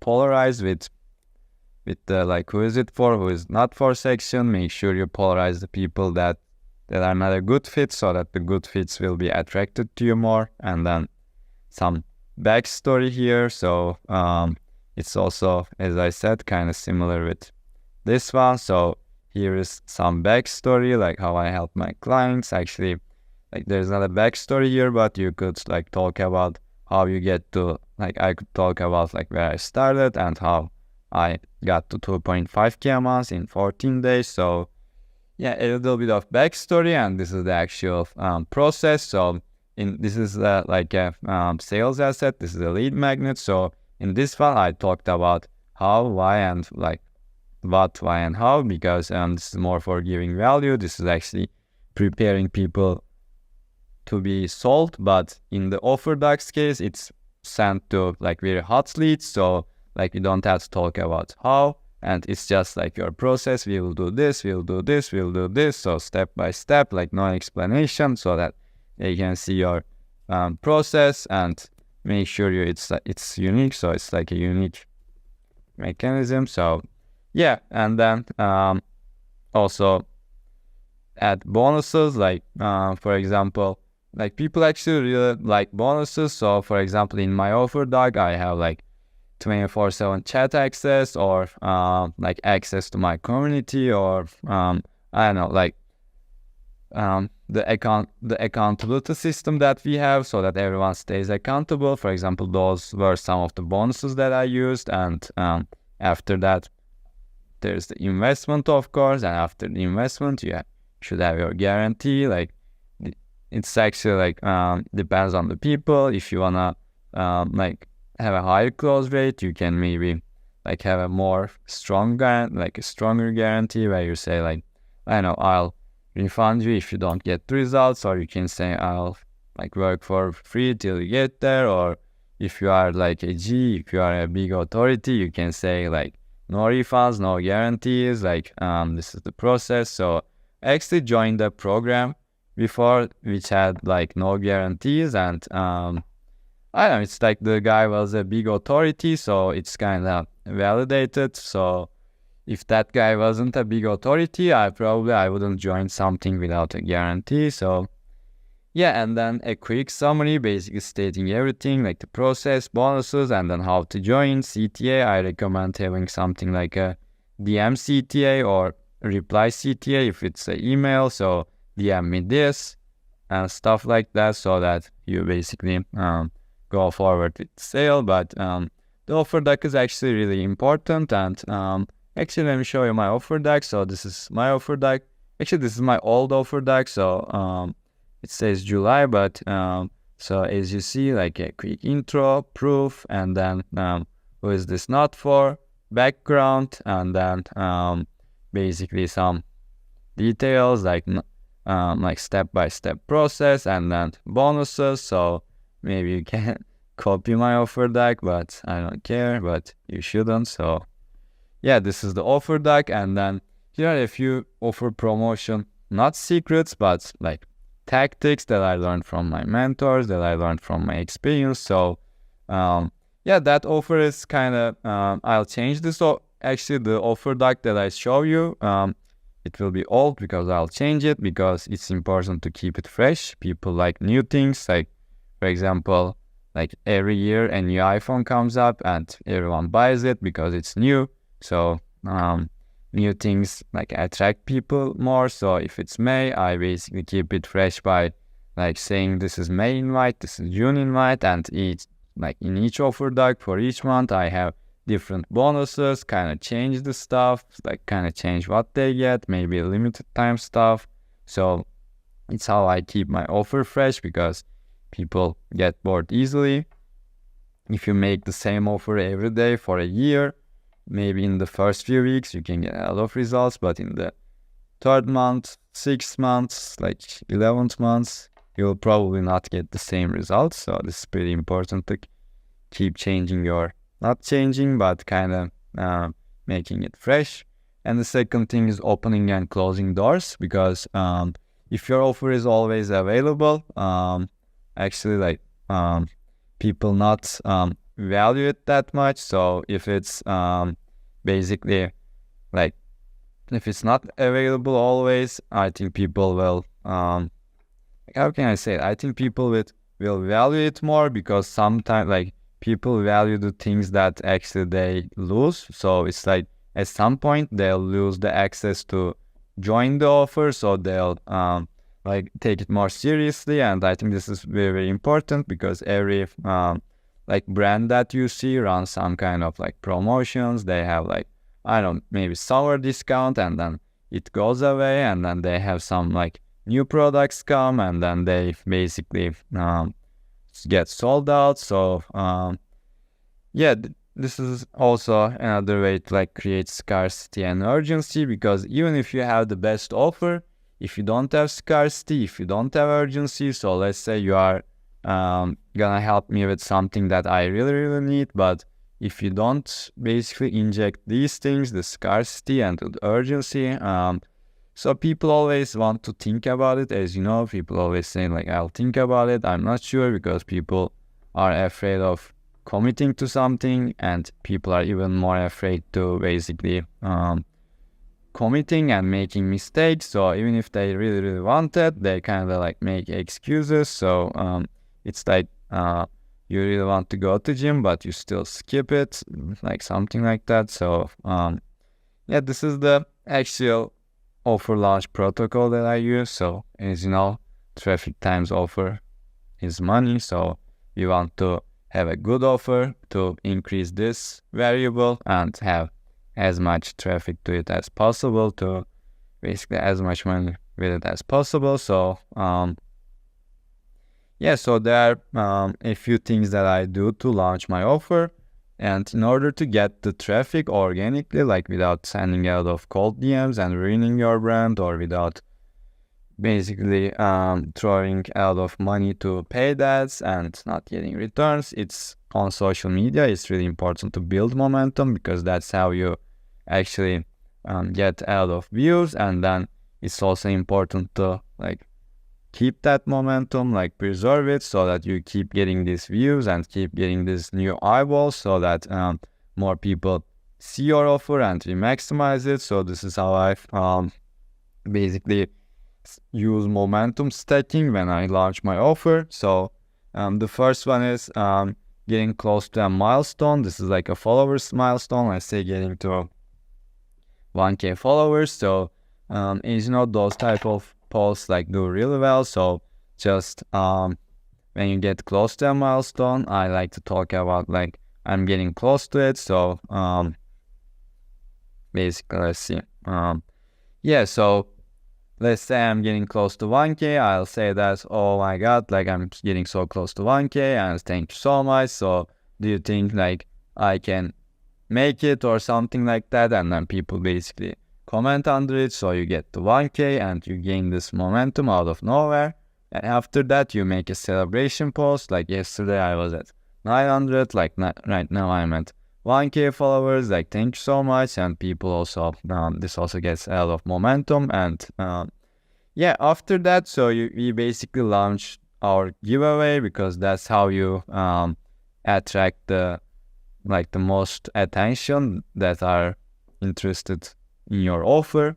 So like doing a giveaway is tricky right now, so it's kind of risky, but so if you want to basically get help with that, you can DM me, and because there are a few things that you should be careful about not to get banned. And besides that, if this guide is helpful, feel free to check out the first link in the description, where I have a more in-depth guide to explain like how to get clients on social media without having a large audience, without sending cold DMs. So feel free to check it out. And yeah, so basically after this momentum, we do our giveaway and get even more momentum. And then so this is actually a giveaway document, so people go through this, and as you see, for example, there's an offer here, and so people basically read your giveaway, read your lead magnet, and they build even more like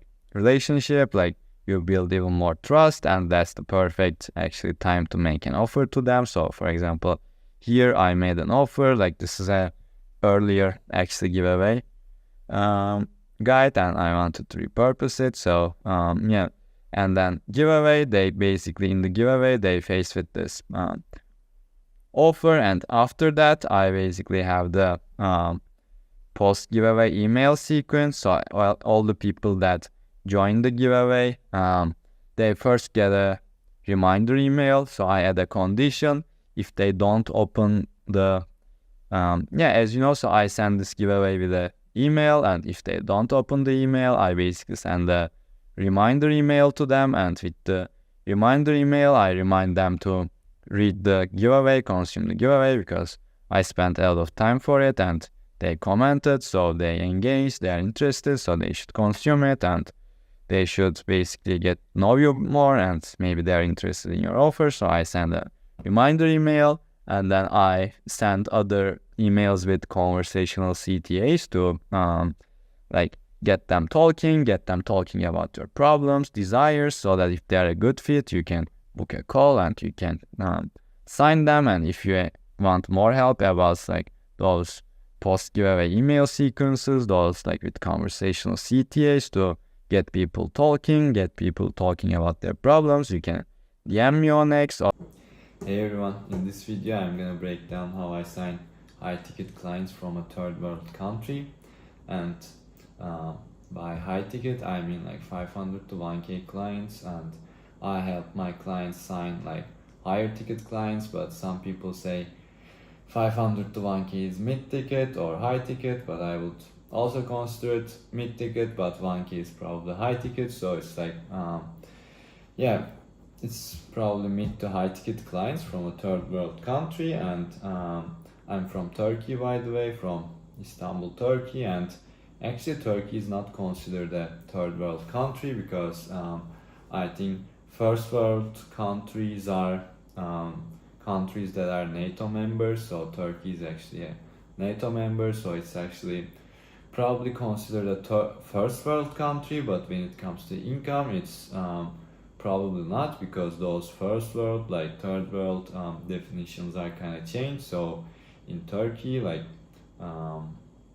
the minimum wage is probably $550 per month or something like that, which is pretty low compared to all the other first world countries. And probably hourly wage would be like maybe $3 an hour minimum wage, so it's also very low compared to other first world countries. So when it comes to like income, it's clearly not a first world country. And yeah, so actually when I was working at my first 9 to 5, I was like I graduated from college. I was an engineer, and in my first 9 to 5 in Turkey I was earning $750 per month, so which is very very low compared to other first world countries. And right now I'm signing clients for 500 to 1k, so it's like I get a one-time payment from like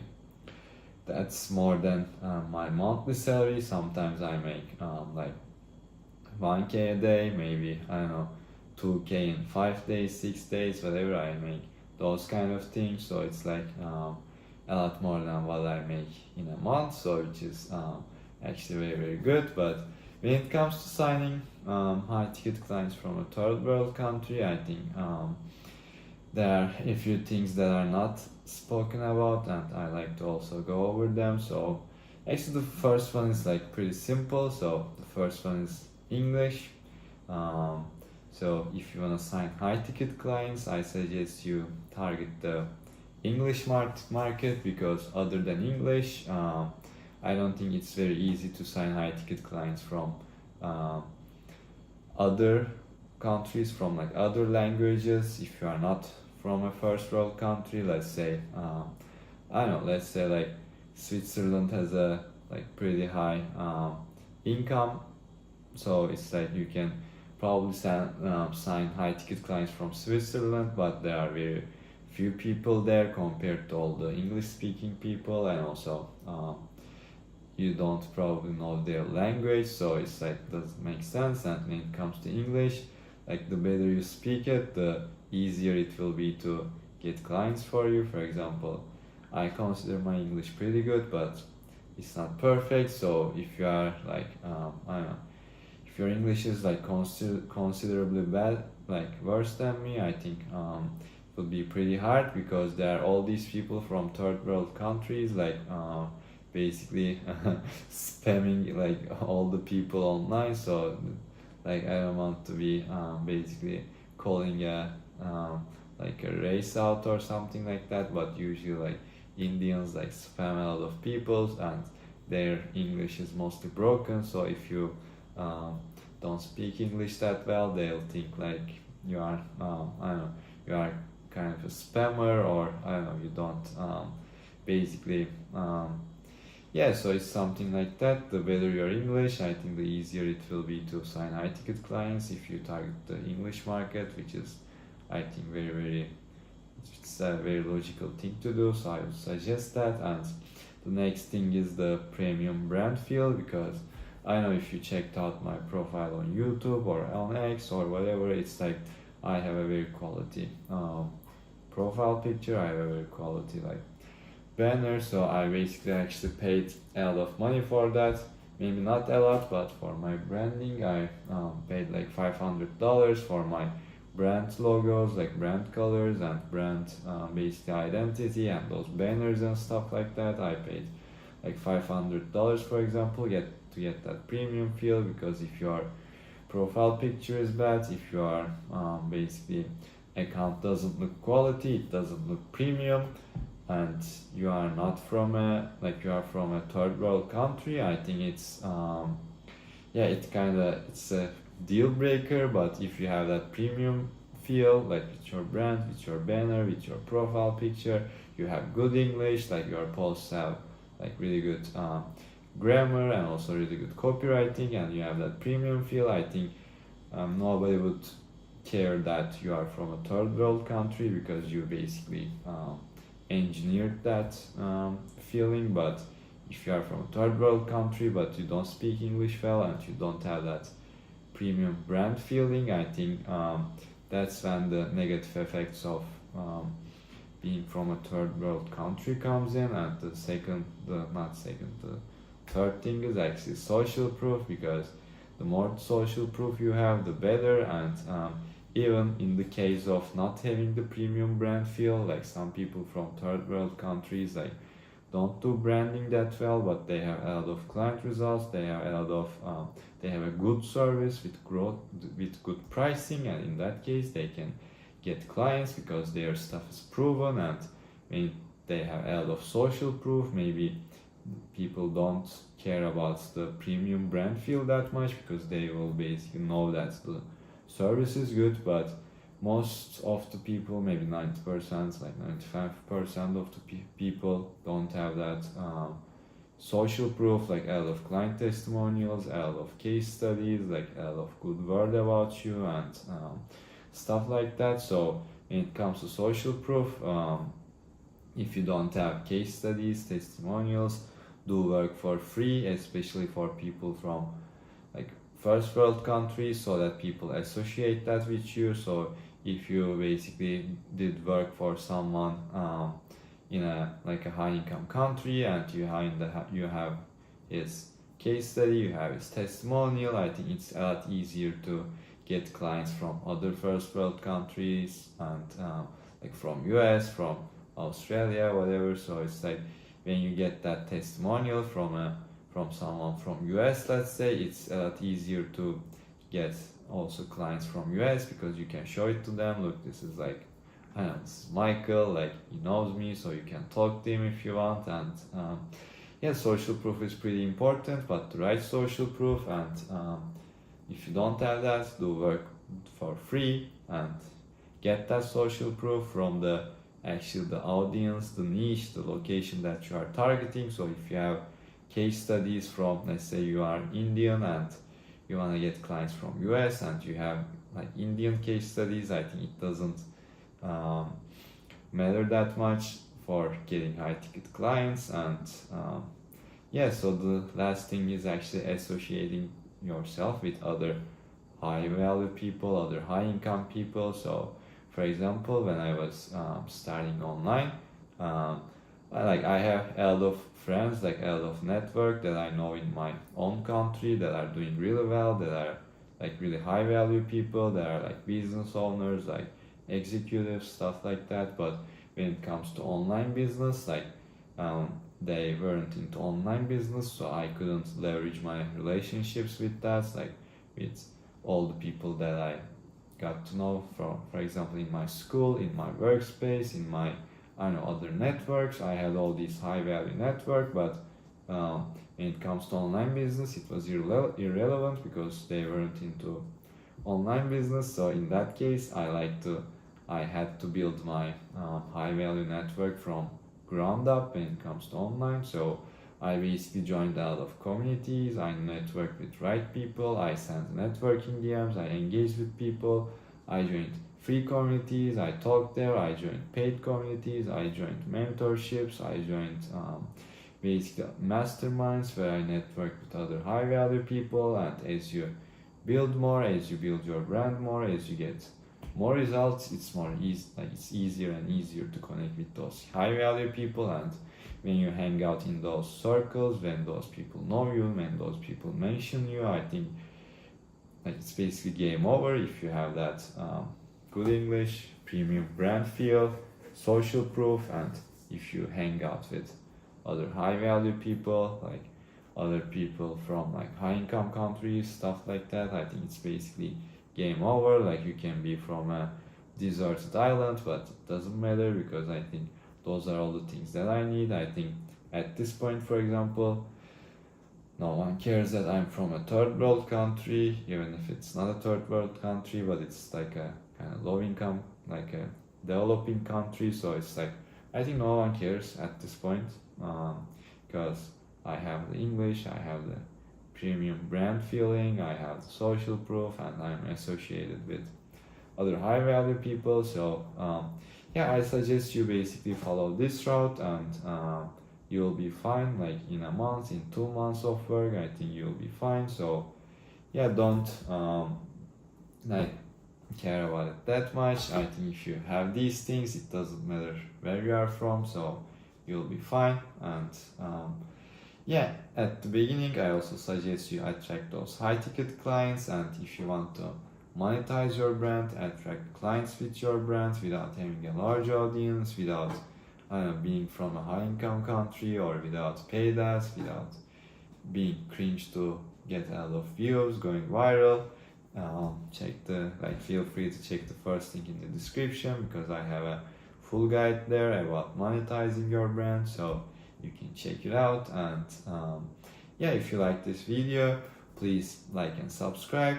I just randomly came across this video idea, and I think most people, like, I think a lot of people are thinking about this, so that's why I thought that's a good topic.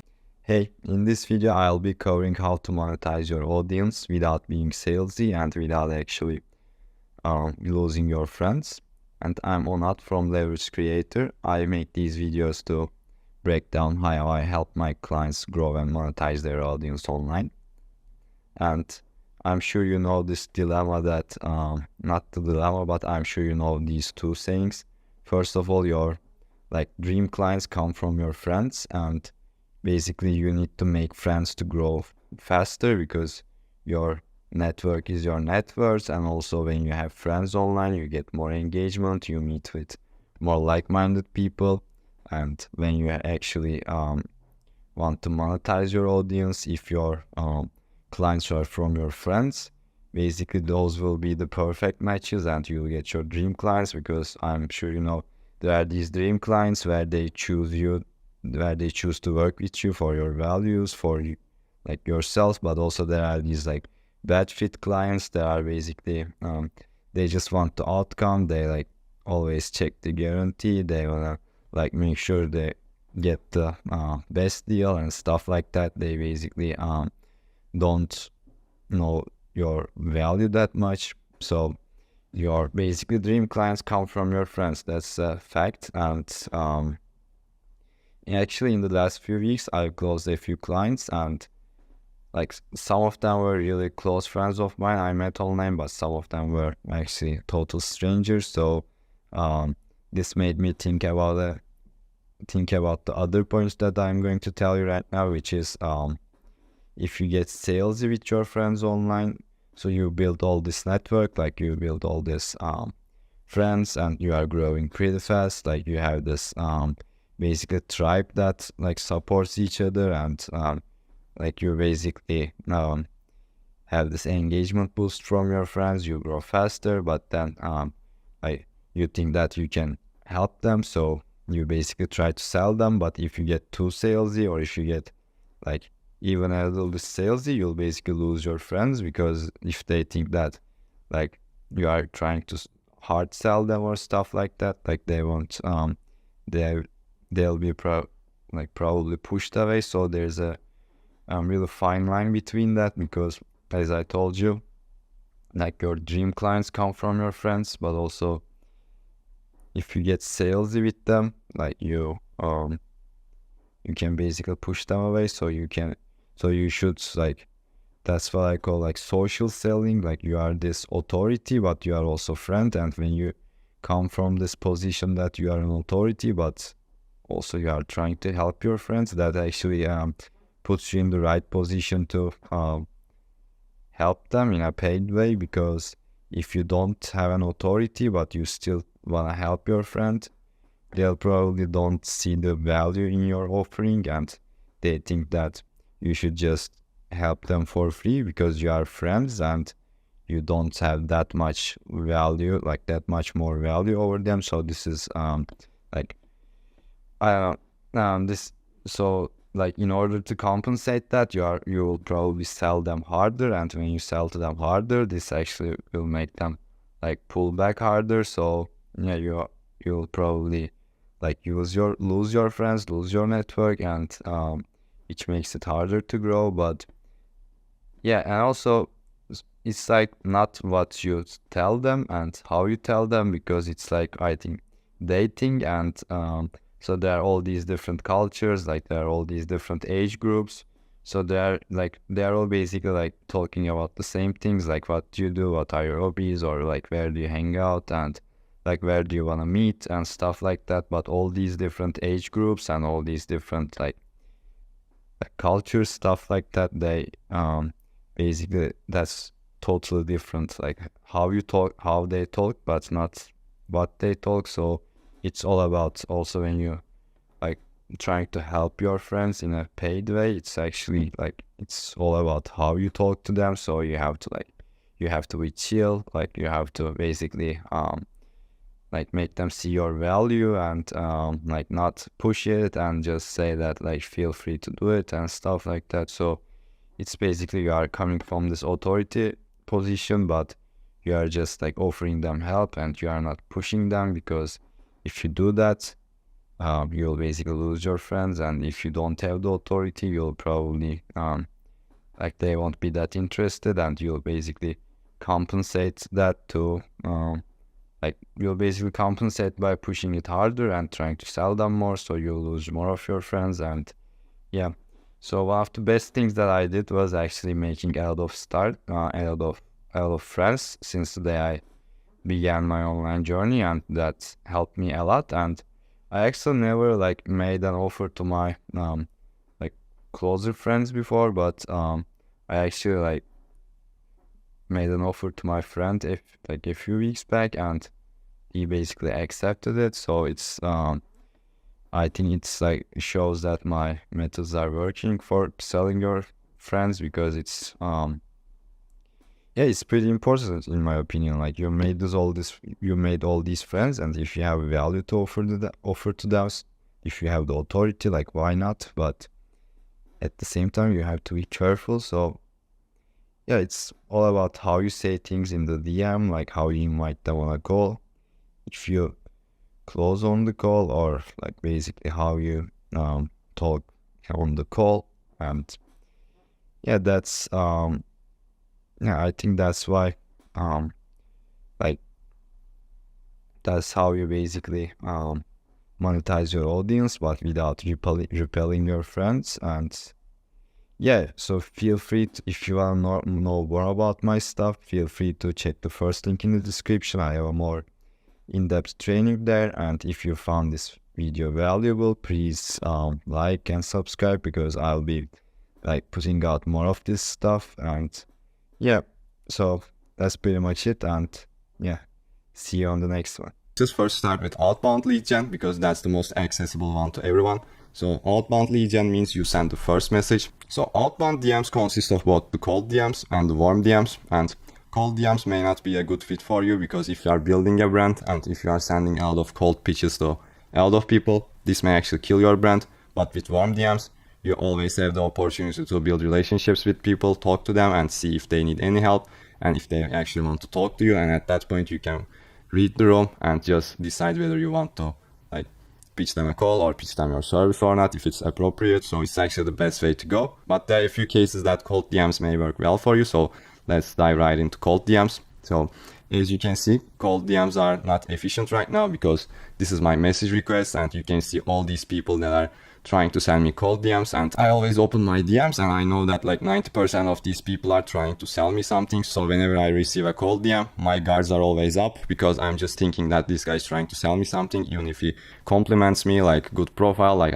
I like your content, whatever, I always think that like this guy is probably going to sell me something. So yeah, when it comes to cold DMs, like me, people always have their guards up, so it's really hard to sell them with that. But there are also a few good ways to do cold DMs. So for example, one of that cases is if you have a done for you service. So if you have an agency or a service and you are willing to do free work up front and you are willing to send them to people, this may actually be a really good strategy. This is also called the Dream 100 outreach. So you are carefully choosing 100 people that are a good fit to work for you, and just you are creating free work for them and you are sending them up front. So in this case, you are differentiating yourself from a lot of people who just like to pitch and who just want to get you on a call and just take from you. So in this case, you are first giving, so you are giving value, so you are differentiated from all these people and they can just decide whether they want to use your service or not. So this is actually a good way to do it. But if you don't have the time, to do free work and just do this Dream 100 outreach method, I actually don't recommend doing cold DMs to anyone.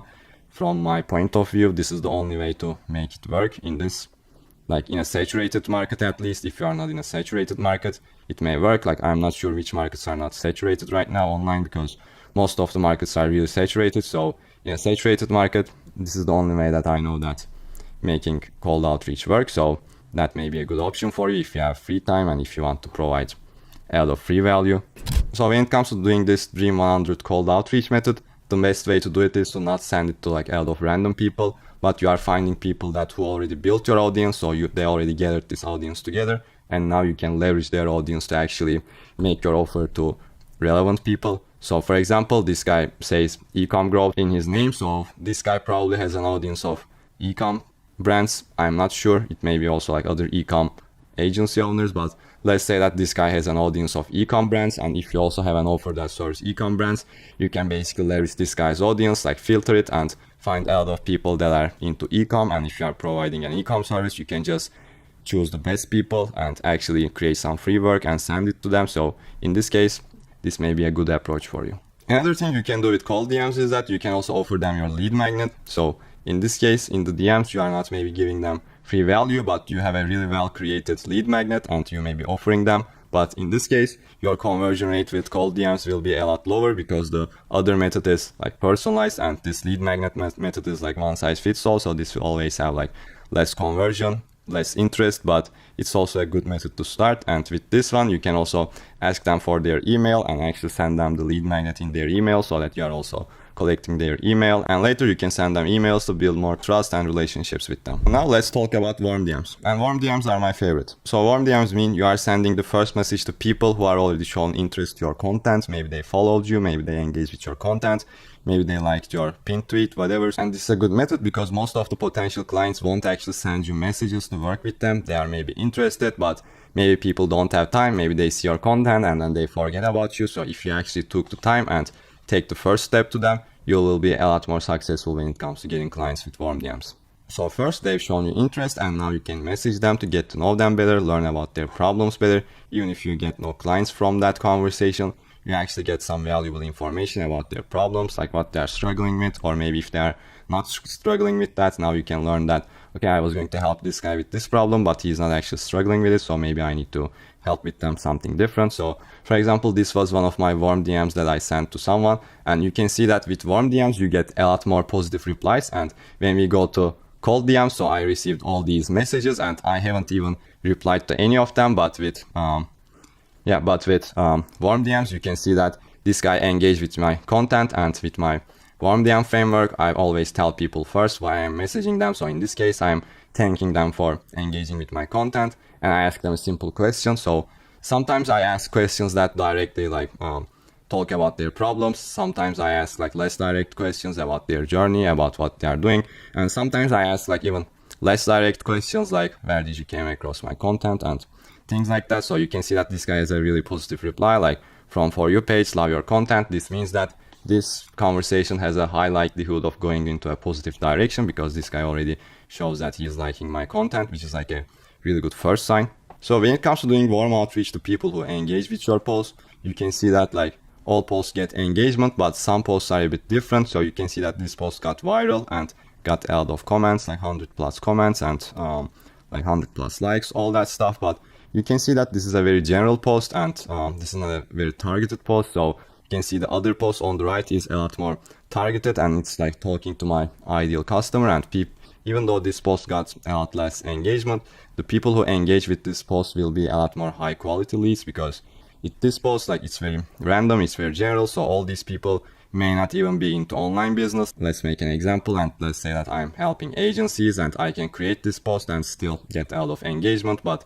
most of the engagers will not be agency owners, all the people that I'm targeting, because since it's a general post, the algorithm is showing it to more general people. But with this post will be seen mostly by other online business owners, other service providers, other coaches, because it's a targeted post. So when it comes to doing warm outreach, I'm always prioritizing warm outreaching to people that who engage with these kind of posts, because they have a lot more intent. But if you have time, you can also do outreach to these people, but there are like hundreds of people here, and most of them may not be actually interested in what you do. So I always prioritize these kind of authority posts when it comes to doing warm outreach, because you'll have a lot more conversion with that. And when doing these cold outreaches, you'll notice that most of the conversations will not lead into a booked call. And that's perfectly okay, because only a very few percentage of your audience is ready to book a call at that exact point. So the other guys will also be interested, but they may not be ready yet. So this is also a good strategy right now to get those people even warmer and get them more likely to book a call with you. So with this strategy, for example, you lead the conversation, you send your warm DMs, you talk a little bit, and you notice that that guy is not interested like that much into like hopping on a call or getting help with your exact system. So what you can do is you can offer them to like send your lead magnet, and if they want it, they can like just give you their email and get it. So in this case, even if they have like slightest interest, you actually capture a lead. They just join your email list and now you have their email. And if they don't want to get your free lead magnet, this means that they are not even interested, so they are just going to go on with their day. And you also build an email list of people that are interested with what you have to offer, but they may not be ready yet, so they are constantly getting nurtured in your emails and actually building trust in your emails. By the way, if you want to learn more about my warm DM strategy, you can check out the video on the cards. And now let's talk about the inbound lead generation strategy on Twitter. So the inbound lead generation means the leads take the first step to actually message you and not you. So in order for the lead generation method to occur, you need some content, because people just need to see your content, your lead magnet, or even your profile, so that they can message you and they can take the first step towards contacting you. That's why when it comes to inbound lead generation, the call to actions, the offer plugs, and the profile optimization, and the social proof posts with authority posts, like these are all really important when it comes to the inbound lead gen strategy, because with this you are not sending the message and you are just trying to make the other person send you the message. And if the other person sends you a message, this means that they really have a strong desire to like contact you or get help from you. So in order to create this strong desire, your content will need to be on point, your CTAs, your offer plugs, like your profile optimization, and your social proof posts, like these all need to be really on point to make someone DM you. So first you can do a lead magnet plug, and with lead magnet plugs I call them like half inbound leads, because they are not maybe like sending you messages, but they are giving you their information to get your lead magnet, and with that you can actually send them emails and all that stuff. Or with your lead magnet, when they get your lead magnets, like you are going to have some CTAs in the middle at the end showing that okay, this was like a free lead magnet, and now they can get your help for a paid offer to get even more help, or personalized help, or whatever. So like I call them also inbound leads. So first they give your email, and then they may actually become a full inbound lead by consuming your lead magnet and sending you a message with the call to action with that. So another way to creating an inbound lead with your content on Twitter is doing these offer plugs, and these are really powerful. Like you can't do these like on other platforms like IG or on TikTok maybe, but on X, if your post does well, it's a really good practice to actually plug your offer under it, because where it's an authority post, a lot of people will see it, and this also means that a lot of people will see your offer plug, so they can just message you while seeing that offer plug. And another important way to create inbound leads is the profile optimization.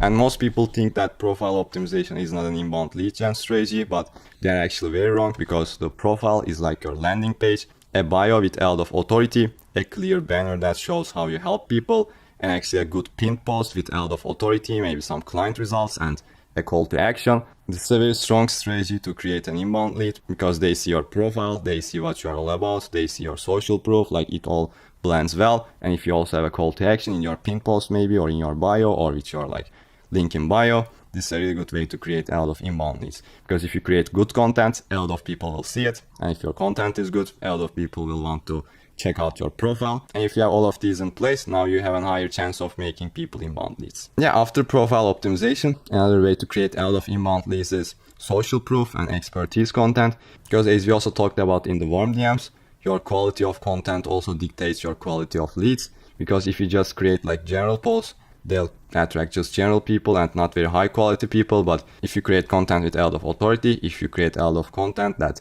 creates problem awareness, as you can see like here, or like with this, a lot of authority that people want to achieve the same results, now you will get higher quality leads. And with higher quality content with a lot of social proof, you'll also attract a lot of people with higher intent and higher likelihood of becoming a client. So now you can see that content is really important when it comes to lead generation with warm DMs, with inbound lead generation, because the quality of your content dictates the quality of your leads. So let's talk about my content strategy on X and my 3 content pillars. So I have 3 content pillars that actually help you build a well-rounded brand. People will both like you and also trust you when you implement these 3 content pillars. So the first one is personal content, and authority content, and then polarizing content. So when it comes to personal content, we really want to talk about our personal life and storytell a little bit. So you can see that with this, I'm giving personal information about myself and saying that like I was a failure first and things like that. So this will actually help people relate to me more, because everyone has these experiences where they feel like a failure and actually like felt really bad. So when you talk about these kind of experiences with your personal content, people connect with you on a deeper level and they'll get to like you more. And with this type of content, it's also good to add some personal pictures that people can see you, so that they can even build more relationships with you, because one picture is worth 1,000 words, and with pictures it's a bit easier to build deeper connections. And then the next content pillar is authority content. So this is a how-I content and showing your expertise, showing your results, your own results, client results, all that stuff. So this was like my maybe first ever authority post, like where I talk about my results. So on like this day I launched a new offer, and then on this day I closed 5 clients. So it was a good post that showed my results. So the next content pillar is polarizing content, and it's polarizing content. It's really important to talk about your true opinions, but make sure that you choose opinions that are polarizing to most of the people. So these opinions should be like different to like most of the population, so that we can actually categorize them as polarizing posts. And this will also indirectly help you build authority, because with these posts you are talking about how you are going against the grain and maybe getting better results, and actually how you are different from others. These polarizing posts are really good to attract people that will like you, but it can repel some other people that may not like you. But this is not a problem, because we don't want people that don't like us or don't trust us. And with these polarizing posts we are eliminating those people, and we are just attracting our true fans, because these polarizing opinions, if these attract other people, this means that they have a high likelihood of liking or trusting us. I'm sure this. Hey, welcome guys. In this video I want to talk about the raw reality of making $0 online. Even if you have skills, even if you have like some experience, or even if you are a very smart guy, or even if you are a genius. So like I think like a lot of people like face this issue, like the raw reality of making $0, even if you have value to provide. So actually in this post, in this thread, I talk about this, and it got kind of viral. So I decided that it was a good idea to basically go over this thread and break down why I was making $0 online. And I didn't actually change that much, but right now I make like 5 figures, so which is pretty cool. And I want to talk about that because I was seeing all these like raw reality videos, which was a trend I think a few months ago. I don't know if it's still a trend, but I never seen someone like talk about the raw reality of making $0 online, because there are all these people like making like the raw reality of making 1 million per month, like 500k per month, or like the raw reality of making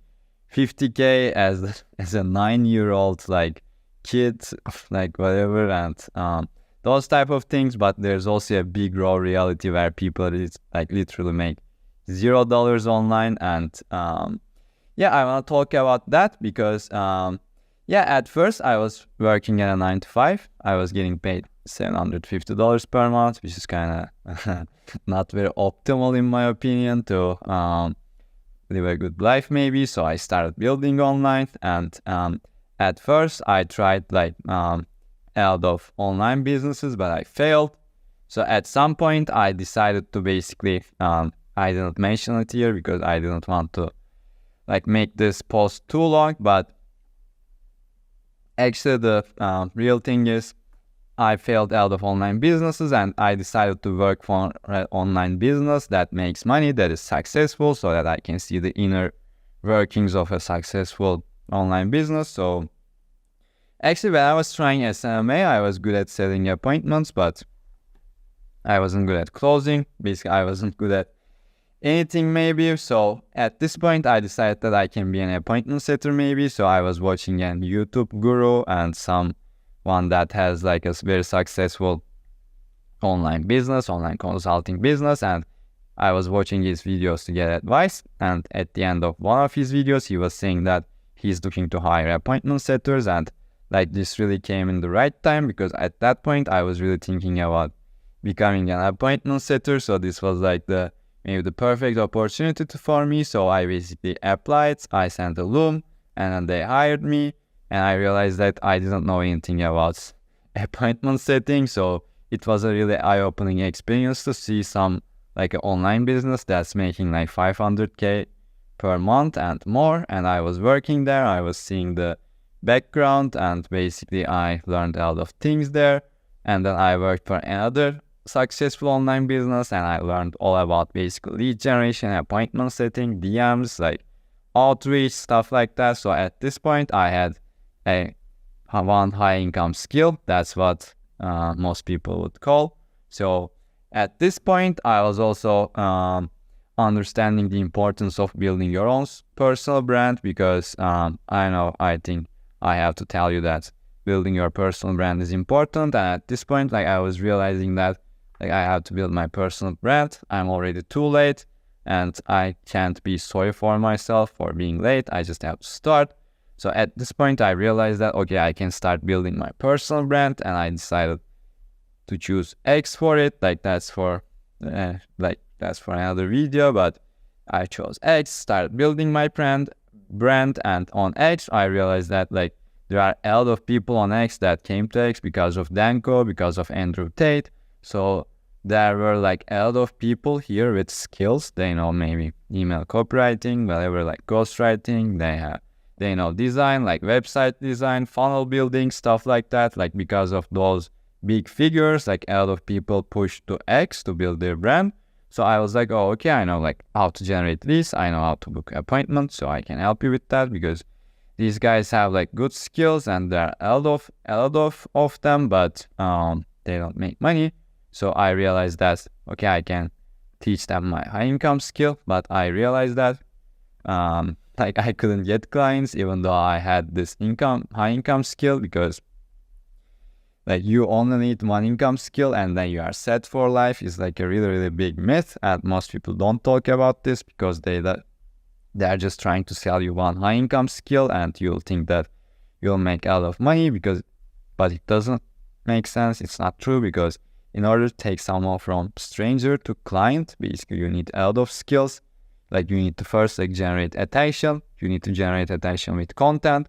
For example, like this one, you can see that this got like almost 30k views, 160 bookmarks. Probably these are really qualified leads, and this is about me. So all the people that like see these posts, engage with it, all these people are interested in me. I'm building a lot of trust here, a lot of authority. So basically you need to generate attention. So this one, basically with this post, I generated attention. But before that, like months ago, I didn't know how to create content that generated attention. And also, when you generate attention, if you don't build authority, if you don't build trust, like still you lose that attention, because they don't trust you. Like, why would they give you money? So for example, this post like talks about my journey, about my struggles and how I overcame them, my results. So someone that went through this post, for example, would basically like me a lot more, would trust me, will build authority. But I didn't know how to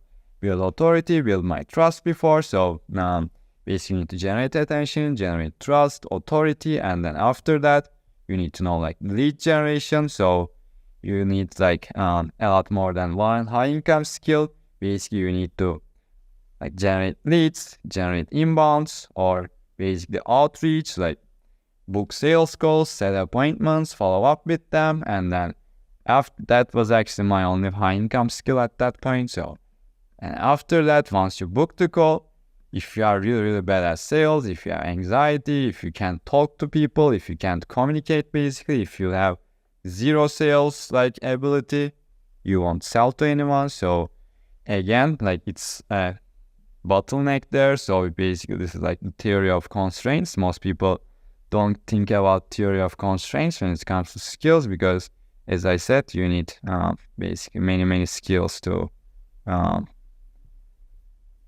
you need basically many skills to achieve this. So and your worst skill is your bottleneck. So it basically like limits all the output that goes through it. So you need to basically, if generating attention is your bottleneck, you have to fix that. And then maybe it's authority. You don't know how to show your authority, how to build trust and nurture the leads.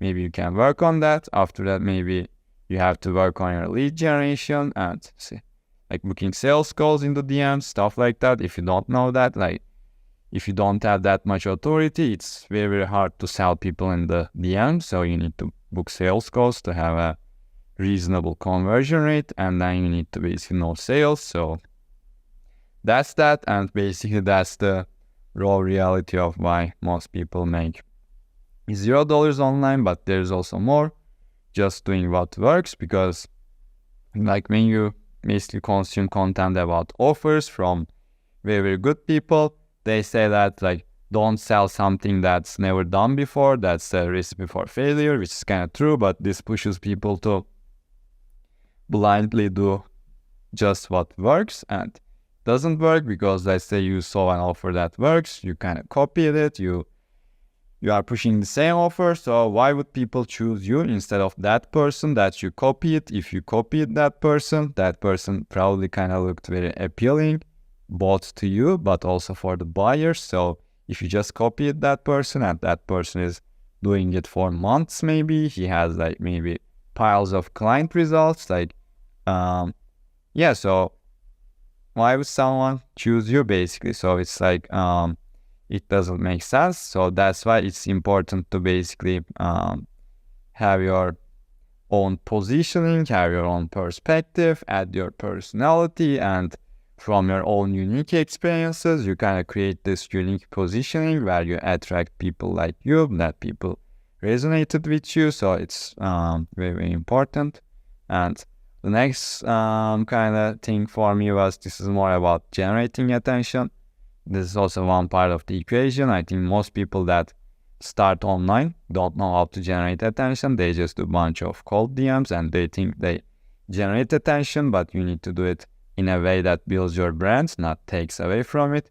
If you send a bunch of cold DMs, or in this case, this is something different, but yeah, you need to basically generate attention in a way that builds your brand. So I basically fell into the value content trap, which is very highly over the technical content, because of basically these mistakes, I wasn't getting any results, and this got me very insecure because I had value to offer. Like, I was thinking that why won't people pay me? Like, I have this value, I can help people with lead gen, like why don't people pay me?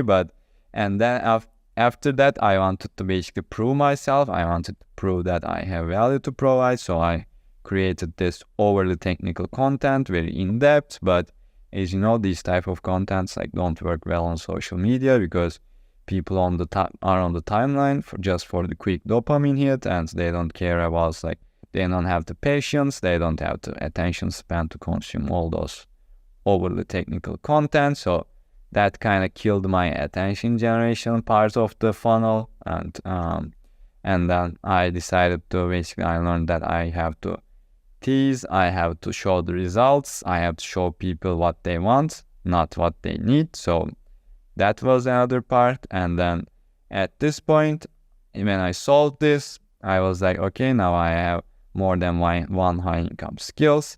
Now I have my own positioning, own unique offer. I have like the right attention generating contents that's not overly technical, that attracts a lot of people. But I was still falling behind, and the reason for that was basically being a lone wolf, because most people don't talk about this, but especially the early online business success comes from having a lot of friends, like having a solid network that's on the same journey or from your niche that you help. So the more friends you have, the more network you have, basically.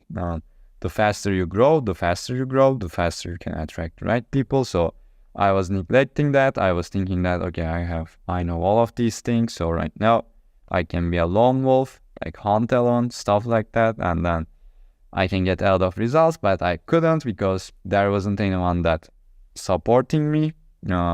And then at that point, I take building my network seriously and multiplied my results. And next basically bottleneck was I didn't get help from a mentor. So again, I thought that I know everything because I solved another problem now, and now I can get a lot of results. But like when thinking about it, even best of the best people, even the top guys making millions, whatever, all of them have mentors, because even if you are the best at something maybe, and like 99.99999% like people are not best at something because there can only be one best, but still, like even if you are the best, it's very hard to see your own mistakes because you are always exposed to your own stuff. For example, if I wrote this post, for example, it's harder for me to see my mistakes, maybe grammar mistakes here, but if someone else reads that post, they probably, that's the grammar mistake here would be the first thing that they would see. But if I wrote this post, I wouldn't notice that grammar mistakes because I'm exposed to my own stuff all the time and you get used to it. So that's why even if you are like the best of the best, like you still need an outside eye to check your stuff, see your mistakes, pinpoint your bottlenecks, stuff like that. And the next part was not building in public. And most people kind of get it wrong. Like they think building public is basically sharing everything. Like you have to share every detail, and that's not how it works. Because when you do that, you kind of lose authority. It's like important to both share your kind of maybe weak sides, but also show your strong sides so that you build authority and you don't lose your authority. So building in public is basically the best way to build a personal brand, best way to get people invested in your journey, best way to build trust, best way to basically make fans. Because when you think about it, let's think about someone that you are very, very inspired by, and when thinking about it, you probably know everything about their journey. So if that person didn't share his journey, you wouldn't know about his journey and you wouldn't be inspired by him. So actually the main part here is like not his results, but actually sharing his journey. Because even if he has the results, there are a lot of people that has a lot of results, but you don't basically think that's like, this is my hero, this is my idol, whatever. But the more you know someone's story, the more you think that this guy is like really, really inspiring. So if you don't share your story, you don't give them enough material to basically be inspired by you or know your journey. So that's really, really important. Like share your journey to attract real fans. And also like this is the next thing, like setting small goals. So most people that make $0 online probably have very, very small goals, and they think that, oh, I'll just try it. Like maybe I'll hit 10K a month, but if it doesn't happen, like it's totally cool, whatever. Or I just want to make my first $100 online in the next 5 years, whatever. Some people have these like overly simplistic goals, but I don't think like that, because the bigger your goals, like if you are, I don't know, like if you are if you are a serious person, if you are accountable, basically, if your time is valuable, and it should be, like if you set a goal, basically you do the things, whatever it takes to achieve it. So if you set a big goal, you do big actions, and big actions create results. And even if you don't hit your goals, when you get like even small results, it kind of helps you stay in the game. But if you make small goals, you make small actions, and small actions like don't create that much results, especially if they are not consistent. So I think most people give up because they don't see results, even very, very small results, so they give up. But when you take big actions, even if you see very, very small results, like it's still results, they are still results, and you think that like if I continue, like these results may compound, I can get better results, so it keeps you in the game. That's another like thing that basically helps people or prevents people from not making any money.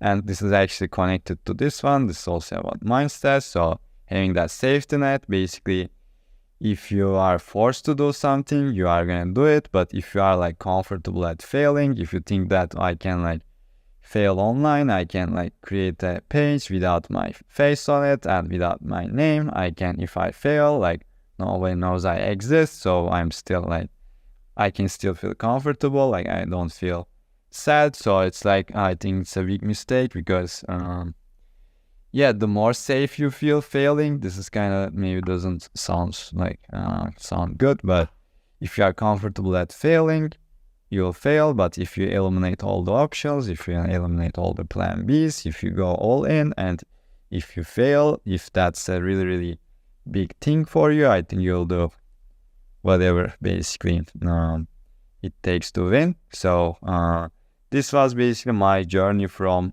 the raw reality of not making any money, even if basically I had skills, to basically making 5 figures online with a small audience, without paid ads, without seeing cringe content to get views, without cold outreach. So yeah, that was my journey, and maybe I can put the link of this also thread in the description so you can check it out, or you can just check out my X in the description, and this is the pinned tweet. So yeah, I also helped a lot of people get similar results, like getting their first client, like booking qualified sales calls, like closing high ticket deals, and again, like closing high ticket deals and like making 1K, 2K, like 2.5K deals. So it's like, I also help other people do that. Basically, I hit 5 figures and generated 3 million views, and I'm almost at 1K email subs right now from a very, very small personal brand. And these are also some other people that I help with. And yeah, I have a lot of these things, so probably like most of them didn't fit here. So yeah, this was my journey so far, and my next goal is to basically hitting 5 figures a month, and I'm taking you along with me. So yeah, if you want to follow along with the journey, you can also subscribe here and also on X. So yeah, if you want a more in-depth training on how I made like 5 figures with my brand with a very small audience, you can check, like feel free to check the first link in the description where there's a free training. I would really appreciate that, and that's very valuable. And if you like this video, if you are making maybe 0 or very, very low amount of money, and if this helped you, please like and subscribe. I would really appreciate it. And feel free to also watch like the video on the screen to that will also help you build your brand more. And yeah, if you have any questions, comment them down below. I'll check all of them. I'll respond, give you my best answer. If you have a personal question, you can basically DM me on X. I also check all my comments, like all my DMs. So if you want to basically replicate the same thing with you, if you want help with your process, you can also reach out to me on X about that. So yeah, see you on the next one. Hey everyone, in this video I'm gonna talk about why you don't need skills to make money online. And I'm not saying that like skills are bad, like you don't learn anything, but it's like you don't have to be like really good at something, or you don't have to be a master of something in order to make money. And even if you think about it, if you are master of something, but if you are bad at the other things, you won't actually make money, because in order to convert someone from a stranger to a client, you actually need like many skills to do that. Because let's say you have email copywriting skill, like you are really good at, like you are a master at email copywriting, but you don't know how to generate attention, like you don't know how to basically make people see your offer, like know yourself. So it's like you won't get any clients. Or another thing would be, let's say you know email copywriting and you know how to generate attention, but you don't know how to book them in for a sales call. You don't have the appointment setting skill. In that case, you won't basically book them in. So you won't have the sales call, so you won't make the sale. So even if you book them in, if you are like really bad at sales, maybe you won't close them. So in that case, you still won't make the sale, you still won't make the money. So like I would actually choose to be average or above average at many things, instead of being master of one but really bad at other things. So if you are average at many things, let's say email copywriting, like appointment setting, attention generating, and sales, you can make money. But if you are only very good at one skill, but you are very bad at other skills, basically you won't make money, because it takes a lot of basically stages to convert someone to client. So what I mean here is you don't have to be basically master at something, but you can still make money. You don't have to be very skilled at something. So because people are telling you to basically, you'll get one high income skill and you are set for life, you are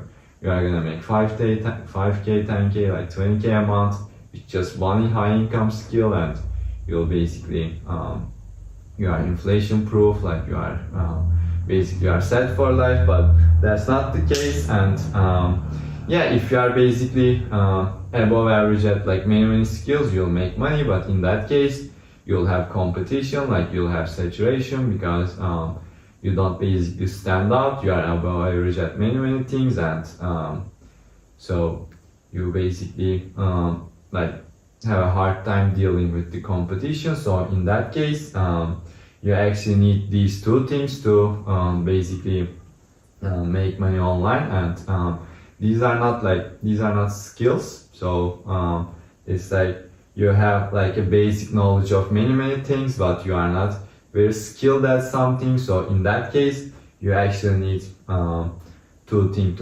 things to make money online, and those are personality and interest. So it's like, when you think about it, so everybody has a personality, everybody has interest, so why isn't everyone making money? Like, you would say that, but so the first thing with personality is that personality is your unique angle, and basically what makes you stand out. If you do a good job of displaying your personality in a unique way, or with your unique angle, your unique perspective, this will basically make you stand out. Because let's say, like, everyone can make claims online, everyone can say that, like, I'll get you this many clients, I'll get you like that many clients, everyone can say that. So what makes you stand apart is also your personality. Let's say that I don't know, I'm into cars maybe, and I really like cars, like I have a nice car, so I maybe post about that. So, like, cars are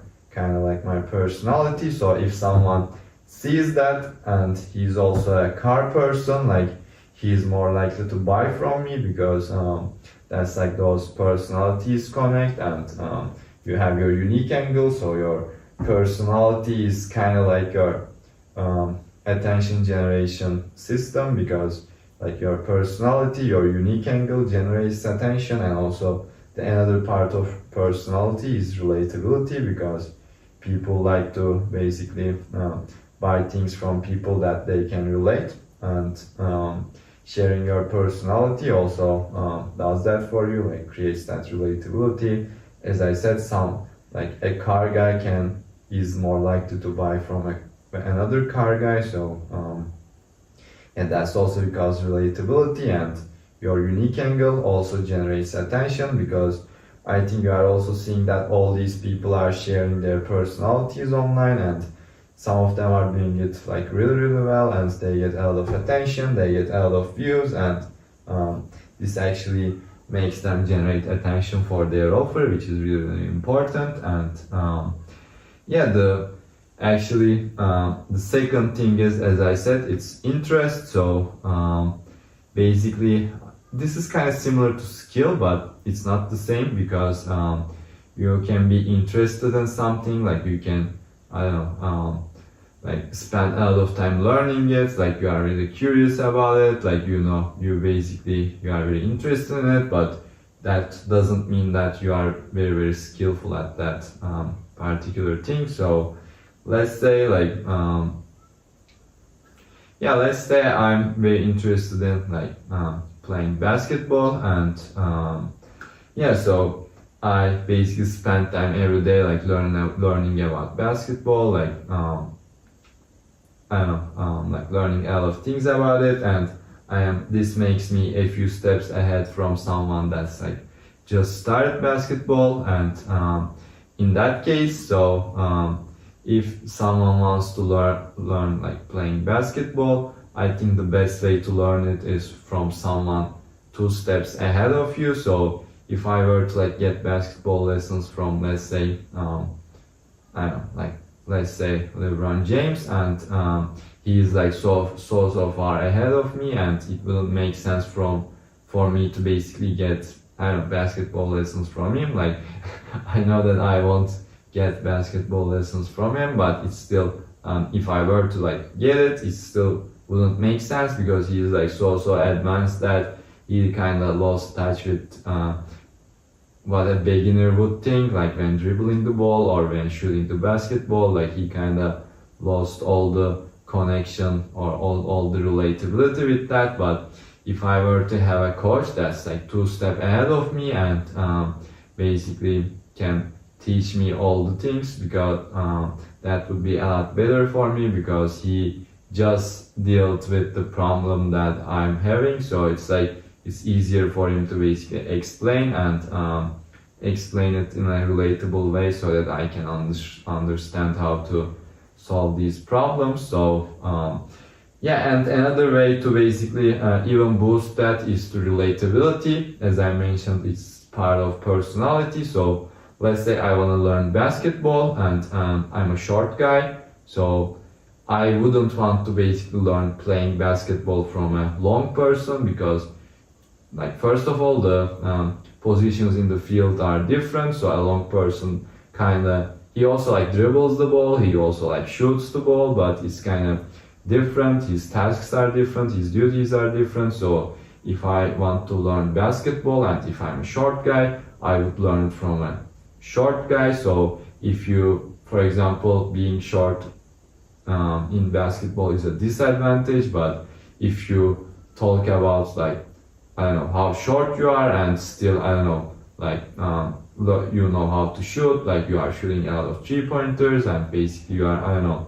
you learned how to dribble well so that you become a guard, and yeah, basically that would attract all the short people that want to play basketball. And if you didn't talk about being short, like you wouldn't attract short people that want to play basketball. And if you are basically 2 steps ahead of them, it's even better, because you recently dealt with the problems that those people were having. So yeah, combining the relatability and combining like you have an interest, you are not a master of that thing, but you are 2 steps ahead, so you just know all the problems that those people are dealing with, and you didn't lose touch with the beginner side because you were like so far ahead, let's say like LeBron James. So I think that's the best way to basically teach someone or coach someone, or so basically provide value to someone. And as I said, those 2 things were personality and interest, and that's how actually a lot of people are making money. They are leveraging their personality and they are leveraging their interest. So the fun part here is like everyone has an interest and everyone has a personality. So if you were to combine those things well online, you stay consistent, you would get like really far ahead, because most people are just like putting their skills like in front and they just trying to generate traffic, and it kind of works. But I would still choose someone with an interest and personality over someone with like a master at some skill but really bad at other things. I would choose the first person, because I think he would make a lot of money in the current state of things, because relatability is really important, your unique angle is really important. If you just have the skill, you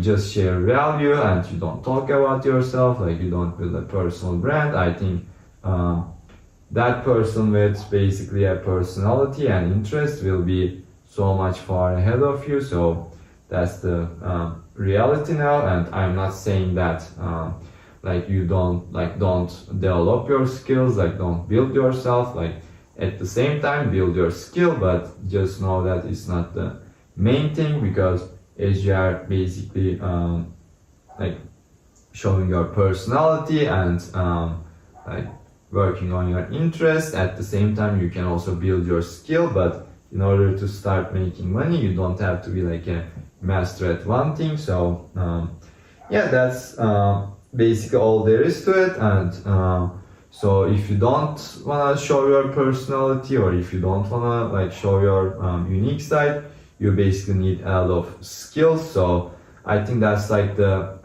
there's a spectrum of like skills to personality. Like the more skills you have, you can still make money with very little personality, maybe building relationships, like not building many relationships. But if you have no skills, or if you have very little skills, you can have a lot of personality and you can still kind of generate and convert that attention. So yeah, but the more skills you have, the better. Like always keep building your skills. That's what I'm doing, because the better you are at something, yeah, the more results you'll get for your clients, and the more client results you'll get, basically the more the easier you can convert those clients. But yeah, having a unique personality, being relatable is the best way to generate attention online at this point, from my experience, from what I've seen from people that are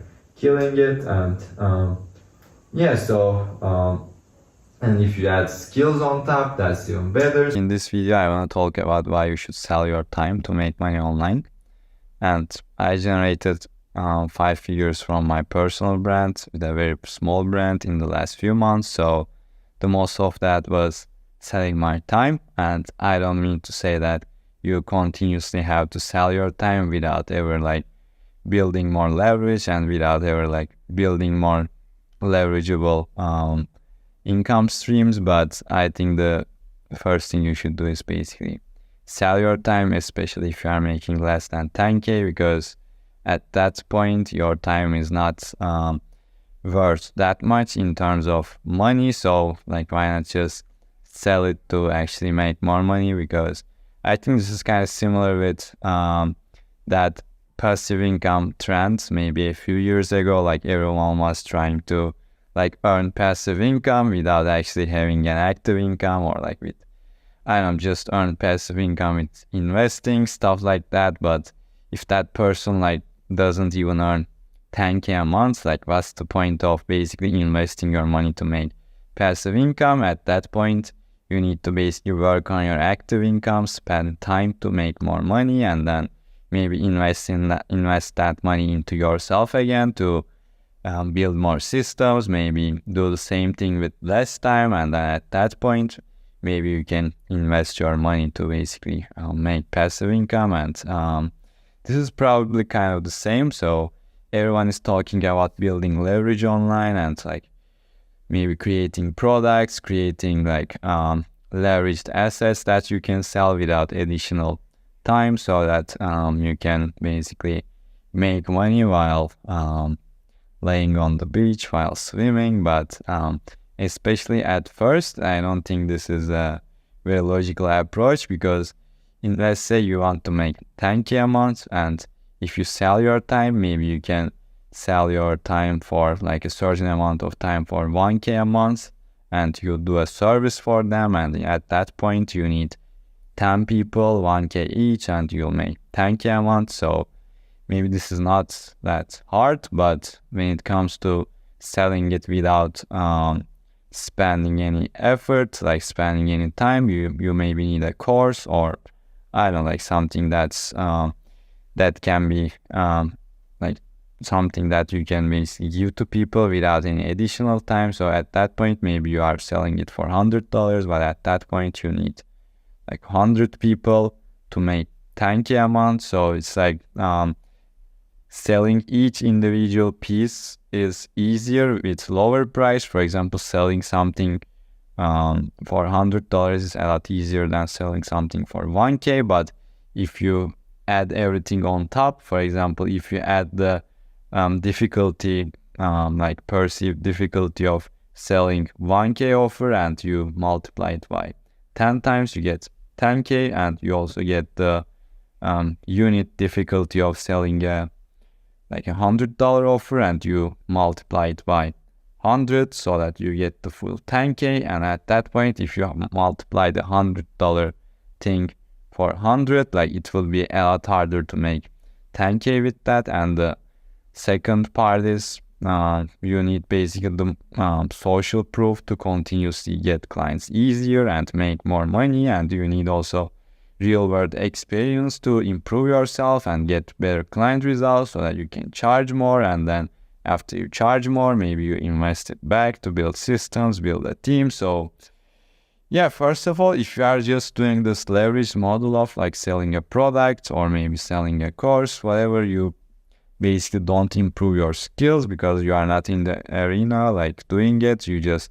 give something to someone and they do it themselves. But if you sell your time, you actually do it, and when you actually do it, you get better. So as you get better, you charge more, and when you charge more, you have more resources to build systems and basically build a team, so that in later down the line you can make money with less time. So yeah, the second thing is basically you don't improve yourself when you don't sell your time. The only time you improve is you sell your time, because you are basically getting better at it when you are doing it. And yeah, and also when you just give something to someone and let them do it themselves, they usually don't get that much results, because for example 90% of the people don't complete a course. But if you do it for them, they basically get the results. So in that case, you won't have the client results from your clients, and you won't it won't get easier for you to get clients later down the line, because you don't have the client results. But if you do work for people, like for example, if you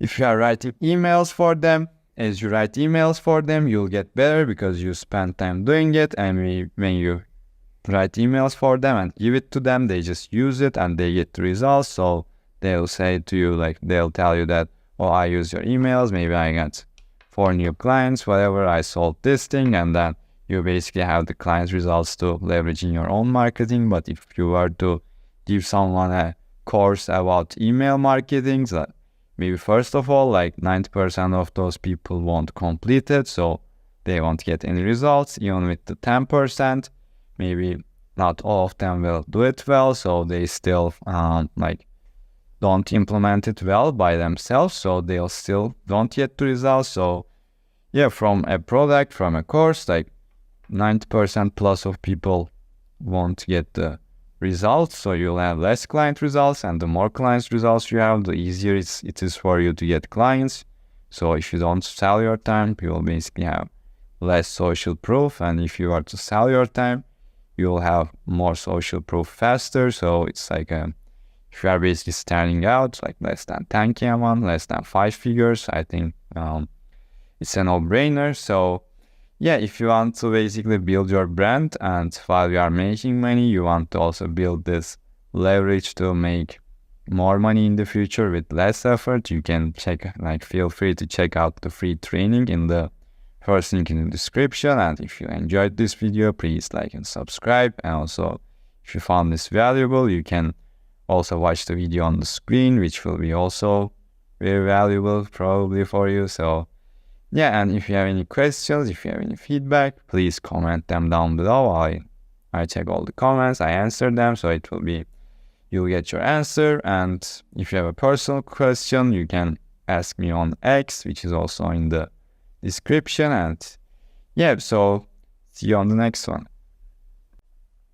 Hey everyone, in this video I'll be breaking down how I save at least 5 hours a week by eliminating unqualified leads and also increasing my closing percentage, because I mostly deal with qualified leads. So, and also if you watch until the end, I'm going to show you how I what I do if I end up on a sales call with an unqualified lead to basically save more time. So yeah, let's start. And this is all not, by the way, I make these videos to break down how me and my clients build our brands and also attract our dream clients with it. So yeah, at first, basically with my personal brand, with my new offer, I was booking a lot of sales calls. I don't know if yeah. So I was booking a lot of sales calls, 10, not 10, 15, 20 per week. So these are all the sales calls that I was booking, and I wasn't very careful about qualifying them. I just thought that the more sales calls I had, the more the more clients I can get. But it didn't work that way, because sales calls are really tiring, and the more you have, actually the more you burn out, and the more call you have with unqualified people, you waste a lot of time, and you don't have time to focus on things that matter, like building your product, dealing with clients, helping clients, and also building your own brand. So, and then I basically transitioned to last calls. So these yellow ones are more client calls, and the red ones are not this, but the red ones are yeah, sales calls. So as you can see, I have very few calls, like 3, 4, or like 5 calls a week, and I cancel maybe half of them. So yeah, and I get the same outcome, and I get more time, more energy to basically do what matters. So first, I want to talk about what's like qualified and what's not qualified. So in my view, people can add other things to that, but I add them to dream clients and bad fit clients. But like in order for a lead to be qualified, in my opinion, they are willing to invest, and if so basically they need to have the money, and they are serious about like doing what you help them to do. So if you basically help them, I don't know, about their mindset, they need to be serious about improving their mindset, and they need to be willing to invest. So I'll actually talk about how to find that out, but I think these are the 2 things that makes leads qualified. But when it comes to clients, I actually find this image online, and it's kind of it's mostly accurate, but I think there is more to that. So there are dream clients and there are bad fit clients. So those 2 things are in the previous like section where I talk about qualified leads. Those 2 things are necessary to basically become a client. But in order to become a dream client, I think there needs to be 2 things. Most people only add this one, the vibe check, the if you enjoy working with them or not. I think they only add this because if they basically pay you money, and if you enjoy working with them, like if they are not a pain in the, like if they are not a pain, so they basically consider them as dream clients. But I also add they get results, which means like they are basically someone that's like keeps themselves accountable. Okay, I help them, I keep them accountable, but if they don't do any of the work, they won't get the results. So I think the second part of becoming a dream client is basically getting them results, because the more client results you have, the easier you can get clients. So if your clients only pay you and they are enjoyable to work with, but they don't get results, they won't make it easier for you to get new clients. So in this like spectrum, I would add one more like client here, which is someone that gets results, because some premium buyers are actually the worst people to get results, because they don't value their money that much. Maybe they have a lot of money, they pay you and they don't do anything, so it's like they don't get the results. So these people, I think, can be good clients, but sometimes they may not be the dream clients. So yeah, at first I look at the profile qualification, and I think there are a lot of nuances to that, because for example, my profile, this kind of looks like it's qualified, and maybe this profile doesn't look like it's qualified, but there are a lot of silent like veiled prospects. So I don't know if you are doing like hand raisers or promotional posts. So when you do those kinds of things, like making people raise their hands, actually like most of those people come from like these kind of accounts. So these kind of like bad quality accounts, but they are still quality people, because they are business owners, or they are basically just there to, I don't know, get information, like scroll on the social media. So they are not necessarily building, but they are thinking about it. So these people may be qualified people, not this one. Maybe this was just an example. Probably this is another qualified person, but I just wanted to make the point with a bad account. But yeah, I think it's important to be careful of like both accounts, or accounts that are not like interested, or that are not serious. They are like different niches, and in that case you can eliminate them. But sometimes these like silent people can be whale clients, so I'd be careful of that. And yeah, so in order to qualify people more, the next step is basically the Calendly questions. And when you book a call with me, I have a few Calendly questions. So if you want to see that, maybe you can check my Calendly. But so with these questions, I want to basically check a few things about them without being too invasive, without basically asking too big of questions, because sometimes that can be turned off. So I basically check their willingness to invest, their income level, and their seriousness. So it's like if they are, I have a question, for example, and one of the multiple choice answers is just trying out. And if they say they are just trying out, I won't have the call with them, because even if I gave them the value, they will probably not do it. They won't take action. So it doesn't like have any,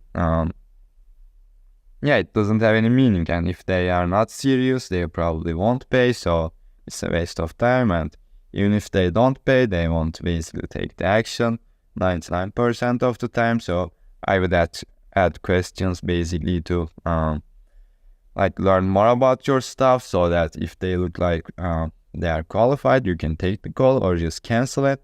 And by the way, if you like the process of me doing these things, actually I have a more in-depth training in the first link in the description, and you can feel free to check it out. So let's continue. And I think call reminders are really important. I recommend you to buy, I use Calendly and Calendly Premium. So I recommend you to use Calendly Premium, because you can send multiple email reminders. Like I send them one 24 hours before and one 2 hours before, and in those basically emails I also ask them questions. I direct them to more information, more resources. So I still look for like signs to qualify them or disqualify them. For example, if they answer the questions in a bad way, I can disqualify them. So these are mostly for the show up rates, but I think they are still useful for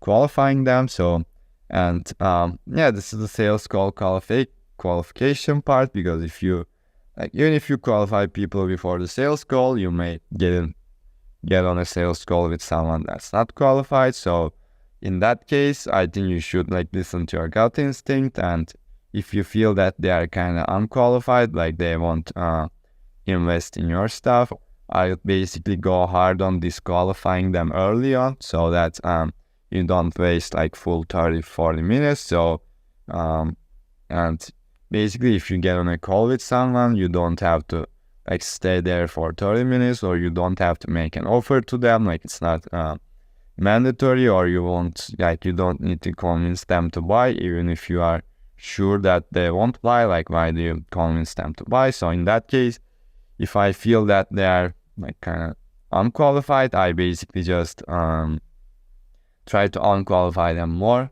Basically ask them questions about their willingness to invest, their seriousness about building their brand, or whatever I'm helping with. So if I basically feel that they don't have the commitment, they don't have they are not serious about building their brand, I kind of say that this won't work for them, because I basically help people that's do this. So even if I gave them the value, they won't do it. So I kind of decline them politely. So that's what I do. And even if also it's, I think, important when it comes to canceling the call. So you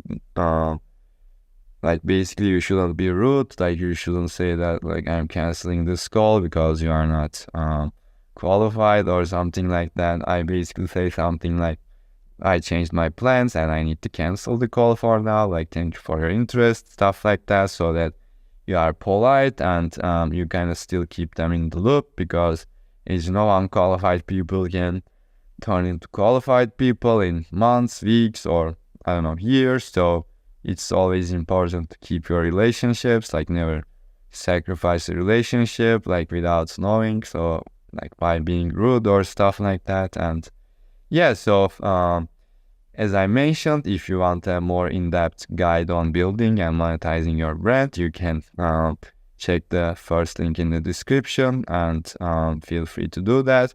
And if you enjoyed this video, please like and subscribe. And if you want to basically monetize your brand, if you want to get high-ticket clients with your personal brand, you can also check the video on the screen. And if you have any questions, please ask them in the comments, because I answer every comment and I actually value your feedback. So especially the people that watch till the end, because I think that's the most valuable feedback. So I'm always happy to answer your comments. And yeah, that's it for the video, and hope you found this valuable. I'm working on actually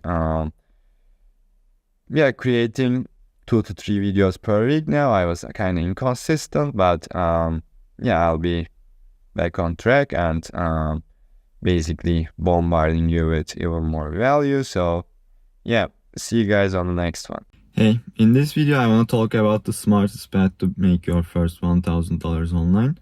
And this is for someone that has some value to provide, some skills, but don't know how to start in this online business scene, this basically social media scene, and how to attract those clients. So I've been basically writing online for the last year, and in the last few months I made more than 5 figures by just writing. So for someone that's just starting online, I think the best way to do it is first start writing, because writing is the base of everything. And so for the first step, I think you should have like some value to provide, something to offer. I don't want to get too deep into like creating offers, stuff like that, but if you have a skill, if you have something to offer, like you are good to start. So basically the next step is opening an X or LinkedIn account, because I've seen too many people like getting distracted or kind of getting like overwhelmed when it comes to like starting a brand on IG or on YouTube, because like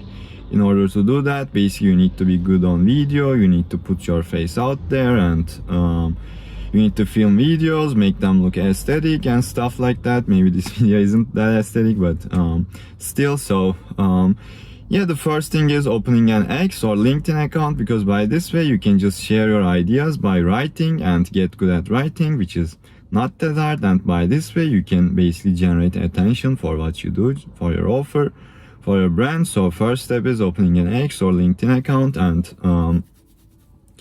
the next step is to basically study good performing content, because with our content you basically want to make it seen by as many people as possible. But with the right people, in order to do that, you have to like have good hooks, good formatting, and basically be able to communicate your ideas well. And that's why first I think you should need to study good performing content and get good at writing it, basically by doing it. And then the next step is making a lot of friends, building your network online, because as you know, if you come from a physical business background or maybe some corporate job, in those cases you know that how important it is to basically build your network and basically be friends with people that have influence, that have impact, so that you can form those mutually beneficial relationships online. I think it's even more important, because when you are first starting online, you won't get that much engagement, you won't get that much basically likes, views, and for this case it's good to have a lot of friends, so that those friends build your base level of engagement. And as you know, on social media, the more engagement your post gets, the more the algorithm boosts it to basically make it seen by other people. So this step is about building your network. So we built your network by now, and we are sharing content, and basically we are making it known that we have this value to offer, and we have these experiences, like we have like this offer, we know about these things, and we have our friends, so that they support us, we support them, so that our content can get more reach, more eyeballs, and we can attract them by our good content with a lot of social proof, authority. So the next step is basically building your offer, but at this time a lot of people kind of built a random offer and kind of blast it to a lot of people. But I don't recommend that, because like rarely the first time offer is a good offer. We need a lot of feedback, a lot of basically eyes to see it, so that we can get feedback and improve our offer. So in this case, the next step is basically if your friends are kind of interested in what you do, just send them your offer and tell them, like ask them what they think, if they like it, if they would pay for it, and if they like ask if what would they change. So after you made like maybe 20-30 friends, just send 10 of them your offer and ask what they think, like what would they like if it's different, stuff like that, so you get feedback and improve your offer even more. And yeah, basically at the same time keep creating content and keep building your audience and keep improving your content and attention generation game and build your network at the same time. And at this point you kind of have some minimum viable offer, which is like validated by like 10 or so people. You kind of take into consideration with their opinions. So now you go back and say that, oh, okay, I basically change these things, and since like we know each other for this time, since you are my friend, and since you would think that this thing would be valuable for you, I wanted to basically offer it for you for free this time, because basically I want to build my social proof, I want to build my client results, case studies, and at the same time the best way to get better at something, which is your craft at this point, is to basically do it for other people, do it for yourself. So at this point you basically either offer them for very cheap or free. I think the first basically offer can be free. Just offer them for free and get your first testimonial for first client results, and so you basically start charging very cheap, and after that you slowly increase your prices.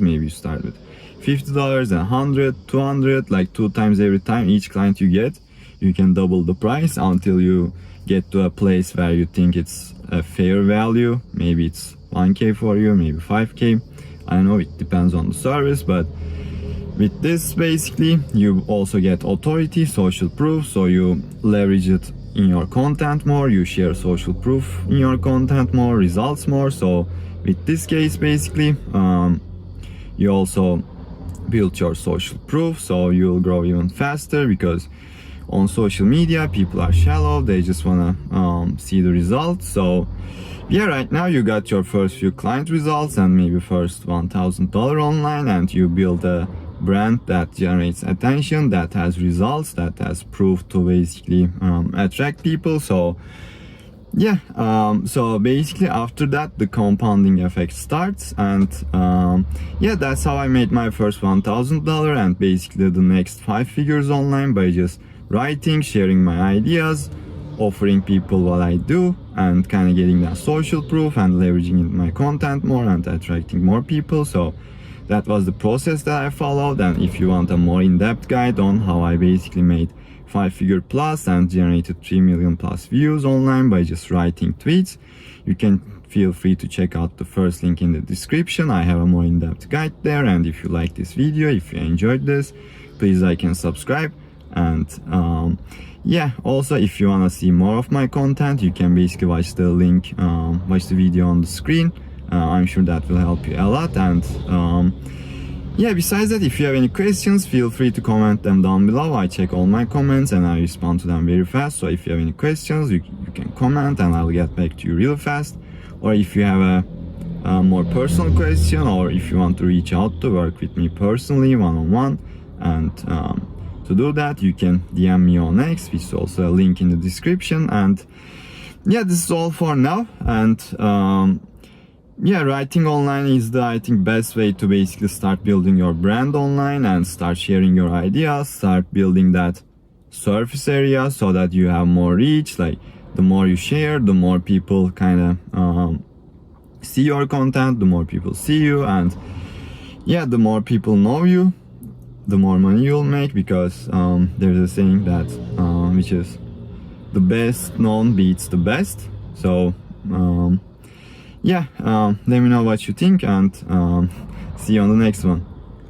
Hey, in this video I'll be breaking down my 3-step beginner-friendly writing system that allowed me to generate 3 million views with my writing last year. But not only that, I basically generated 10K plus from my writing, and I was able to get 950, like almost 1K email subscribers from these 3 million impressions. So this writing system is like very simple, and it's basically it's so simple that I'm not sure why it worked, but it's beginner friendly. So as you know, first of all, I want to make this clear. This is not about only getting views. Getting views is cool because new views are like new people, but at the same time those views need to be from right people, because if you attract millions of views, but if none of those people basically don't basically are not interested in what you do, or if they don't have any money, like you won't generate any revenue, you won't basically nurture them, convert them. So first we need to attract the right people with these views, and attracting right people is more important than how many views you get. And yeah, so first of all, I want to start with this. And yeah, basically good content does three things well, and this is basically what I call magnetic content. And the first thing is your content should build basically authority and trust at scale. So basically I'm creating this content so that people can watch me, read me, so that read my writing, so that basically they can build and build like trust and authority without me talking to them one by one. So this is the first thing. The second thing is connect with a big idea, because as you know, people are selfish, like people are shallow. So with your writing, basically it needs to connect to a big idea that people care about, an outcome, a problem, an insight, maybe something interesting. So it needs to connect to something that's big and people basically are interested in.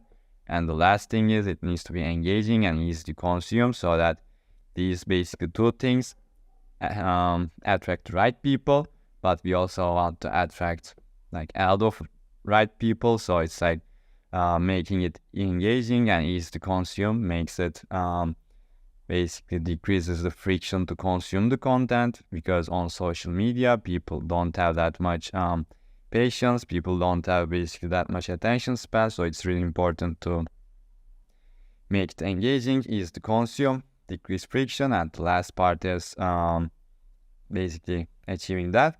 So in each step we'll basically I'll basically break down how to achieve each of these things that create the magnetic content, so that without writing we can go step by step, and by achieving these three steps you can basically create banger short form content, where it's like tweets, posts, like LinkedIn posts, or maybe like Threads platform posts, or like whatever, X posts, or you can basically create short form videos with that, like TikTok, IG, whatever. And yeah, so this basically works well with both long form and short form. But yeah, so the first one is basically, the first step is injecting your own perspective, because when you think about it, the first goal of magnetic content is basically building trust and authority, so that you can attract the people that basically want to buy what you're offering. And if you don't talk about yourself, if you don't talk about your actions, if you don't talk about your experiences, your results, your social proof, like how would this basically build trust and authority? It can't, because if you just talk about like how to do this, how to do that, how to do X, Y, Z, it's like everyone can basically go to YouTube and type something and learn how to do something, and they can create content like, oh, this is how to create I don't know, like how to create a video, whatever. But basically if you want to make people take you seriously, and basically if you want to build authority, build trust, stand out, you need to talk about your own perspectives and your own experiences, so that it's unique, it stands out, because only you can be you. And when you create this how-to content, that's what I call how-to content, it's like you are giving advice to people, like do this, do that to achieve this, do this, but it doesn't have any proof that you achieved something. It doesn't have any social proof that you are someone basically worthy of listening, because everyone can create that content. So it's important to say, I did this and these are my results, especially when you are not a huge authority. People don't like to take advice from people. People have like ego, basically everyone has ego. So it's like it's a more low-key way to tell people to do something, by saying that I did this and here are my results. And people can think that, oh, this person did this, got this result, maybe I should follow him, maybe I should listen to what he's saying. So it's like it's a more indirect way of making people listen to you, and uniqueness generates attention. So yeah, this is the first step, and I think this is the most important step, because most people just create this like bland how-to content. Here is how to do X, Y, Z, and it doesn't work anymore, because information is very like abundant. You can find anything, you can learn about anything anywhere, and yeah, it doesn't basically create authority. So the second thing is basically connecting it with a marketing site, connecting it with a big idea, because as you know, people are selfish. Okay, you caught their interest, you said that I did this, I sent this many DMs, I created 100 videos, or I've been experimenting with this. Like, this got people's attention, but if you don't connect it with a big idea, people don't care about it, because again, people are shallow, people are like selfish. So you need to connect it with something that people care about, whether it's a marketing site, whether it's a problem, whether it's about a desire, whether it's about something trendy, so that basically they can bridge the gap by themselves. As I also mentioned before, you say that I did this, and here are my results, and I did this because of this reason, because of that reason, because this is a new way of doing this, because this is basically what I wanted to achieve, that's why I did this. So basically, you also talk about something that they want, and now they can think that, okay, this guy did this, and he did it because he wanted to achieve this thing that I also want to achieve, and he got this result, so maybe I should listen to this guy. And basically that's the thought process, so that you don't basically tell people what to do, like do this, do that, so that you don't lecture people basically without having an authority, but you actually did something, you got results, and you indirectly imply that you are someone worthy of their attention. So this is the second step. And basically the third step is how you present it. This is the last step, and this is also like one of the most important ones, because like if no one reads your content, it doesn't matter the results you get, it doesn't matter the hook, like it doesn't matter what you do, like how you basically said it in the content, it doesn't matter, because people won't get value from it if they don't read it. And basically with this step, we want people to read it, and at the same time we want as many of the right people like to read it. So it's very, very important, because the more people read your content, the more return on investment you get. So this is actually really important. And yeah, in order to basically reduce the friction to read your content and consume it, the first thing is creating curiosity, and the second thing is making it easy to consume. So with the first thing, with the hook, basically you create curiosity, you hook the attention, but now there's like a whole body of content that people need to consume. And if that doesn't look well, for example, this one looks so easy to read, like a title, question, and then bullet points, and then conclusion. It's like very easy to read, like even someone with very, very little attention span can read this post. So it's like the first step is basically hooking the attention. The content always needs to be on point, but besides that, how the content looks also makes it easier or harder to read, even if the ideas are good. Like if these are like whole paragraphs with like thousands of words, maybe people won't read it. So yeah, and the second part is basically making it easy to consume, which is formatting. And the formatting is basically short, snappy sentences, a few questions here and there, like bullet points, maybe staircase pattern like this. If like you need probably 3 bullet points for a staircase pattern, but yeah, if these 3 were bullet points, like a staircase pattern like this, or maybe using white space. Well, as you can see, there are writings here, but there are also out of space here, which makes it easier to read. So these are all the things that you have to be careful of when it comes to presenting your idea as well.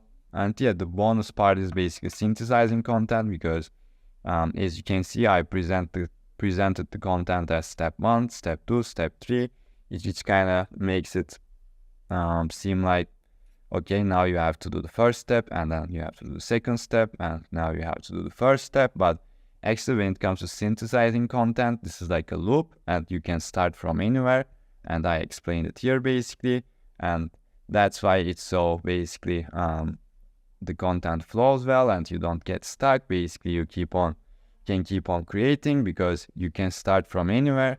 For example, you can start from the presentation part. Maybe you saw a post that did well, and maybe you like the structure of it. You can take the structure, and then you can add your own perspective to it, and then you can connect a big idea to your perspective, to your actions, so that your perspective can lead to some results and something that people care about in a good structure. Or maybe you want to, or maybe you are like creating content and you are like thinking about your perspective, your actions, and you thought that, oh, I did a lot of sales calls today and I realized this.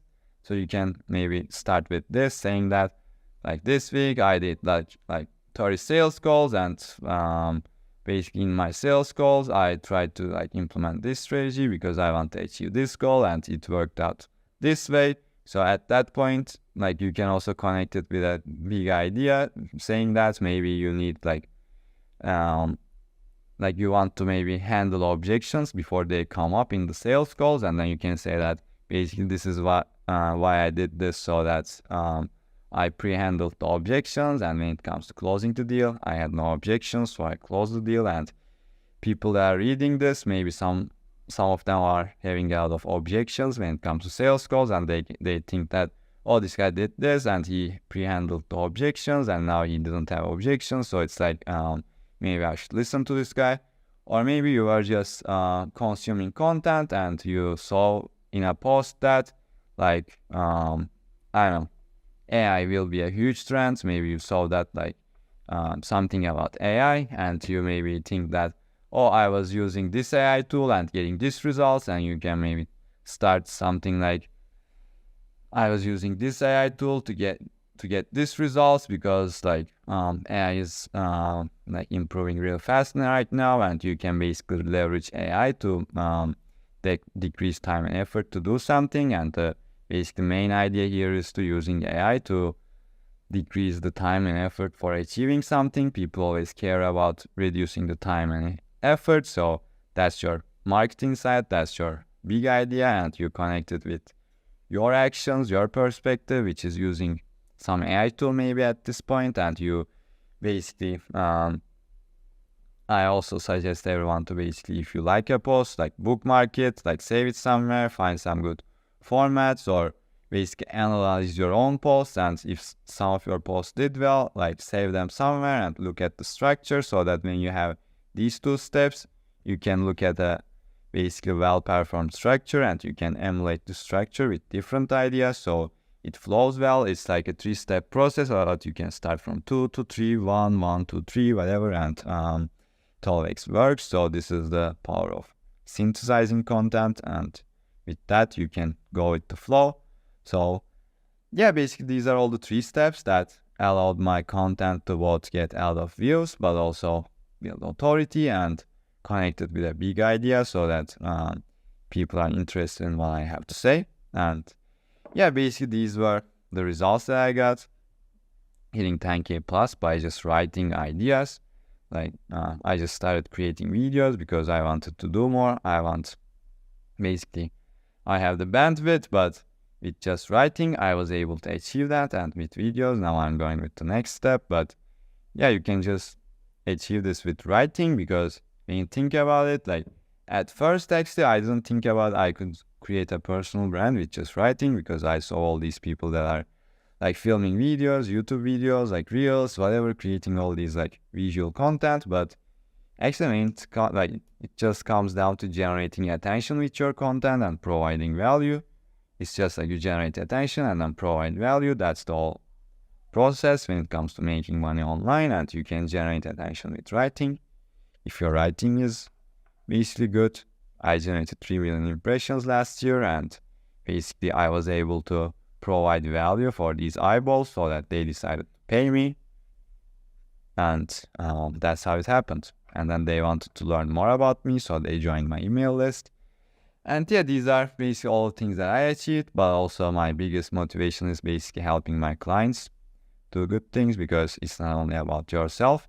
And if this only worked for myself, like this video didn't have any basically goal, because yeah, I'm not a unicorn, and my system also works with like basically I worked for a lot of people, like closing their first clients, second clients, like getting a lot of views, growing their followers, or basically booking sales calls organically with a very, very low follower count because they built authority. They basically attracted people with a big idea, and they basically made it engaging and easy to consume. So these are all the basically other things that allowed other people to use the same process and generate results for themselves, because this is basically this 3-step process works very well because it does basically everything that good content has to do. So yeah, and this was my journey so far. Basically, I generated these like 3 million views, like 5-figure plus online. And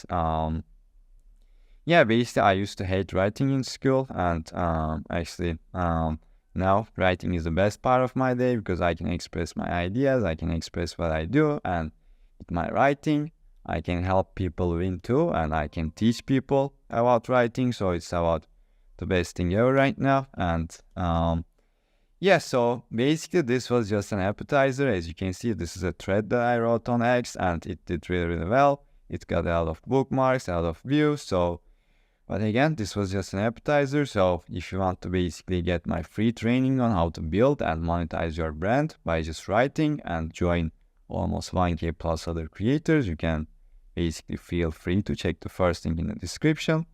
You'll both like get daily insights on building and monetizing your brand by writing, but also basically receive this case study where I break down everything exactly that allowed me to make 5 figures by just writing. So feel free to grab that. It's the first link in the description again. And if you like this video, make sure you like and subscribe. And if you want to learn more about basically how to grow and monetize your brand, you can check the video on the screen. And yeah, if you have any questions, please comment down below, and I check my comments every day. I reply really fast. So if you have a question, if you comment down below this video, I can basically reply to your comment as soon as possible. Or if you have basically a personal question, you can reach out to me on X. Or if you basically want my personal help implementing all these processes, basically you can book a call so that I can show you how I can basically personally get to a place where you can generate a lot of views with the right people and also convert them as your dream clients. So yeah, this is it for the video, and hope you enjoyed this one. So yeah, see you on the next one. Hey, welcome. In this video, I'll be going over my 10 go-to-DM scripts that I used when I was an appointment setter, booking more than 7 figures worth of appointments.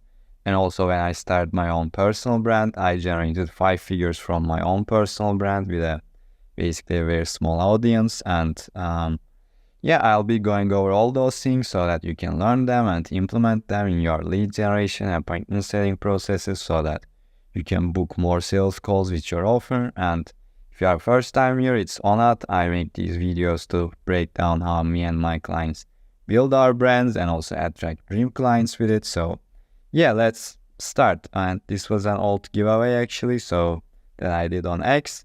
Yeah, when it comes to booking the sales call, and yeah, and also if you stick around till the end, I'm gonna show you what you can do if someone basically shows resistance in the DMs and like don't wanna follow the direction in the DM that you want to follow. So if they show resistance, I'm gonna show you how to handle that at the end of this video. So make sure you stick around. And yeah, when it comes to booking sales calls in the DMs, the first phase is basically creating context and familiarity, because even if by the way, I don't like recommend doing cold DMs right now because the market is getting very, very like sophisticated, and you need to build a lot of trust and authority to basically make people book a sales calls with you. So I always promote warm DMs. I make basically the most money from my brand with the warm DMs. So I basically suggest you to create good content, attract the right people, build authority, and then when it comes to warm outreach, the first thing that you should do is basically create context and familiarity, and you do it by covering all these things in the first 1 to 2 messages of the conversation.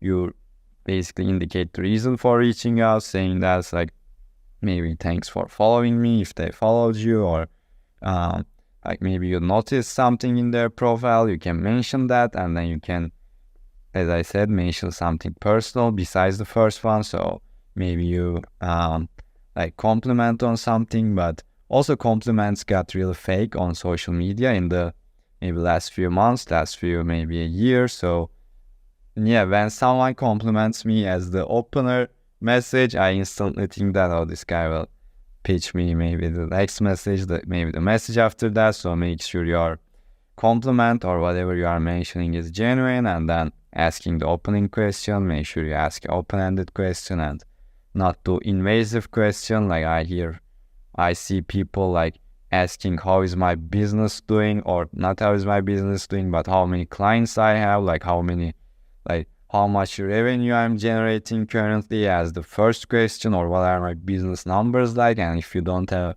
like a previous relationship with someone, it's like if it's too much, people sense that you are, I don't know, trying to like just sell something directly. So yeah, at first, this is like the reason for reaching out. So yeah, after that, you can basically say, how is the journey going so far? Or yeah, so yeah, whatever you are basically doing, it's like maybe you can ask how long have you been in this space, in whatever space you are in. Maybe you can ask like, what are you working on?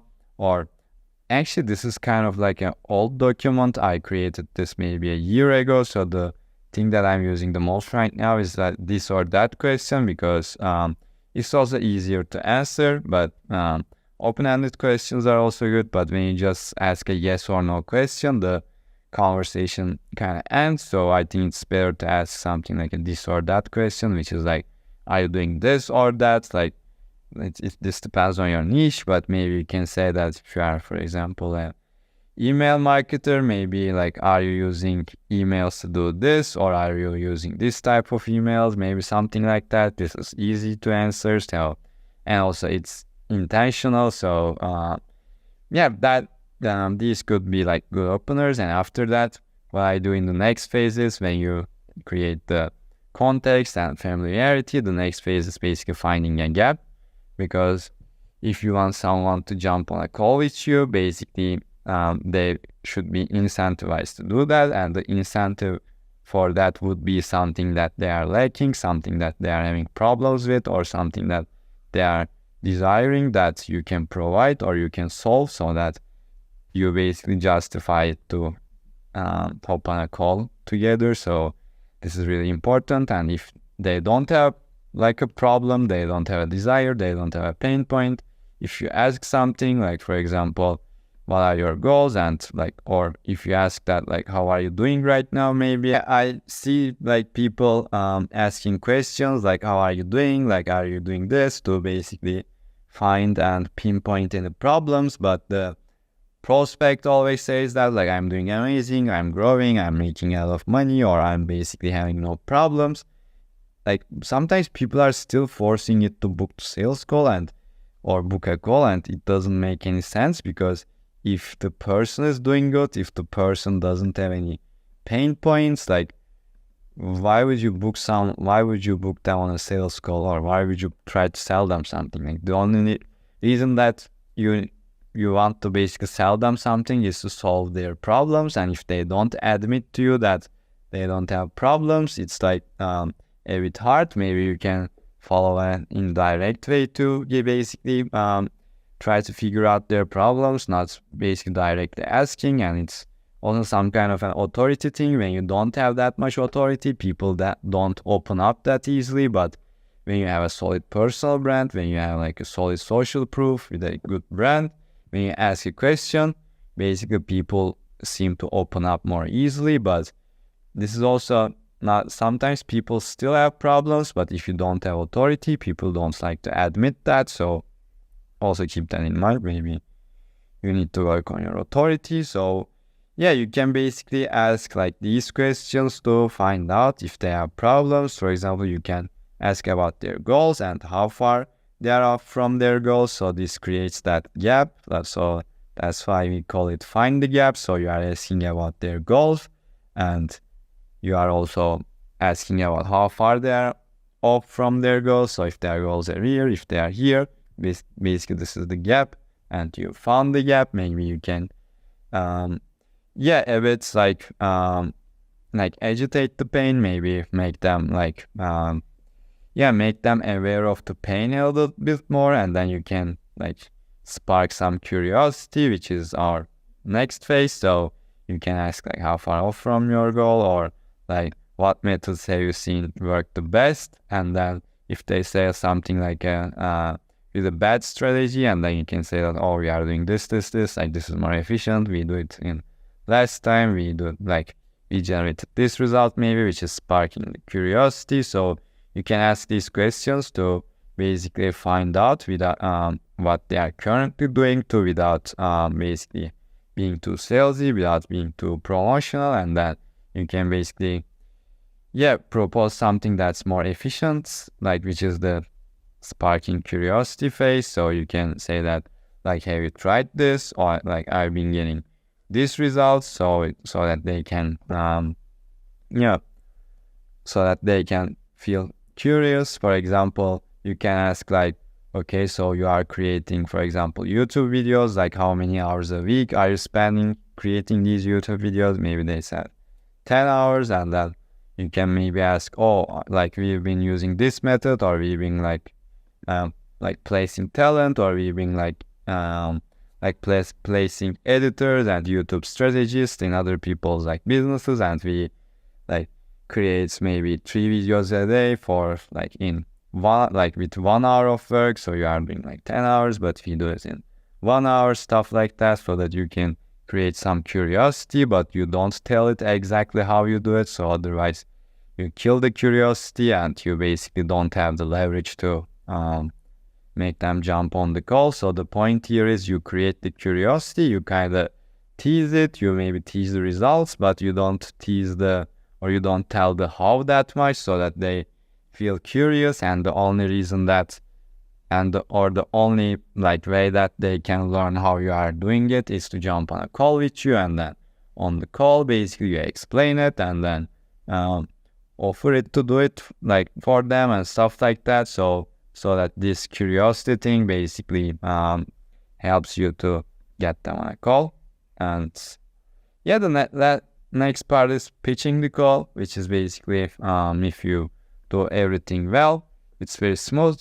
Just ask them if you have a spare 15 minutes, if they have free 20 minutes, whatever, and if they say yes, you can say, okay, that's amazing, I can show you how we do these things, like, or how I can walk you through my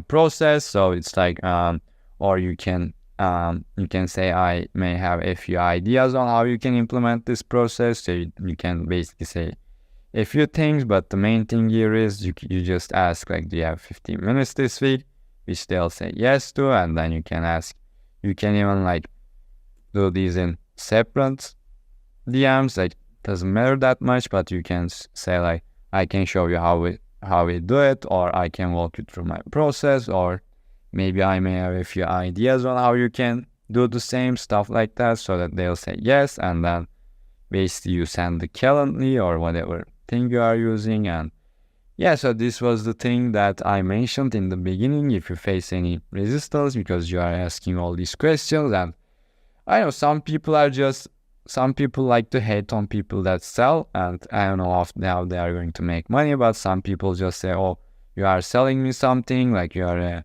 snake oil salesman. Like they don't say that, but they just say that, oh, what are you selling, or are you trying to sell me something, or something like that. They try to like degrade you, but you can just say that I wasn't planning on offering you anything, don't even know if you're a good fit yet, and now they tried to like raise above you, but now you say that like I don't even know you are a good fit, like I don't even know if you are like someone worthy of like receiving my service, or I don't know, something like that, so that now you are above them, because it's like a game of authority, game of like social proof. So you say that like, I don't even know if you are a good fit, so I don't know even I should offer this to you. So they at this time like tables turn, so maybe they kind of feel the need to qualify themselves, so that they can say that like, I'm worth your time, or stuff like that. So this is a good way to turn the tables. And the last one is a follow-up example. Like some people are really needy in the follow-ups, and follow-ups are like really useful. But if you say something like, I don't know, oh, why didn't you answer my DMs? Like, I offered you this. Like, are you really gonna ignore me, or are you like, I don't know, like, how can you ignore this? I have this great offer. Like, why are you not responding? Stuff like that. Like, you just, if you did it, like, you just killed everything. You just killed you just killed your chance of converting that lead. So these are like low-key like follow-up examples. So it's like, in my last message go through, it's not like you ignored me, like, why did you do that? It's like, my last message go through, or hey name, like whatever their name is, or maybe a meme, stuff like that. So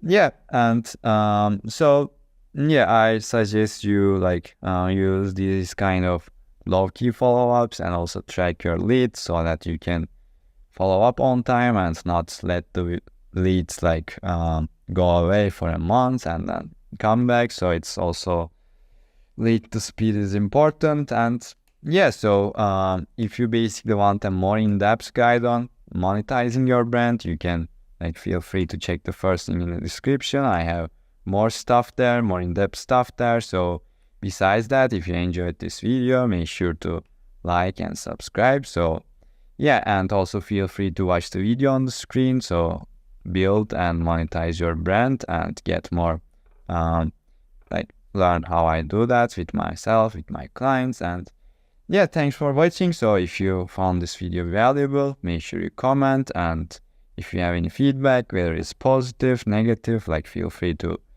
post it in the comments. I check all the comments and I also respond to them. So if you have any questions, it would be a good idea to post it there so that I can respond. And if you have a personal question, you can send it on X. And yeah, as always, thanks for watching. And I really put a lot of effort on creating these videos. So yeah, hope you enjoyed it, and it means a lot if you watch it till the end. So yeah, see you on the next one. Hey everyone, in this video I want to talk about why I deleted my followers to gain even more followers, because as you can see, like I, at this point on 28th of July, I kind of lost 269 followers, and they actually didn't unfollow me. I removed them. So and then as you can see, I'm kind of growing followers a lot faster. So I want to talk about why I deleted my followers and went from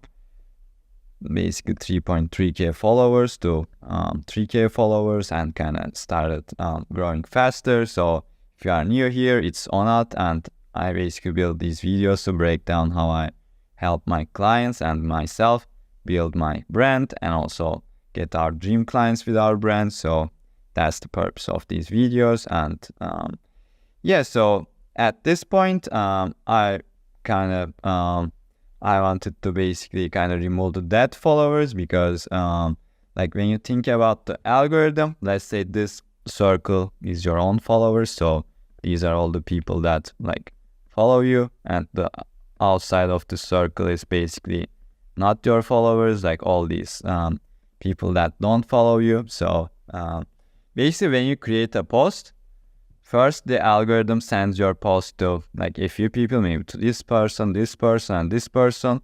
If they like these posts, it sends it to more of your like followers, and they also see it. And if they also kind of like it, like engage with it, spend some time on the post, and maybe click your profile, it gets pushed out to like more people like this. So, and then maybe this is your like the next circle. So you have mutual friends, but they don't follow you. And then after that, maybe these are all the people that don't even know you, or you don't have any mutual friends like this. And if also these people like it, they show it to more people like this that are similar. So algorithm on most like social media platforms work like this, especially like good organic platforms like X, like TikTok, maybe stuff like that. So if like, so these people basically are the first people that see your post. So like it's like really the quality of your audience determines like how much engagement it gets, and the algo decides how good of a post it is, and then it decides to like show it to most people. But let's say you also have a lot of like dead followers, so these followers are kind of dead.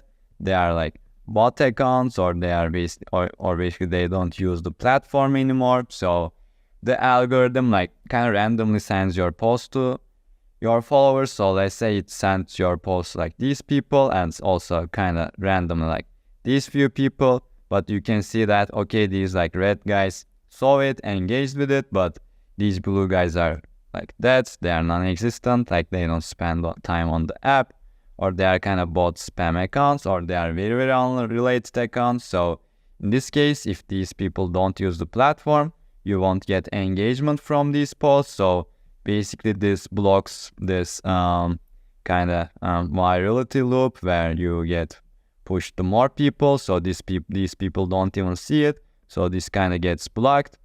Those people don't see it, and basically half of your, let's say, like half of the people that get sent your post, they don't see it. So you get half the engagement from these guys, and basically you get kind of half the boost, because if these guys also basically if these guys also engage with your post, you would also get this action, and this action, so more people would see it. Or in another case, if these are like random followers, if you like create random posts, always attracting random people, like, and you don't have a niche, you don't have like a content strategy, like all these people would be random. So some of your posts would be liked with some of your posts would be liked by these guys, but some of your posts aren't. So it's like always random, like you don't get constant traction with your posts. So basically, I was posting on X for a few months, and then I decided that, like, since I've been here on this platform for months, basically some of my followers became dead. They don't use the platform anymore. They kind of, if they are like creator accounts, they kind of gave up, or if they are like kind of no profile picture kind of accounts, or just like the spectators, they also maybe stopped using that account. So some of these people basically became dead followers, quote unquote. So I basically found this app, which is called Circle Boom, and it kind of shows how much of your followers are fake. I removed like 200 plus followers a few weeks ago, but as you can see, right now, I still accumulated some dead followers, like 20 of them. So in this case, I would basically remove and delete these followers again, so that less of my posts get shown to dead followers, and basically more of my posts shown to real followers, these remaining ones, not these ones, so that my content basically can get shown to more of these like real people like this. So I have more, basically in this case, red is real followers. So I basically more of red people concentration and less of like blue. So basically these all get cancelled, not cancelled, but these dead people don't see my accounts, or like they don't, even if they like my post gets pushed to their own timeline, like they don't see it, they don't engage with it. So you basically waste those kind of algorithm boosts. So that's actually why I removed 269 followers, and right now my content is like doing really, really well. I think my engagement rate basically increased a lot. So that's about it, and that was my experience with deleting my followers to grow with even more followers. So by the way, if you want a more in-depth guide on building your brand on X or on LinkedIn, and basically you want to monetize it, get clients with it, I have like, feel free to check out the free training in the first thing in the description. And if you like this video, basically please like and subscribe. I make a lot of effort to basically create these, and hope this was helpful, because this really helps with my growth. And if you are basically on this platform for a long time and accumulated a lot of dead followers, I'm sure this will help you too. stop sending cold DMs. We are not in 2021 or 2022 or not even 2023. So you are sending all these cold DMs to basically get ignored. And even most of you don't have social proof. You are saying that, oh, if I get you this result, is it worth a chat? Or if you have social proof, you say something like, I have this result for this client, and do you want similar results? I can get them, stuff like that. And you are basically being left on scene by hundreds of thousands of people every day. You are pushing them away from your brand every day. If your goal is not to build a brand, basically you can send all these cold DMs, but every cold DM, every cold pitch you make, basically very few percentage of those people are interested in what you have to say, and 99.99% of those people are pushed away by your cold pitching, by your cold offers, and basically you trying to sell them something. They are basically being pushed away, and you are doing all these effort to basically decrease the amount of people that you are going to buy from you in the future. Maybe you are making some quick bucks here and there, but you are basically pushing away all those people. And yeah, here's what you should do instead. For context, in the last few months, I made like 5 figures from writing online and generated 3 million plus views with my very small personal brand. I did this without sending cold DMs, without basically doing paid ads, or without posting cringe stuff to get a lot of views. It was very calculated, and there was I was creating content, but there was one thing that actually put fuel to the fire with my personal brand, with my content, and that thing is still sending DMs, but it's not cold DMs, it's basically networking DMs. So that's what I want you to do. Instead of sending cold DMs, just send networking DMs, because if you send all these cold DMs, cold emails, basically maybe 1%, like 0.1% of the people maybe might be interested in your offer, but you are pushing away others. So what you do is basically send a DM to connect with your niche, people from your niche, and you say like, oh, you are doing this, like it looks amazing, like mention something specific, and say that you are not trying to sell them anything, just looking to connect and be just a genuine interested person, and ask about what they're doing, stuff like that, and just have a conversation. When you send these DMs, like 5-10 a day, basically you collect all these people that are interested in what you have to do. Like not everyone will be interested, but if you send 5-10 DMs a day, like all of those people will click on your profile, because when everyone receives a message, everybody checks like, who is this guy, what is this guy doing, stuff like that. So everyone will check your profile, and maybe half of them, maybe 1/3 of them will follow you, and basically you'll build this network of people that are in your niche and interested in what you have to say. And over time, basically you build this network of people, and you basically have a casual conversation, like ask what they are working on and ask what their plans are, like be just genuinely interested and provide some value if you can. And if they are like really telling about they are struggling about something, if they are like opening up about their pain points, you can basically move the conversation towards booking a call. But if you don't show that, and most people don't directly show their pain points to other people, in that case, just end the conversation at high note. Just thank them for their time. Just say that,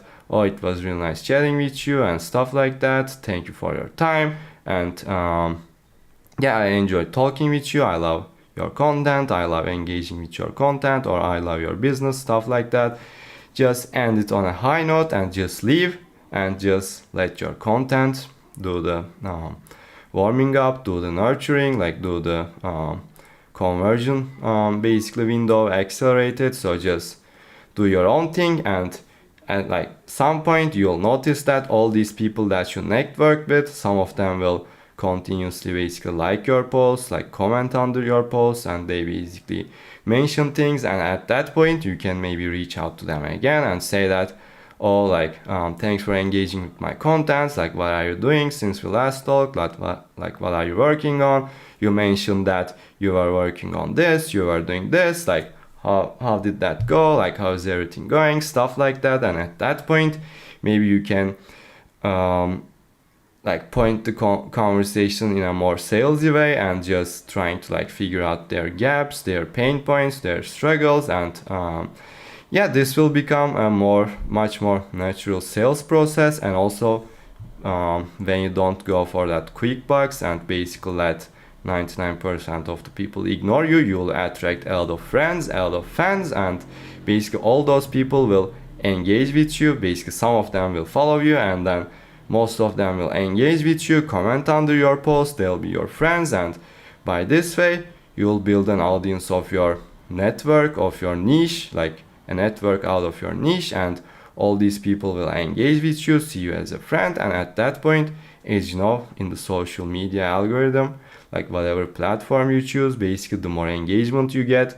the more the algorithm boosts your post. So as you know, the more friends you have, the faster you grow. So you'll be making all these friends that are interested in what you have to offer, and they'll engage with your content, and this will basically speed up your growth even more. And since all those people that are in your niche engage with your content, the algorithm will suggest your content to similar people who will also might be interested in your content, interested in what you have to offer, and that's how you actually attract even more people from your niche. And with this case, you will basically grow faster and attract more people from your niche. And when you see that these people continuously engage with your content and basically like, comment, or you can maybe reach out to them again when they follow you, because at first you are just networking, just keeping it casual, but when you notice that that person follows you, that person is interested in you a bit more, maybe you can bump up the conversation again if they follow you, or even if they follow you, you can just chill, keep creating your content, keep letting your content basically do the heavy lifting for you. And when you see that some people engages with your content like continuously, you can reach out to them again, as I mentioned, and basically point the conversation more in a sales call direction, more in a prospecting direction. And with that approach, you'll get best of the both worlds, where you build a brand, attract your audience, build a brand, but also get sales, make money, and basically attract the right clients. That's what I did with my own brand. I created content, I basically showcased my work, showcased my results, but at the same time what put fuel into the fire is that I continued to build my network, engaged, made friends out of my niche, so that I continuously got basically more and more engagement, more growth, more people saw what I do, like more people from my niche saw what I do, and I attract more of those people, and basically some of them became my clients. So yeah, that was my process of not sending cold DMs, but basically changed my focus and start doing networking DMs. And maybe it was a bit slower at first, but you will basically get a lot more ROI in the long term. And yeah, that was my process. So if you want a more in-depth guide on building your personal brand while attracting your dream clients, feel free to check the first link in the description. I have a more in-depth guide there, which also includes how to network to basically boost your authority, boost your growth, and attract your clients. So if you like this video, make sure you like and subscribe. And if you find this valuable, you can check out the video on the description, which is also about something related to building and monetizing your brand. So make sure you check it out. And yeah, if you have any questions, make sure you post them down below. I check YouTube comments pretty fast and I reply to them pretty fast. So yeah, if you have a question, make sure you post them down below. And if you have a personal question, or if you want to reach out to me basically personally, you can reach out to me on X. In this video, I'm gonna show you the best platform to build your personal brand online in 2024. The best platform to basically network with people, network with high-level people, the best organic content reach, and the easiest place to create content without having huge experience. So if you are not sure why you should listen to me, basically I built my personal brand on this platform, and it's still a tiny personal brand, but I generated 5 figures from it, generated 3 million views, without paid ads, without cold DMs, without doing anything cringe to get views, or basically without even creating videos. So I'm gonna show you which platform it is, but before that, if this is like your second video or more, please like and subscribe if you are getting value from this, because I'm making a lot of time and effort to create these videos. And yeah, and also if you stick around till the end, I'm gonna show you how I basically leverage networking to grow my personal brand even more. So yeah, drum roll please. So this basically platform is X. Maybe you are expecting it, maybe you are not, but so this is my X profile. Basically I generated 5 figures from this profile and generated 3 million views. So as you can see, I just share my ideas and basically attract people with that. I just learn how to write, and by just learning how to write, you can basically get a lot of attention. For example, this post generated 30k views, a lot of comments, a lot of bookmarks. As you can see, 174 bookmarks. So and on X there are a lot of high quality, a lot of low-key people. Like on Instagram, it's all about like lifestyle, looking cool, like trying to create these aesthetic posts. But on X, basically people judge you by your ideas. So if you are like an analytical person like me, if you don't like to show off, but if you basically like to provide value and have something good to say, that's why X is the best platform. And there are a lot of high level people on X, like there are a lot of solid people that you can network and that you can meet, and that like it would be really hard for you to do on other platforms. So that's why X is really good. And the other thing is the networking aspect, because on X, engaging and networking is really important, and I haven't seen any other platform like this. But you basically engage with other people, they engage with you back, you make friends super easily. Like a lot of people comment under your post, you can reach out, like make friends. So it's like super easy to basically connect with these people and make friends, so that they continuously basically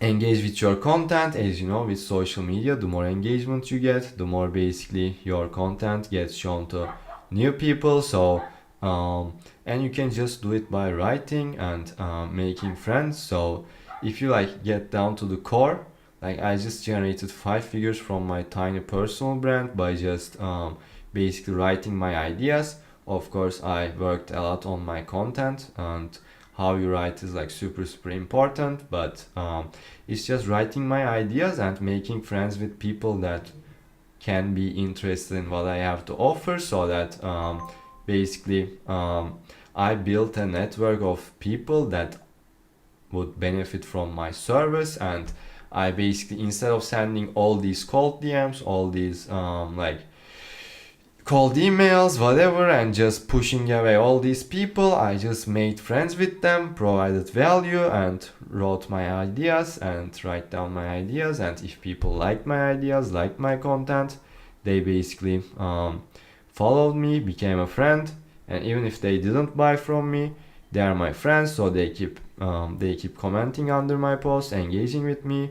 I engage with them back, so I grow more, get more engagement, my posts get pushed to the algorithm more. And if they like what I do, maybe I DM them and they become my clients. So I also got a lot of clients from my own friends, which is pretty cool. So yeah, those are all the reasons that's why I think X is the best platform to start building your personal brand online. You can just write your ideas, make friends, and basically get a lot of attention. And basically I have a full guide showing you how to do that, and it's this link, but this is also first link in the description, so feel free to check that out. But yeah, so when it comes to networking, basically I don't like to send all these DMs to random people. I look at who engages with my posts and I engage with them back, because if someone engages with me one time, they are a lot more likely to engage with me more. So I first like basically prioritize my own network. I build strong connections with them. I don't basically try to build weak connections with everyone.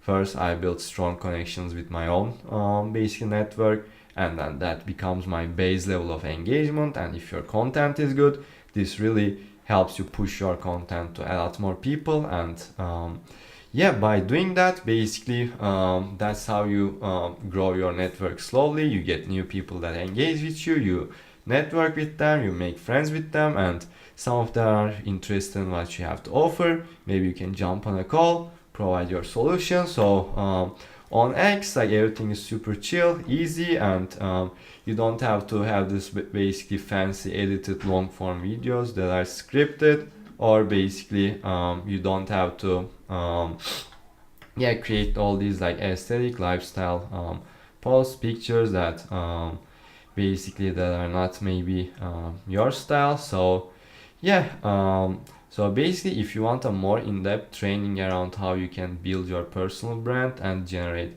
5 figures with it with just writing online, you can feel free to check the first link in the description, where I have a more in-depth guide there. And if you find this valuable, please like and subscribe, and also make sure you watch the video on the screen, which is here or here.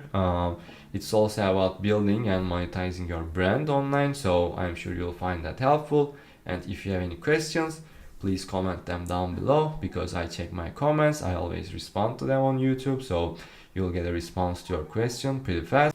I built my brand on X to 4K followers and generated multiple 5 figures in sales just from my X account. And not only that, I also helped hundreds of people and collected hundreds of testimonials for helping people both grow and monetize their brands on X. So now in this video, I'm going to share with you the 12 tools that I use to achieve all of that. So let's just get started. So the first one is the newsfeed eradicator. I use this so that I don't get distracted, and I only basically use this tool when I want to either engage with people or when I'm looking for inspiration. So I come here and open up my X feed, so now I can see people, and when I don't want to see the feed, I just block it here so that I don't get distracted. And the second tool that I use is Social Blade. So with Social Blade, basically you can track your progress, like how many followers you gained each day and all that stuff. You can also see the trends here, which is pretty useful. I suggest everyone to go here and sign up with their account and connect it here so that you can track your own progress over time. And also when it comes to engaging with other people, if you have X Premium, I highly suggest you use the X Pro tool so that you can engage with people without scrolling on the timeline, so that you have like dedicated engagement lists, and then you can engage with all these people. So this was the third tool. And the fourth tool that I use was for my website and all the other websites. So I use Cart for that, and for example, I created my landing page with Cart so that people can sign up to my newsletter, and or sometimes I launch courses, and I also created this page with Cart, and you can see that it's not very complicated, but it's pretty clean and it's looking good. So if you want to create websites, I highly suggest Cart, and if you spend a little bit of time, you can create pretty good websites. So besides that, now you see here that I have some testimonials here, and also here you can see some other like testimonials or mentions. So I use a tool called Senja for that, and I think it's the fifth tool that I want to share. So I use Senja so that I can both collect these testimonials, but also I can embed them in my landing pages so that you can see that people can like see all these things on the web pages. So I use Senja for that, and I highly recommend the paid version so that you can do all of these things with different like layouts. So for example, these are my like client testimonials, so you can see that I also this is a different layout, and I put this on the page where people book a call with me so that they can see some client results. So that's the other one. And while we are here, if you want to get my full guide on X monetization simplified, you can go to the first link in the description, lerwishcreator.io, and you can get my free guide so that you can both grow and monetize your Twitter following as fast as possible. And yeah, this was Senja. And after that, the next thing that you can use is a tool called Circle Boom. I don't use it right now actively, but the thing that you can do is, for example, my like engagement is like not bad, so I'm getting good engagement like compared to my follower count. But if you have really good if you have really low engagement compared to your follower count, you can go to Circle Boom. And if you have very low engagement compared to your follower count, this means that most of your followers are maybe unrelated, or they are random people, or maybe they are basically dead accounts. And you can get this pro version so that you can come here and you can both see your fake followers and sorry, and also inactive followers, so that you can remove all of them or some of them, so that now you have a more active following, and now you'll get more engagement and you'll grow faster. So if you have very low engagement, I suggest you do this. I heard like a few of my friends used it and now they are getting a lot more engagement. So the next tool I want to share is Hype Fury. I think this is one of the most used ones. So the thing that you can do here is basically the first use case is scheduling posts. So now you don't have to worry about like missing a post or like sharing it on the right most active time. You can just create your schedule here, and then you can schedule your posts here, so that now your posts get posted on the right time. And now I post like 3 to 4 posts a day, but at first I recommend 1 to 2, and then you can bump it up to 2 to 3 when you get more engagement. You can also see that I have an evergreen spot here, and when you go to my profile, for example, this was, let's see, this was one of my evergreen tweets. So if a tweet does well, I basically add it to my evergreen tweets, so that these good tweets can get reposted every day, so that people can see my good tweets even if they followed me later. So this is a very good use case. And then another use case of Hype Fury is that you can do offer plugs or another tweet plug. So now if a tweet does well, I can plug my lead magnet, so that people can go to my website and get my free guide if they are interested. So now you don't have to basically track all your posts and see that, oh, this post did well, so now I have to like plug my newsletter. You don't have to worry about that, because with Hype Fury now you can like do offer plugs without actually doing it. So if a post does well, Hype Fury automatically like plugs your tweet, which is pretty good. I think it's auto plugs here, which is a very useful like feature. Besides that, I also use Tweet Booster, so you can see that some of my tweets like automatically get retweeted. So the way I set up is after 12 hours 12 hours my tweets get retweeted, so that they can get more views, like more engagement. So this is also pretty good, the Tweet Booster. And after that you can use the auto unretweeter, so that your timeline doesn't get crowded and it looks clean. So now you can see that all these posts were actually retweeted before, but after 2 days maybe, I don't know, like Hype Fury kind of like removes the repost, so that the timeline looks clean and you don't have too many retweets. I may retweet other people and it also removes the retweet for that, which is also pretty good. So these are all the different use cases that I use Hype Fury for. Also inspiration section is pretty good. Let's see.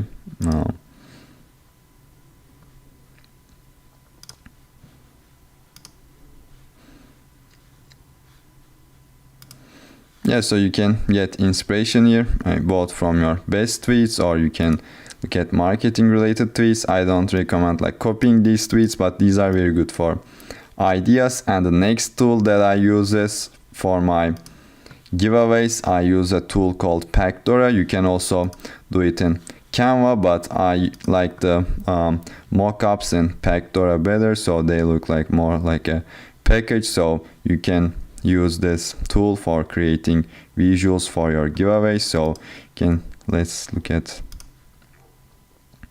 one of my visuals. So yeah, for example, this one, I created this on Pactora, and I think it looks pretty good. So I think the package look is better than the book look. So most people are doing the book mockup, but I think the package one is better. So, and also I use Canva, so you can see that you can like create these cool different visuals. So I use this like for my course launch. So yeah, you can basically create pretty good visuals on Canva, which is pretty straightforward. And the next tool that I use is a tool called Tvemex, but as you can see, I don't use this with my main account because I heard that some people got banned or got suspended using Tvemex, because what Tvemex does is it basically like scans someone's all of posts, and then it analyzes the best performing ones, and then you can see it on the right hand corner. It's a Google Chrome extension, and yeah, so when Tvemex tool like scans all of the tweets, I think the Twitter algorithm may think that you are like a bot, so it may suspend you. So if you are using Tvemex, I suggest you open up a burner account, a new account, and then you can only use Tvemex on that account. So that's what I recommend, so that you can go to your favorite creators and then you can look at their best performing posts, and then you can get inspiration from that, which is pretty cool. So, and the next tool and the last tool that I use is Hemingway. So I think you also probably heard this tool before. So when writing on X, we want our writing to be pretty clear, pretty straightforward, easy to understand, because on X people are just scrolling on social media, and if it's hard to read, most people won't read it. So that's why we want to make it pretty clear, pretty straightforward, pretty punchy. And if you are struggling with writing clear, Hemingway helps you increase the readability of your posts, and you can look at which of your sentences have worse readability or better readability, so that you can adjust together. In this case, it was Michael. When he came to me, he was having trouble with his lead generation, appointment setting process, booking sales calls, and conversion. So we worked on that. And this is without having a large audience, without more than 2 hours a day, without spamming cold DMs, or without basically being cringe to get views. So in this document, I'm gonna walk you over how we managed to get these results. In this case, we managed to get 2 high-ticket clients in the first week of working together, and it was like 2.5k deals. So this is the proof, and this is his testimonial if you want to watch it. So we made basically 2.5k deals. So yeah, in this document, basically I'm going to cover how to build leverage sales assets that convert attention and also generate attention. And the second thing is basically launching the sales assets, like getting a lot of attention to those sales assets and let it convert. And the last part is basically after we shift beliefs, build trust and authority with the sales assets. The last part is basically the leveraged appointment setting process to book the sales calls and then convert the prospects. So yeah, I'm gonna walk you guys through all of that. So yeah, so first of all, this document is someone that has skills and want to sell it at a premium price, and but creating content consistently, but basically not generating enough leads, enough interested leads or qualified leads. And yeah, you need to have niche audience for that. We don't want a huge millions of followers audience, but no qualified leads. We want to both get a lot of views, but also attract the right audience, because they are not interested in what you do. Like, it doesn't matter. And if you have unpredictable lead flow, inconsistent revenue, this training is for you. And yeah, without further ado, let's get into it straight away. So first of all, I'm Onat. I'm the founder of Leverage Creator, and I've been in the online business scene for the last 2 years, and I've been active on X for the last 1 year. So yeah, long story short, I graduated as an engineer. I worked at a few tech startups, but I always wanted to build online, so I stopped that and tried a few online businesses, failed all of them. So I decided to work at a successful online business, and basically I became an appointment setter at a multiple 7-figure online agency, and I learned a lot of things there about lead generation and basically booking sales calls, stuff like that. So at first, I was helping people with lead generation and booking sales calls. At the same time, I was building my own brand. So after that, I also add brand services to my own offer, not just lead generation. So right now, I help people with both building their brand and also monetizing it. Yeah, so let's get into it. The first step is basically building the leverage sales assets, which is like a sales letter, maybe a case study sales letter, client interviews, testimonials, email sequences. These are all basically different types of sales assets, and basically these type of documents help you basically install beliefs in your prospects, so that you don't spend a lot of time basically convince them, so that when they read it, they are convinced that like your methods are the basically best way to get to their desired outcome, and you are the best person to basically provide it for them. So these are what I call sales letters, and I basically help people build sales letters so that they can leverage it and use in their sales process, so that they don't spend hours basically trying to convince people, and they let their sales assets do the work. So in this case, this was the sales asset that we created for Michael. He had a good case study. We created a sales letter around that, and kind of to sell people on their on his unique service, on his unique mechanism. So yeah, so first we built that. We followed the classic sales letter structure with a few twists, because I like to add my own twist to it. I think it makes it more unique. For example, this one is also a sales letter, so you can maybe study the structure. I don't know. So yeah, I like to include this basically quote, because I think this explains what sales assets do the best. The quote is basically from the legend Dan Henry. It says, "If I can make the ideal customer believe that basically my unique system is the only way to get to their desired outcome, and the only way to do that is through my offer, then all objections become irrelevant and they must invest." So with your offer, this means that you both have to sell people on your unique mechanism, and also make them believe that you are the person that's kind of responsible and basically reliable to deliver that service. So this is the case study sales letter blueprint that I follow. Big headline, bold claim, because no one basically in this day and age, it's hard to attract attention with a small claim basically, and then subtitle, intro, quick intro, here's what I'm gonna do, stuff like that, proof. This is very, very important, because in this day and age, people are shallow. They just want to see proof, otherwise you are a scammer. So even if you show proof, people call you a scammer. I don't know, but maybe a lot of people fake proof. I don't know. So table of contents, and then qualify, disqualify, to basically attract the qualified people more.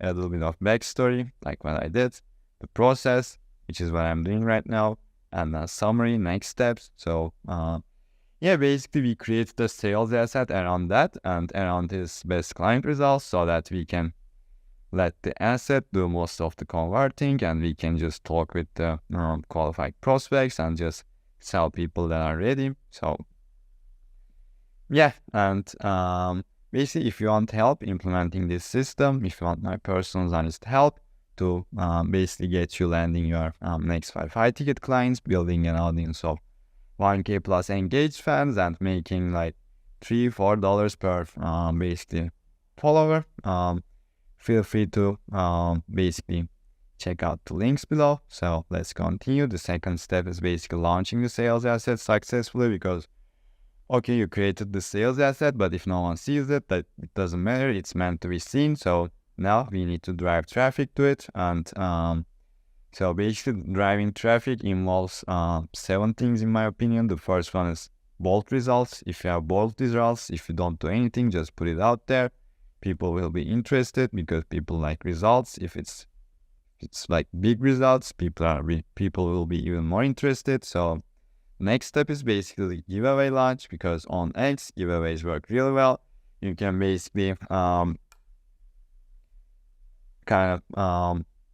leverage the social media's engagement loop so that you ask for engagement to send them this valuable resource. They'll engage and more people see it, so that a lot of people will receive your sales asset. By this way, you can gain also a lot of followers, a lot of email subscribers, which is amazing. So that if they don't buy now, you can continue to market them. And yeah, so basically, and then you send them a message like this. So it's basically it's a really nice feature to do giveaways. If you want help with that, you can reach out to me. I've been helping a lot of clients with their own giveaways, also creating my own giveaways.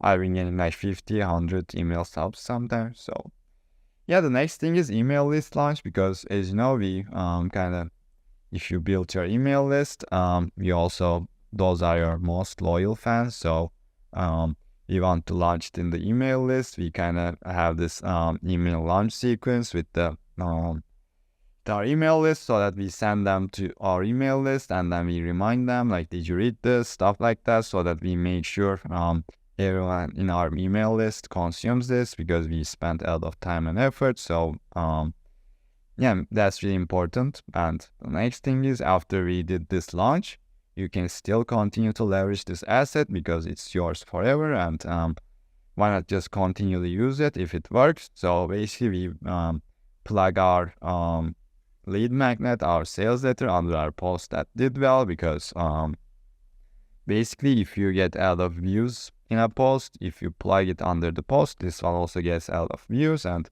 it's a numbers game at this point. If 100 people sees it, probably one person wants to read it. So it's important both on X, on LinkedIn, plug these basically sales assets under. And basically, when you get new followers, it's important to just greet them, say hi, and basically let them know that you have this resource that they might be interested in. But don't just send links, don't just send them the resource, kind of tease it a little bit and say that you are basically can feel free to check it out if you want.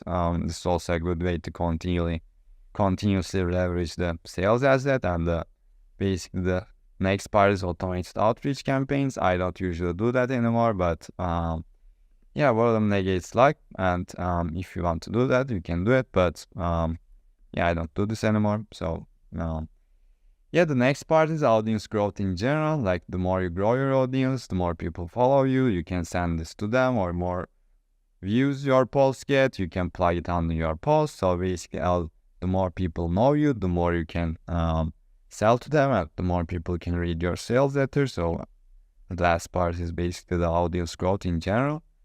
And the last part is the appointment setting process, because right now we send this basically sales asset to a lot of people, and right now we need to basically talk to them to book them in if they are interested. So most people feel shy talking to people on social media, DMing them, but you should think that these are the people that are interested in your sales asset, because your sales asset solves a problem.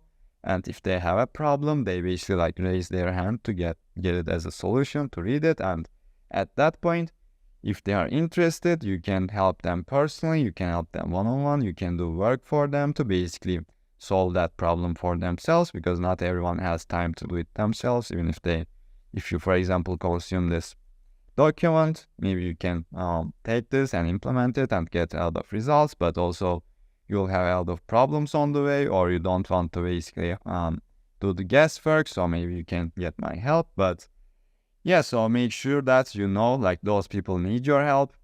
They may not have the money for it, but that's why we basically qualified, talk with them in the DMs. And yeah, the first thing is basically finding the ideal leads. That's what we do with DMing the new followers, kind of plug it under the post or doing the giveaways and sending them in the DMs.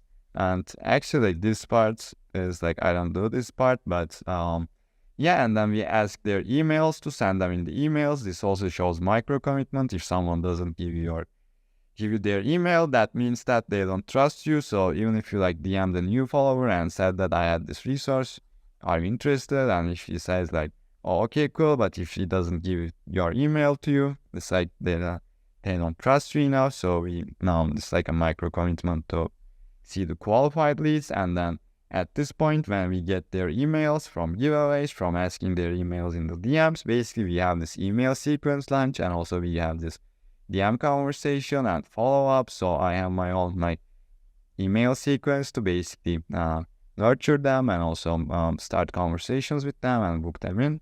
But also at the same time, you have this DM conversation. So you have another touch point there, and I think it's easier to book sales calls in the DMs if you are interested in my DM conversation flow, which allows me to like book hundreds of sales calls. You can reach out to me about that. And also we have the sales asset. People are reading the sales asset, and like I put book a call link there or some offer link there, so that we have basically 3 touch points that can make them book a call.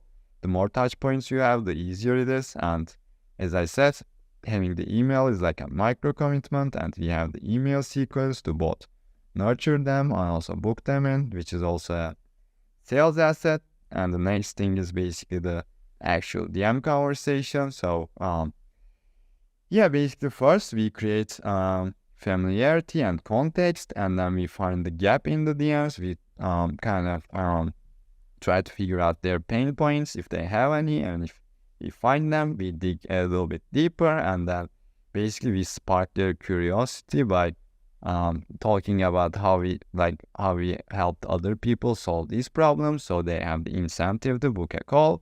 And then they don't respond, like everyone is busy, so this is how we follow up.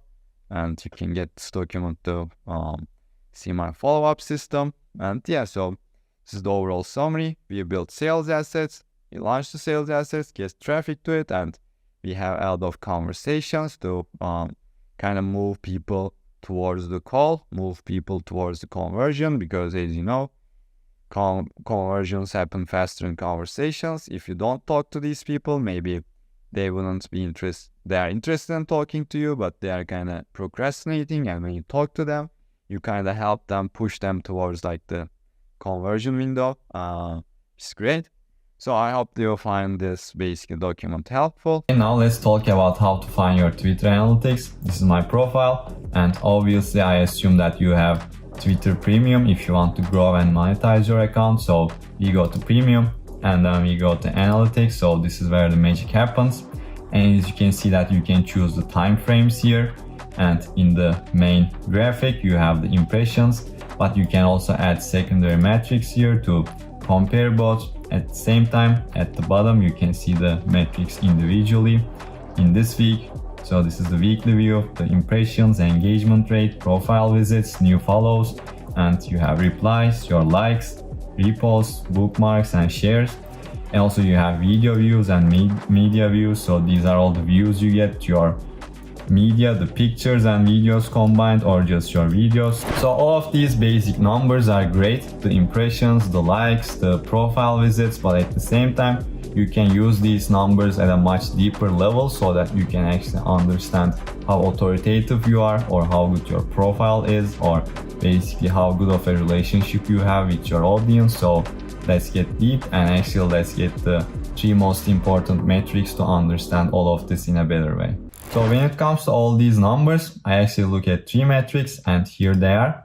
So I usually first look at profile visits or impressions, and then new followers over profile visits, and the engagement rate.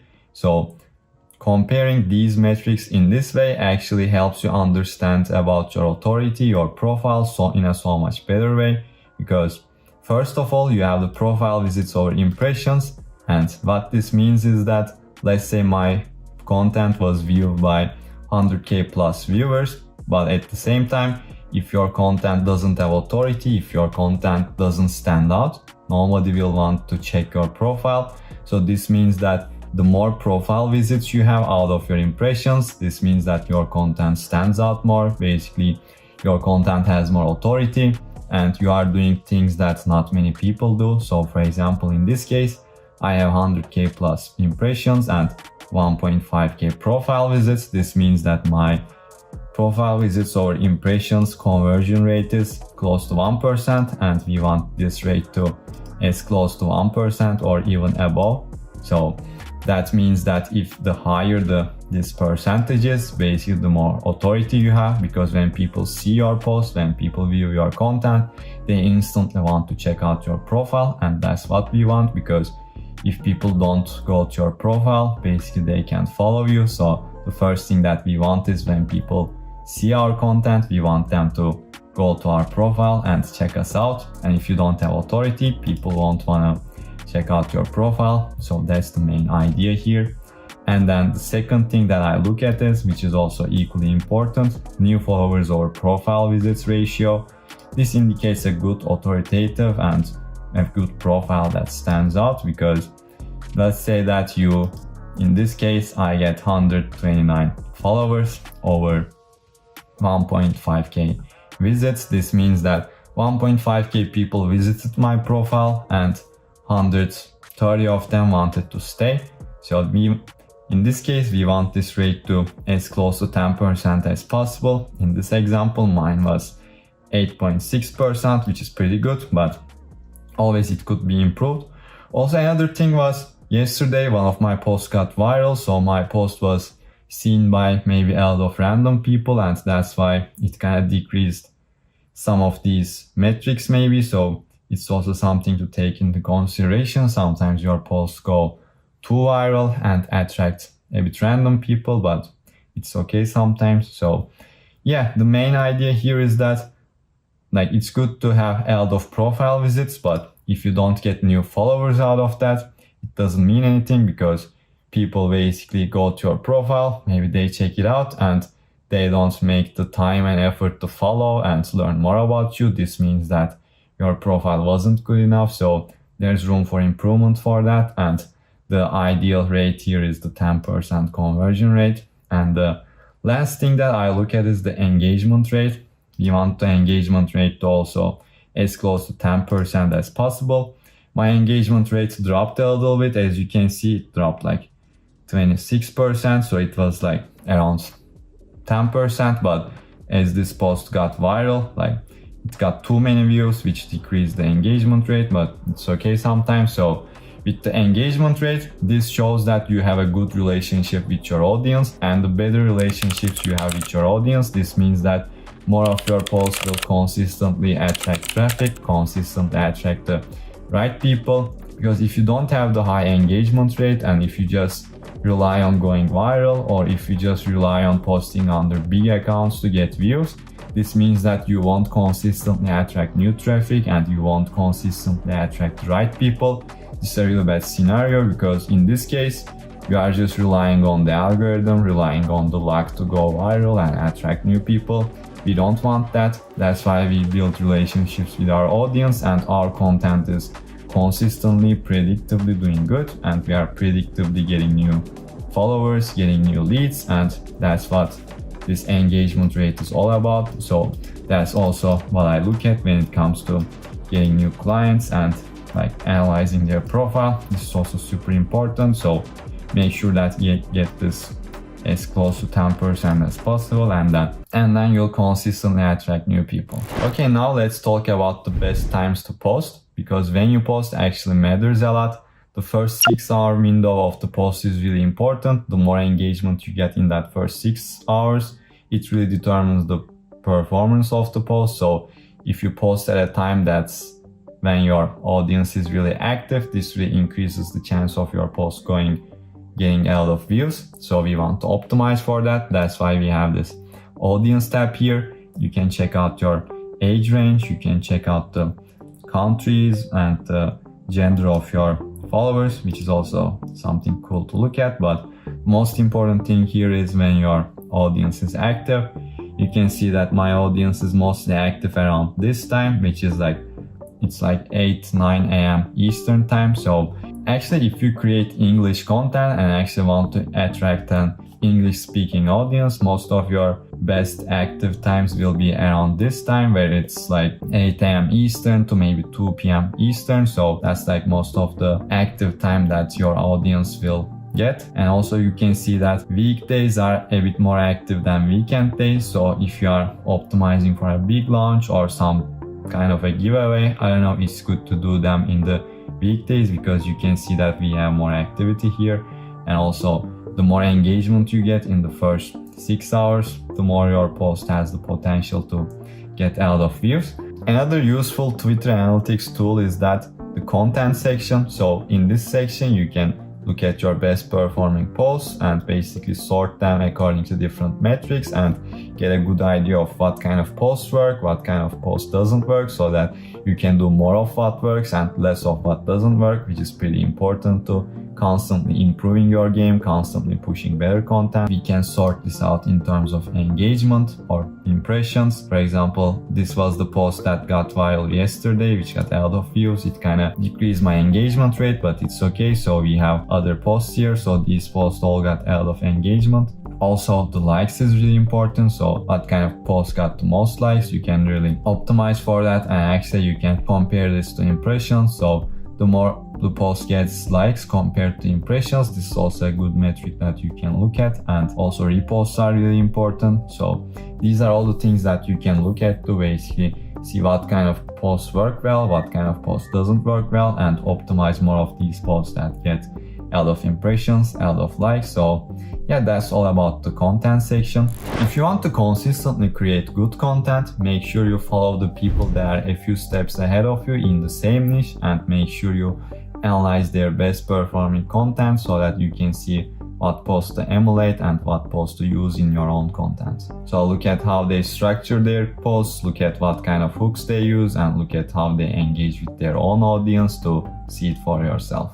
So study their specific techniques, the hooks, the formatting, how they engage is really important, but also there's like what kind of idea that you want to project in your post, or what kind of CTAs they use in their post. So you also want to study these, because hook is important, but also the idea you talk about in the post is really important. So even if you have a good hook, if the people doesn't resonate with the idea, they still won't engage with your post. So that's also pretty important. After implementing everything that I talked about in this video, looking at those metrics, analyzing our profile, analyzing our content, I managed to both get a lot of great results for myself, but also for my clients. For example, I had Kyle, he was stuck around 300 followers, and we actually look at his profile metrics and then content metrics, and then we analyzed it, and basically we improved his hooks, formatting, and actually his content, his profile. And after that we managed to get him to 1k plus followers and actually getting sales calls from his content. Or when I started working with Yukio, he was only getting 50 views per post, maybe 1 to 2 likes, and we managed to implement the same system in his content, in his profile, so that we managed to get these metrics up and actually get to healthy ratios when it comes to all these numbers. So he started to get like 500 to 1k views and managed to start growing consistently. If you're an expert that wants to build and monetize their personal brand in 2024, I'm gonna be honest with you, because there are a lot of new ways of doing it and most of them are basically not true. And I know this because I work with tons of people and help them build and monetize their personal brand, as well as help them transition from their 9-to-5s and building their monetizable personal brands. If you are new here, I'm Onat. I built a 5-figure business with a very small personal brand, and I did this without paid ads, without cold DMs, or without doing any of the cringe stuff that other people do. So I've seen what worked and what doesn't work and what's working right now in 2024 to help you build and monetize your personal brand that attracts paying clients. So in this video I am going to show you what's working right now exactly, so that you have everything to build and monetize your personal brand after watching this video. Updated to the current date so that you know it will work for you right now. If you stick around till the end, I'm going to show you my tips and tricks for becoming actually a thought leader in your space, and stay tuned for that at the end.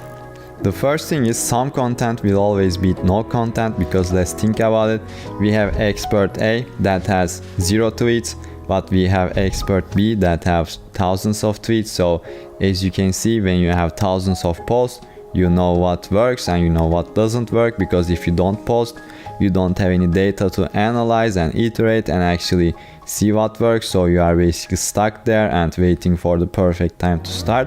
So in this case, I would focus on quantity over quality, so that you get a lot of data first and then you analyze it and improve upon it. So the first step is actually getting a lot of things out there to the world so that you can get some data and improve upon it. So okay, now you have to create content, but what about authenticity?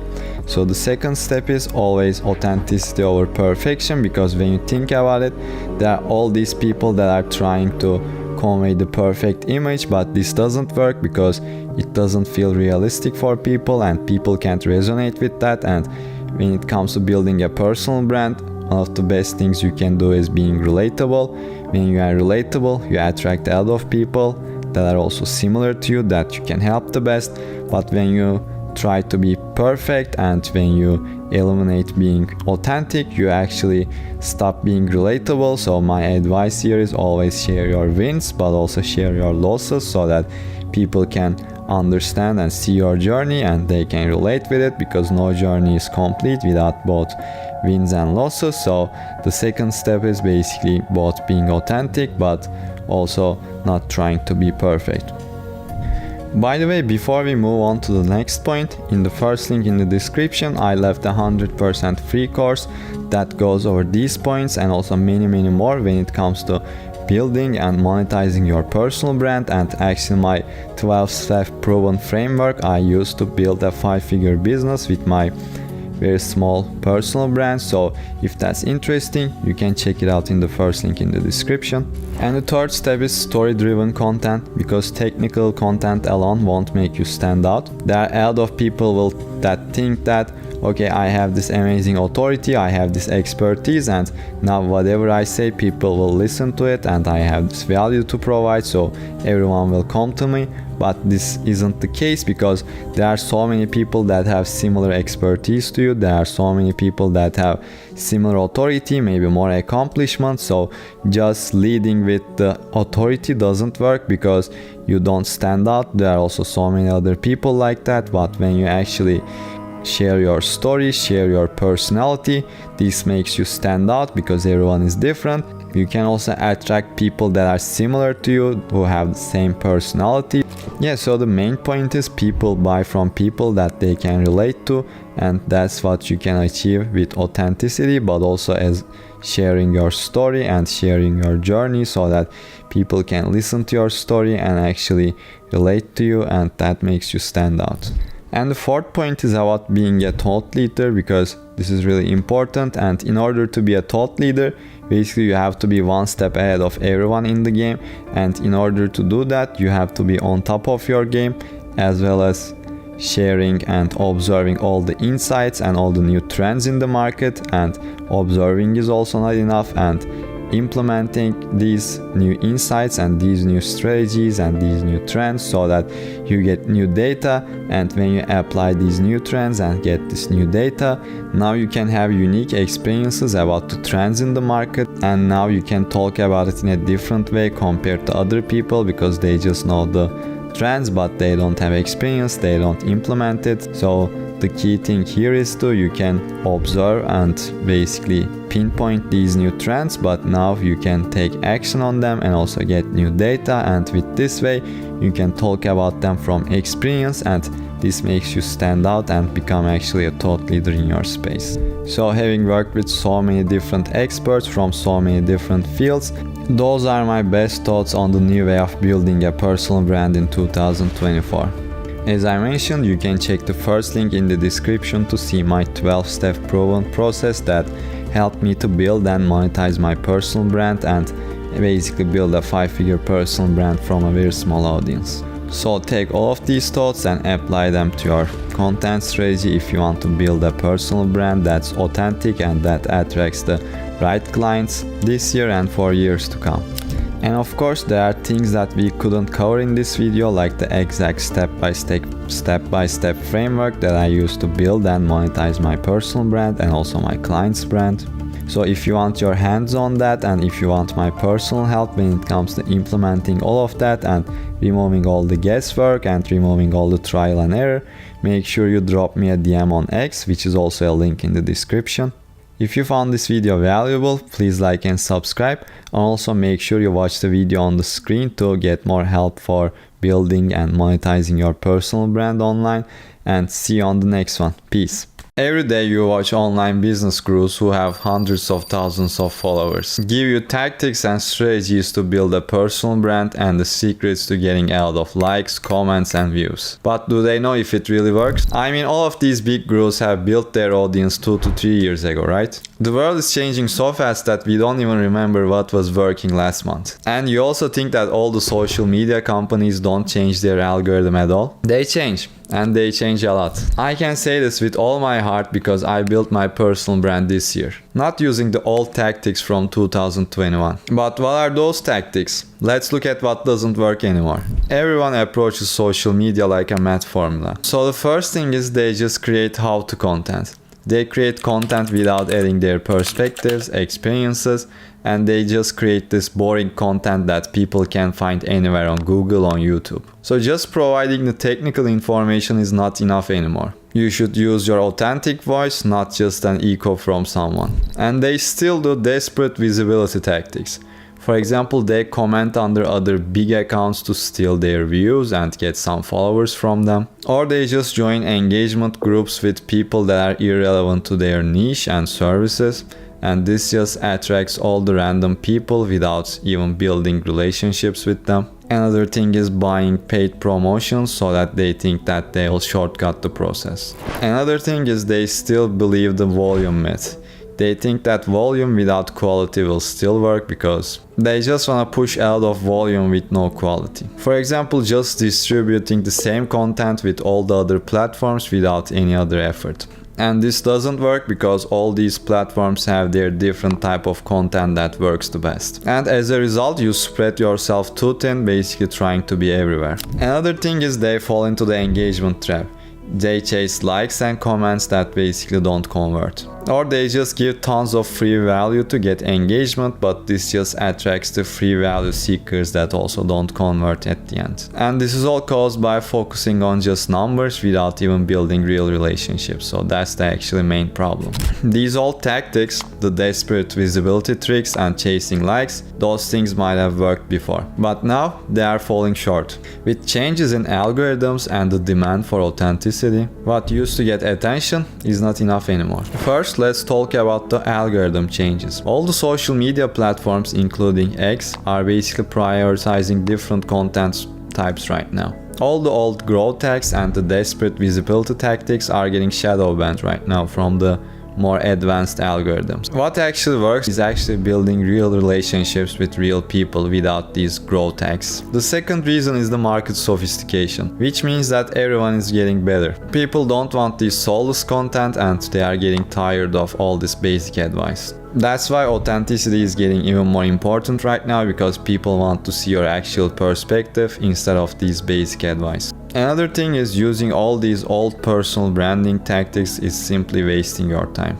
The real cost of following all these outdated tactics is that you are both losing your time, but also you are losing out on the revenue. As the market has shifted, the focus is no longer just on the volume or just these quick tricks. But the focus is on the strategies that build genuine connections and actually build long-term results. So the first thing that you should do is having the platform focus. Focusing on just one platform can get you so much further than spreading yourself too thin across many. Because now you can master that platform and get the best results possible. You can analyze what works and actually optimize yourself for that. And after you master that platform, now you can go to other platforms and now you can leverage your existing audience in that one platform and you can actually grow faster in those new platforms. So that's why we actually first master one platform. The second thing that you should do is building a content ecosystem. Because just short form content is good to get you started,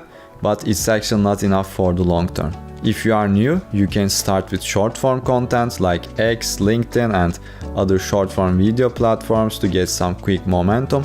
But after some point, it's really important to add the long form platform so that you can actually build trust and relationships with your audience and convert them to clients. Because the more your audience spends time with you, the more you actually build trust and relationships. So with short form platforms, they can only spend so much time by reading your tweets.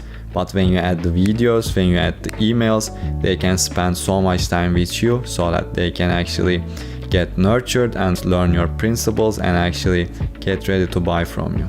And email is a really good long form platform because with emails you don't have to depend on social media algorithms and you can basically go deeper into concepts that you like, and if people resonate with you, they'll read it and actually you'll build deeper relationships with them. But the another side benefit is that with emails, you always own your email list, but with other social media platforms, even if it's a long form platform or a short form platform, you can get banned and basically lose all your audience. But with email, you always own your audience. The third thing that you can do is actually sharing your journey and story. Because when you share your journey, people can resonate with you on a deeper level and actually understand what you are doing, how you are doing it, and the why behind it. With just soulless technical how-to content, people don't get the chance to actually see what you are doing and get invested in your journey. That's why I really like the saying from Gary Vee, who said, "Document, don't create," because documenting is a more natural way of creating, where you can actually document what you are already doing and people can actually see what you are really doing so that you are more transparent and actually people can trust you on a deeper level. That's why I focus on how I content instead of how to content, because with how I content, people can get to know me better, people can get to know how I think, and this actually builds more trust and relationships in the long term. The fourth thing that you should do is creating insight-based content, the type of content that actually attracts clients but not just free value seekers, because all these people that are creating value content are actually attracting a lot of free value seekers that don't turn into clients at the end. But when you focus on the insights, that's how you can actually attract the buyers. So now that you learned what actually makes impact, it's time to dive into how we can put these ideas into action. So here is the implementation blueprint. The first step is the profile optimization, having a clear profile picture and banner, but also having the bio to basically show your value and show your social proof, which will make people stay in your profile instead of leaving without following you. The next step is the content strategy, basically doing all the different content pillars that build a well-rounded personal brand. But just having the ideas is not enough. That's why you need to write engaging content so that people actually read it. And that's why we focus on the hooks and formatting to get people to read our ideas. And then you need a content system to do all of these things consistently. Once we attract people consistently, now we need the conversion strategies to actually convert them.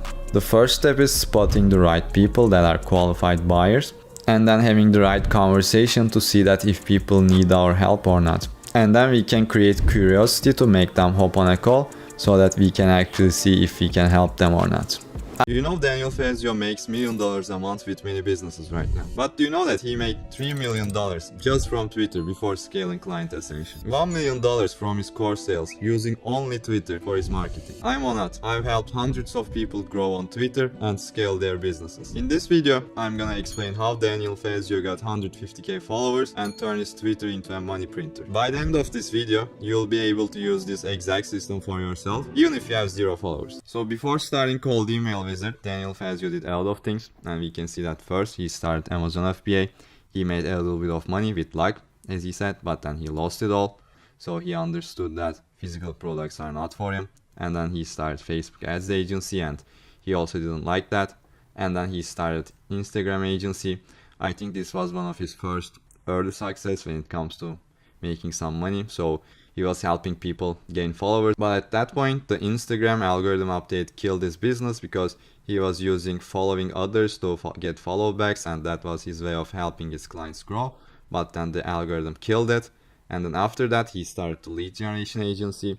So this was also one of the first successful businesses. So he did a lot of cold emails and sold lead generation as a service. And he also in, I think, 2021 started building his brand around cold emails and lead generation on Twitter. So that's how the cold email wizard brand started. And that was his, I think, first attempt of building a brand around his expertise. So we can see that he started a lot of businesses, some of them failed, some of them succeed, but with the cold email, lead generation agency and his expertise, he did something different. He started to build a brand, and I think that was the main difference between his other businesses and this current one. So the lead generation agency may also have failed at some point, but it didn't, because he built a brand around it, and he also built a lot of info products, coaching products and all that stuff. So that was the main reason that this business got him to 7 figures and multiple 7 figures. So we can see the power of building a brand around your business, especially on Twitter, because it worked really well for Daniel. So let's talk about how Daniel exactly made $3 million just from Twitter after building his personal brand there. So now I'll explain the system he used to build his brand and made 7 figures plus just from his Twitter, but things have changed a little bit, so I'll also explain what works now and what's different compared to his time. So first of all, let's just start from the tweets. As you know that creating content is the most important part of building a personal brand, and Daniel recommends tweeting 2 times a day when you are between 0 to 1000 followers, and after 1000 followers he recommends tweeting 3 times per day, which is good advice because, as you know, the more your posts get views, it makes sense to post more, but when your posts don't even get views, it doesn't make sense to post 5 or 10 times a day. So this actually makes a lot of sense.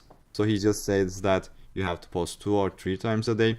This may have worked maybe 2 to 3 years ago, but now when it comes to creating your post, you have to be a lot more careful.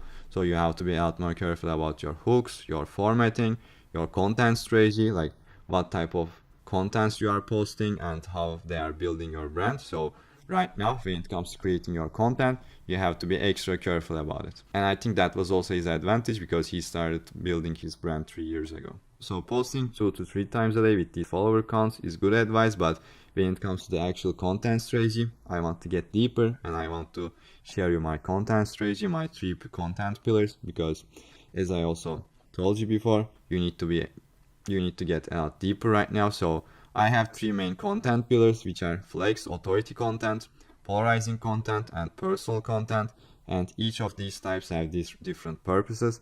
And also long forms are bonus because first we want to get really good at short form content, and then we can start posting long form content because it's harder at the beginning. So the first type of content is the most important in my opinion, which is the authority content. So this is great for getting clients, establishing your authority and showcasing your results. In these type of posts, you are still giving some value, you are still telling people how you did these things and how you achieved the results, but the important part here is that you achieved some result and you are talking about it. So achieving results is a really important part of authority content, but you don't have to have crazy results because even if you have small results, maybe that also makes the results relatable and you can also attract a good audience with that. And why this works is that basically people are shallow and they just want to see results. If you don't have results, people don't want to listen to you. So that's why it's really important to create authority content. And my hack for creating authority content easily is that when I get a win, when I get a client win, or when I achieved something, I write it down somewhere and I have a wins vault. And when I'm creating content, I just look at my wins vault and then I choose a solid win and then I create a post around it. So that's basically for authority content. And the next type of content that I really like is polarizing content, because if you want to be an industry leader, you have to have strong opinions, because without strong opinions, most people won't listen to you because people don't listen to these bland ideas that they can hear everywhere and they actually want to follow the industry leaders. There are a lot of ways to create polarizing posts, and one of my favorite ways is to create a common enemy and attack it, and this actually separates people into 2 sides and this actually makes the post polarizing. And you can also use your big idea to attack the enemy, and the other thing is you can challenge common flawed beliefs in your industry. This is also another good way to create polarizing content, because when you are not afraid to stand out and when you are not afraid to attack the common beliefs, this also positions you as a leader, because not many people do that. And this all comes down to being a contrarian and following what you find is true and not caring about what other people think. So this is also a polarizing post example from me, and this was also an authority post example from the previous content type. So you can see that I talk about my results and then I explain it a little bit more. So that's mainly for the polarizing content, and now we have the personal content. Personal content is really important when it comes to creating a magnetic brand, because at this point everyone has results, everyone has opinions, but not everyone is willing to share their personal stuff online, and this is a huge opportunity to stand out from other people. So the next content pillar is personal content, and it helps you build an authentic and relatable personal brand. It's really important to build relationships with your audience, because without sharing your personal side, it's really hard to build a personal connection with them. But when it comes to creating this personal content, it's really important that you should make it align with your real personality and real values, because if you are fake, it will not work out. And when you are genuine, you actually attract people that really like you, but not some fake personality that you created. And long form content is a bonus, because at first we have to be really good at writing short form content, and then we can slowly start writing long form content because it's harder. But it's really helpful to build depth and go deeper into the topics that you want to talk about. And this will also help you attract your real fans, because you are talking about deeper topics that you can't really talk in short form topics. And another part of Daniel Fazio's content strategy was writing out of threads. So after 1000 followers, he recommends that you post 1 threads per week. So threads are like long form posts, and they are like a bonus, but they are really helpful, like especially like the personal posts. So this is my currently pinned post right now, and I got a lot of clients from this post. I got so many positive replies, so many positive messages, and it got like 50k views. And there are also other type of threads where you talk about general things and attract a broader audience.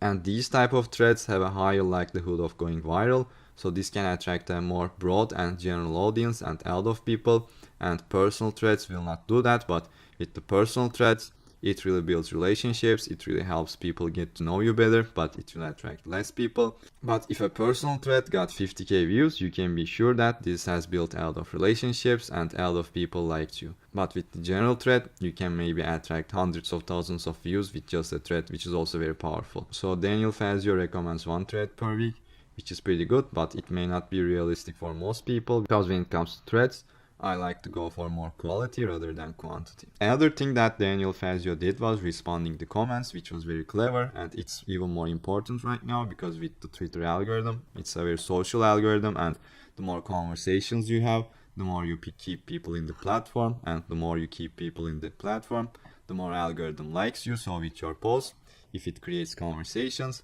it's good to respond to the comments and generate conversations so that the algorithm boosts your post and you get more reach. So as you can see from the code of the algorithm, a like gets you 0.5 boost in the algorithm, but a reply gets you 13.5 boost, so which is like a lot more than that. So when the author replies to the comment, you also get a lot more additional boost, and this is really powerful for increasing the reach of your content. And of course, the outbound comments are really important when it comes to growing your account and getting new eyeballs, especially if you are a beginner, because at first, when you have 0 followers, no one will see your posts, and the only way to force eyeballs to your content or force eyeballs to your profile is to engage with others, and that's why engaging and outbound comments are really important. And Daniel Fazio also knew that, so he recommended people to comment 10 times per day, which may be a good start, but in the current situation, 10 comments per day is not enough to grow fast and attract a lot of followers, because right now it's a bit more saturated and it's harder to grow compared to when you started.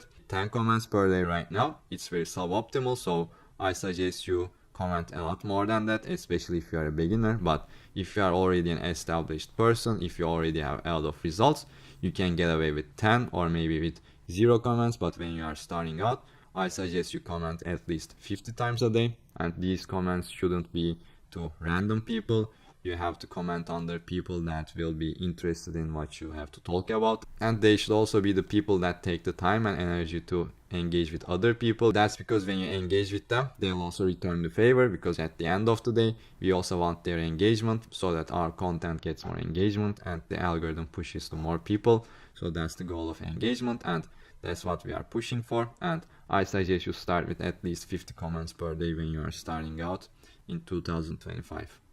So another thing that Daniel Fazio did really well was reposting his best content with a lot of social proof.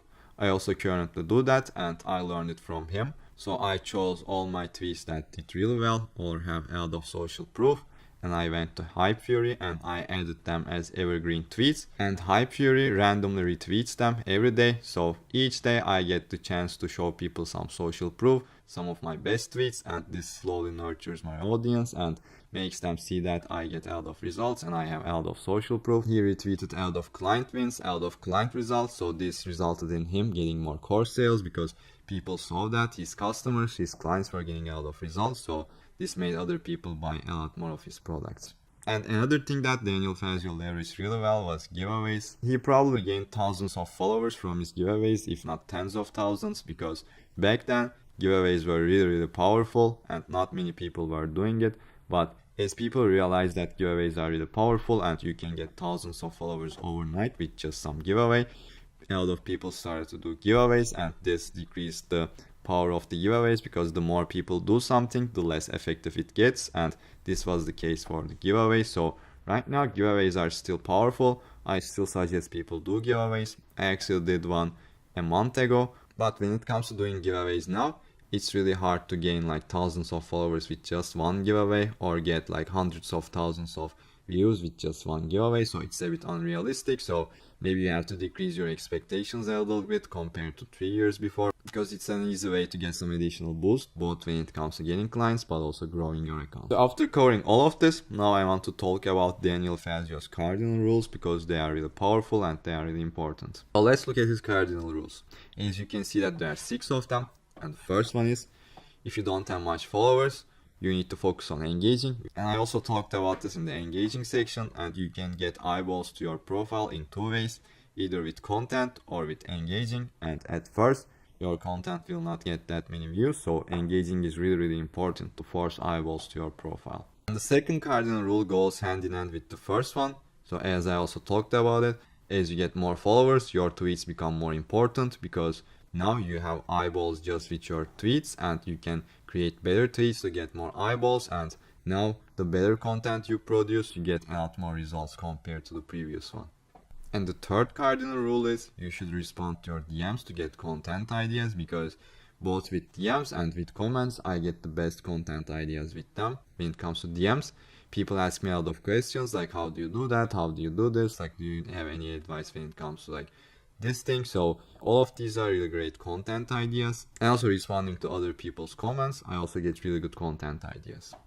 And his fourth cardinal rule is rewarding your own tweets and not copy pasting, because when you copy paste it's both boring, but also when you post the same tweet, the algorithm also punishes you because it senses that. And another thing is, when you rephrase your own tweets, you create a new tweet out of the proven tweet, and this also has a lot of chance to attract a lot of quality eyeballs. And his fifth cardinal rule is responding to your own comments, and we also discussed how this is so important because each time you comment, the algorithm boosts your post and it has more chance to attract quality people.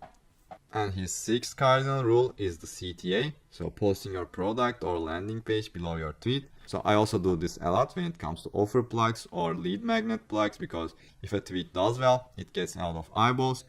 And this is a really good opportunity to plug something under it, because now you can place your product or place your lead magnet under a tweet, and you will also attract a lot of quality eyeballs to your offer with that. So now we covered a lot of things to grow our account, but in order to maximize it, we also need one more thing, which is called profile optimization, because we draw a lot of traffic to our profile, and now in order to convert them to followers, we need to have an optimized profile, because otherwise people will go to your profile and leave it without following you.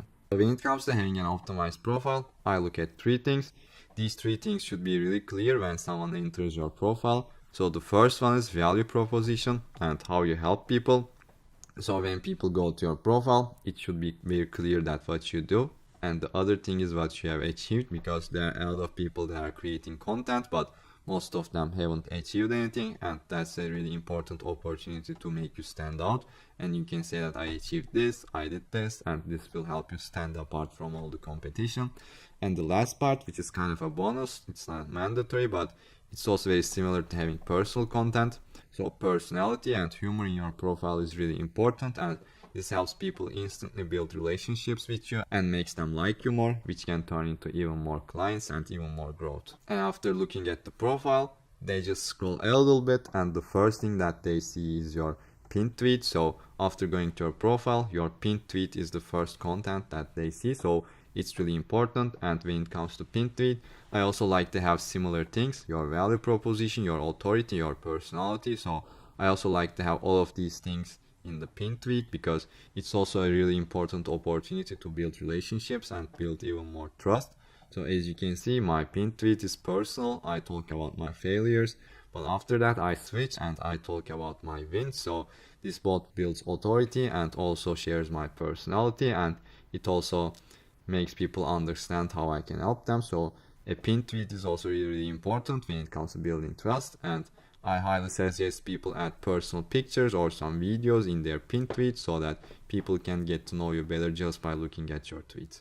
Like I said at the start, now you can use this exact system to turn your Twitter into a money printer. But if you need more resources, I created a free 1-hour-long course on how you can grow and scale through Twitter in 2025. You can click the video on the screen. This course covers everything from posting your first tweet to scaling to 7 figures just from Twitter. So this is the starting from zero Twitter playbook. And as you can see, there are 6 steps to it.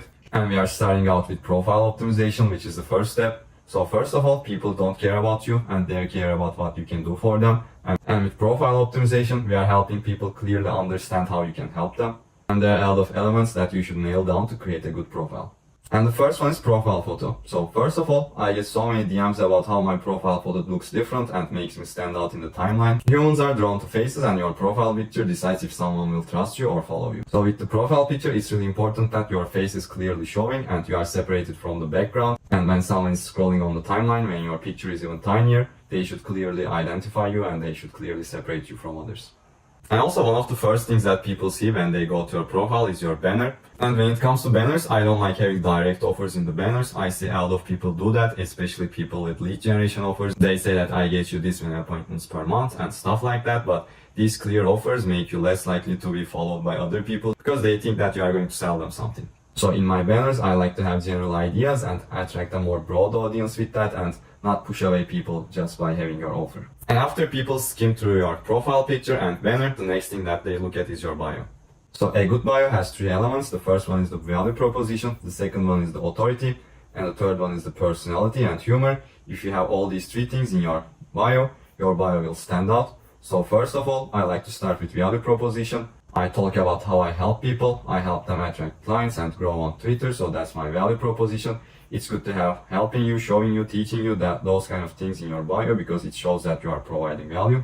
And after that, I like to have either some authority or some personality. First, I start with personality, saying that I was stuck in a job and I was getting paid very little, so a lot of people can relate to that, so this builds relationships and trust. So having humor isn't mandatory, but if you can also have humor in your bio, that's even better, but I don't have at this point. So, and after that, I talk about my authority, how I generate millions of views on Twitter and also built a multi-5-figure business, so that's my authority in this case. Saying things like I built this, achieved, made is helping you basically show your authority, so it's good to use those words. And the last thing about your profile that you can really optimize is your custom link. And I don't like to have those link tree or cart links because it basically makes you blend in with all those people that didn't take the time and effort to create a custom domain. So I think it's really good to have a custom domain. And after that, as you can see, there is here the location part. So some people use this location part to tell their exact location, like Europe, like US, whatever. But I think it's really important to use this location part as a CTA because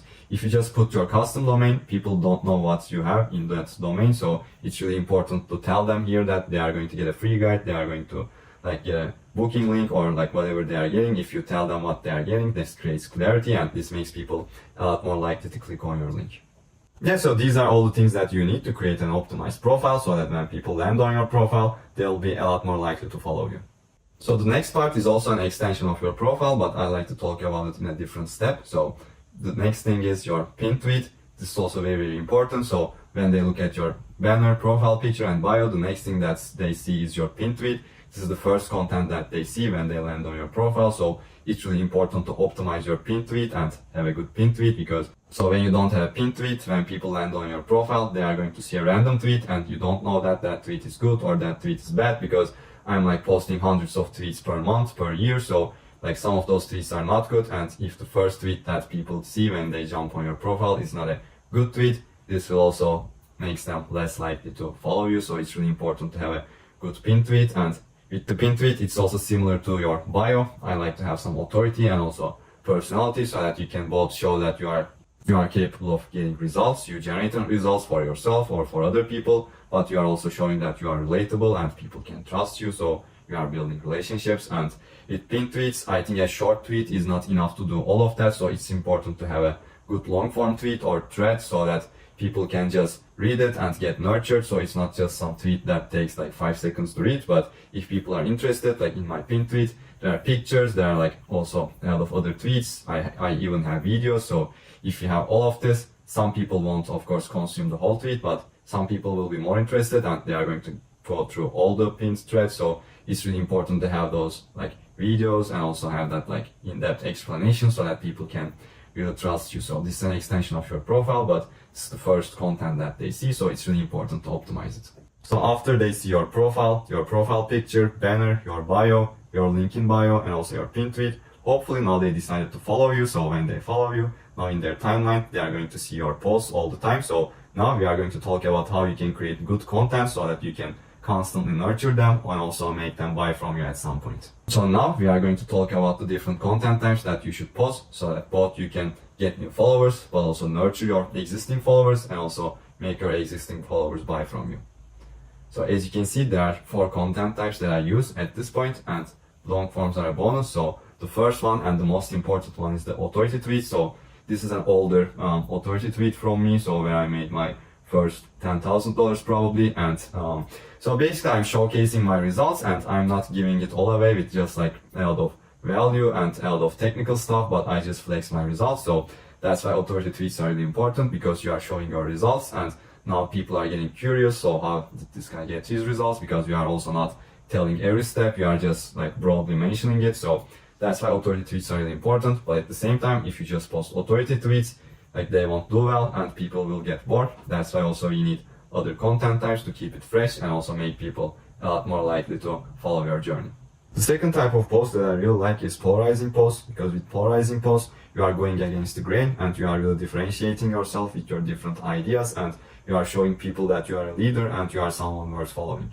So here's an example of polarizing post from my own tweet. So in this case, I'm saying that like everyone is teaching people to engage 200 times a day and steal other people's posts. So that's how people help other people grow. But actually you need better systems for that. I know that engaging and like doing what works is important, but we also should do things differently. So in this case, I'm attacking a common belief that if you just engage 200 times a day, you'll grow. It may help you grow, but you need more than that. And when I posted this tweet, you can see that a lot of people liked it, a lot of people commented on it, it got a lot of views. So this clearly shows that this polarizing opinion of me is well received by other people, and this actually helped me position as a leader and as an authority. So the third type of content, which is also really important, is personal content. And you can look at this tweet, for example, it has a picture, and with personal content, I don't like to have pictures because I think it helps you also have a lot more personality, because only words are not enough sometimes to build your personality. So you can see that this post is not about Twitter growth or things like that much, but in this case I'm talking about building your physique, and I'm talking about like health, fitness, all that stuff. So this is not clearly related with Twitter, but at the same time also you can see that this post got a lot of traction, because now there are also a lot of people that are into fitness and that are into like health. So when I created this post, this also attracted all these people that are also caring about their health, because if you are just talking about Twitter, you may attract some audience, but when you also talk about your personality, if other people like also fitness, they'll also like me more, because we have things in common, and when you have things in common with other people, they are a lot more likely to trust you, even if it's not about business. If I also like to build my physique or go to the gym, other people that also go to the gym are a lot more likely to trust me. So that's why personal content is really important. And the next thing is long form. So at first, if you're a really beginner, I don't suggest you create long forms, because nailing down short forms is like also hard enough when you are starting out, and long forms are also like short forms because you have your hooks, you have your body, and you have your end, but they're harder because you have a lot more things to be careful about. It's longer, it's more in-depth. So at first I suggest you take care of short forms first, and after that, when your short forms are doing well, it's good to add some long forms, because with long forms you can build a lot more depth and a lot more relationships with people. That's why in the pin tweet, for example, I like to have either long forms or threads, because it's important to build depth, and with long forms you can build more depth, so it's really important to include them time to time, at least a few times a week. So at the end of long forms, if it's a good long form, you can also have some call to action to your offer or to your newsletter. By the way, if you are not sure about when to post your tweets to get the best engagement, you can watch my Twitter analytics video on the cards. I showed you how to find your best times to post there. So now in the starting from zero Twitter playbook, the fourth thing that we are going to talk about is the engagement. Because in order to grow, strangers need to land on your profile and become followers. But in order for them to land on your profile, they can either go through your posts or go through your replies. And when you are starting out, your posts won't get that much traction, not many people will see your posts. So in order to make strangers go to your profile, replies are really important, and that's how you can make a lot of people go to your profile, because at first, your posts won't do that. And when people land on your profile, not many people will become followers, and that's why we also talked about profile optimization and the pin tweet, because if people go to your profile, that doesn't automatically mean that they'll become followers. And before even engaging with other people, it's really important to respond to your own comments under your own tweets, because when you do that, the algorithm will reward you for that. And in order to show you that, I put a few algorithm screenshots here. So first of all, you can see that replies have a lot more power compared to retweets and compared to likes. So we want a lot of replies under our comments, and also we want to reply to them, because when you reply to a comment, the person that you replied can also reply back. So this creates another comment which will boost your tweet even more. So it's really important. And another thing is when the author of the tweet replies to the comments under his own tweet, it gets boosted a lot more. So because this creates conversation, and the algorithm thinks that there's conversation happening under this tweet, so we should promote this tweet more, because the conversations are how Twitter help people stay on the platform. So it's really important to create conversations under your own tweet, so that your tweet watch time increases, and also you get additional boosts with your own replies and also with other people's replies. And after we do that, the next thing that we should do is engaging with others, so that we create even more eyeballs to our profile. And it's really important to choose who we engage with, because if you just engage with random people, you don't know that those people are taking the time and effort to engage with others, because when we engage with people, we also want them to engage with us back. So it's really important to first engage with people who are regularly engaging and who are spending the time and effort to engage with other people. And how you can find those people are go to your competitors, go to your friends' pages, and go to your tweets. Look at who they are engaging with, look at the comments, who are the people that post those comments, and go to their profile, engage with those people, build relationships with them. Now we are building relationships with people that are taking the time and effort to engage with others. So when you build those relationships, you are supporting them and they are going to support you back, and this will build your base level of engagement. And after some point, you'll have a lot of friends, and whatever you post will get a lot of engagement, get a lot of views. So that's why it's really important to build friends with people who are also engaging with others, because when you engage with random people, you don't know that those people are engaging with others, and if they are not engaging with others, they won't be engaging with you, so your efforts will be wasted. And after those people started engaging with you back, you can also create a list of those people, a friends list, so that you can continuously engage with them. And we are going to talk about this even more later. And driving traffic to your profile and tweets is good, but we also need to create engaging content so that your tweets can go viral and get even more views without having to engage. So that's why now we are going to talk about how you can create engaging content with different formatting and hook structures, so that your tweets will have the highest chance of going viral and get a lot of views. So these are all the different formatting elements that I use with my tweets, which will make them more engaging and which will make people stop scrolling and read my tweets. Because on social media, if your content is hard to consume, people won't consume it, because people are just scrolling on social media and they don't have the attention span to consume like paragraphs. So when you have good formatting, engaging content. So first, let's start with lists. These are pretty basic. So every tweet can be broken down into lists. So if you have different elements, you can just create lists out of them, make them shorter, and now you have lists, and now your tweet looks better.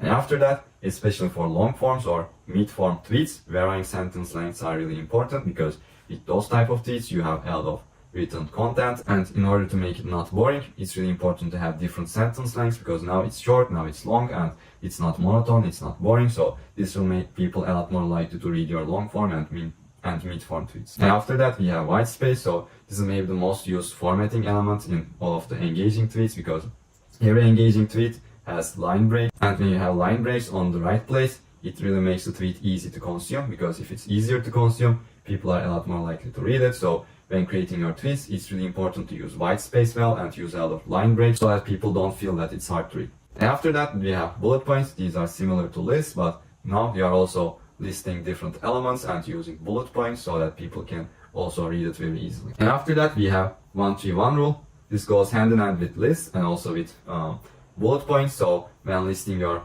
bullet points or lists, it's really good to have like 3 points and then 1 line. So 1 line, 3 points and then 1 line. This makes it also easier to read because it's like human psychology. So 1-3-1 rule goes hand in hand with bullet points and also lists, because now you are building on top of bullet points and lists. So now you have 1 line, line break, and then 3 bullet points or lists, and then 1 line. And this structure is really appealing to the human eye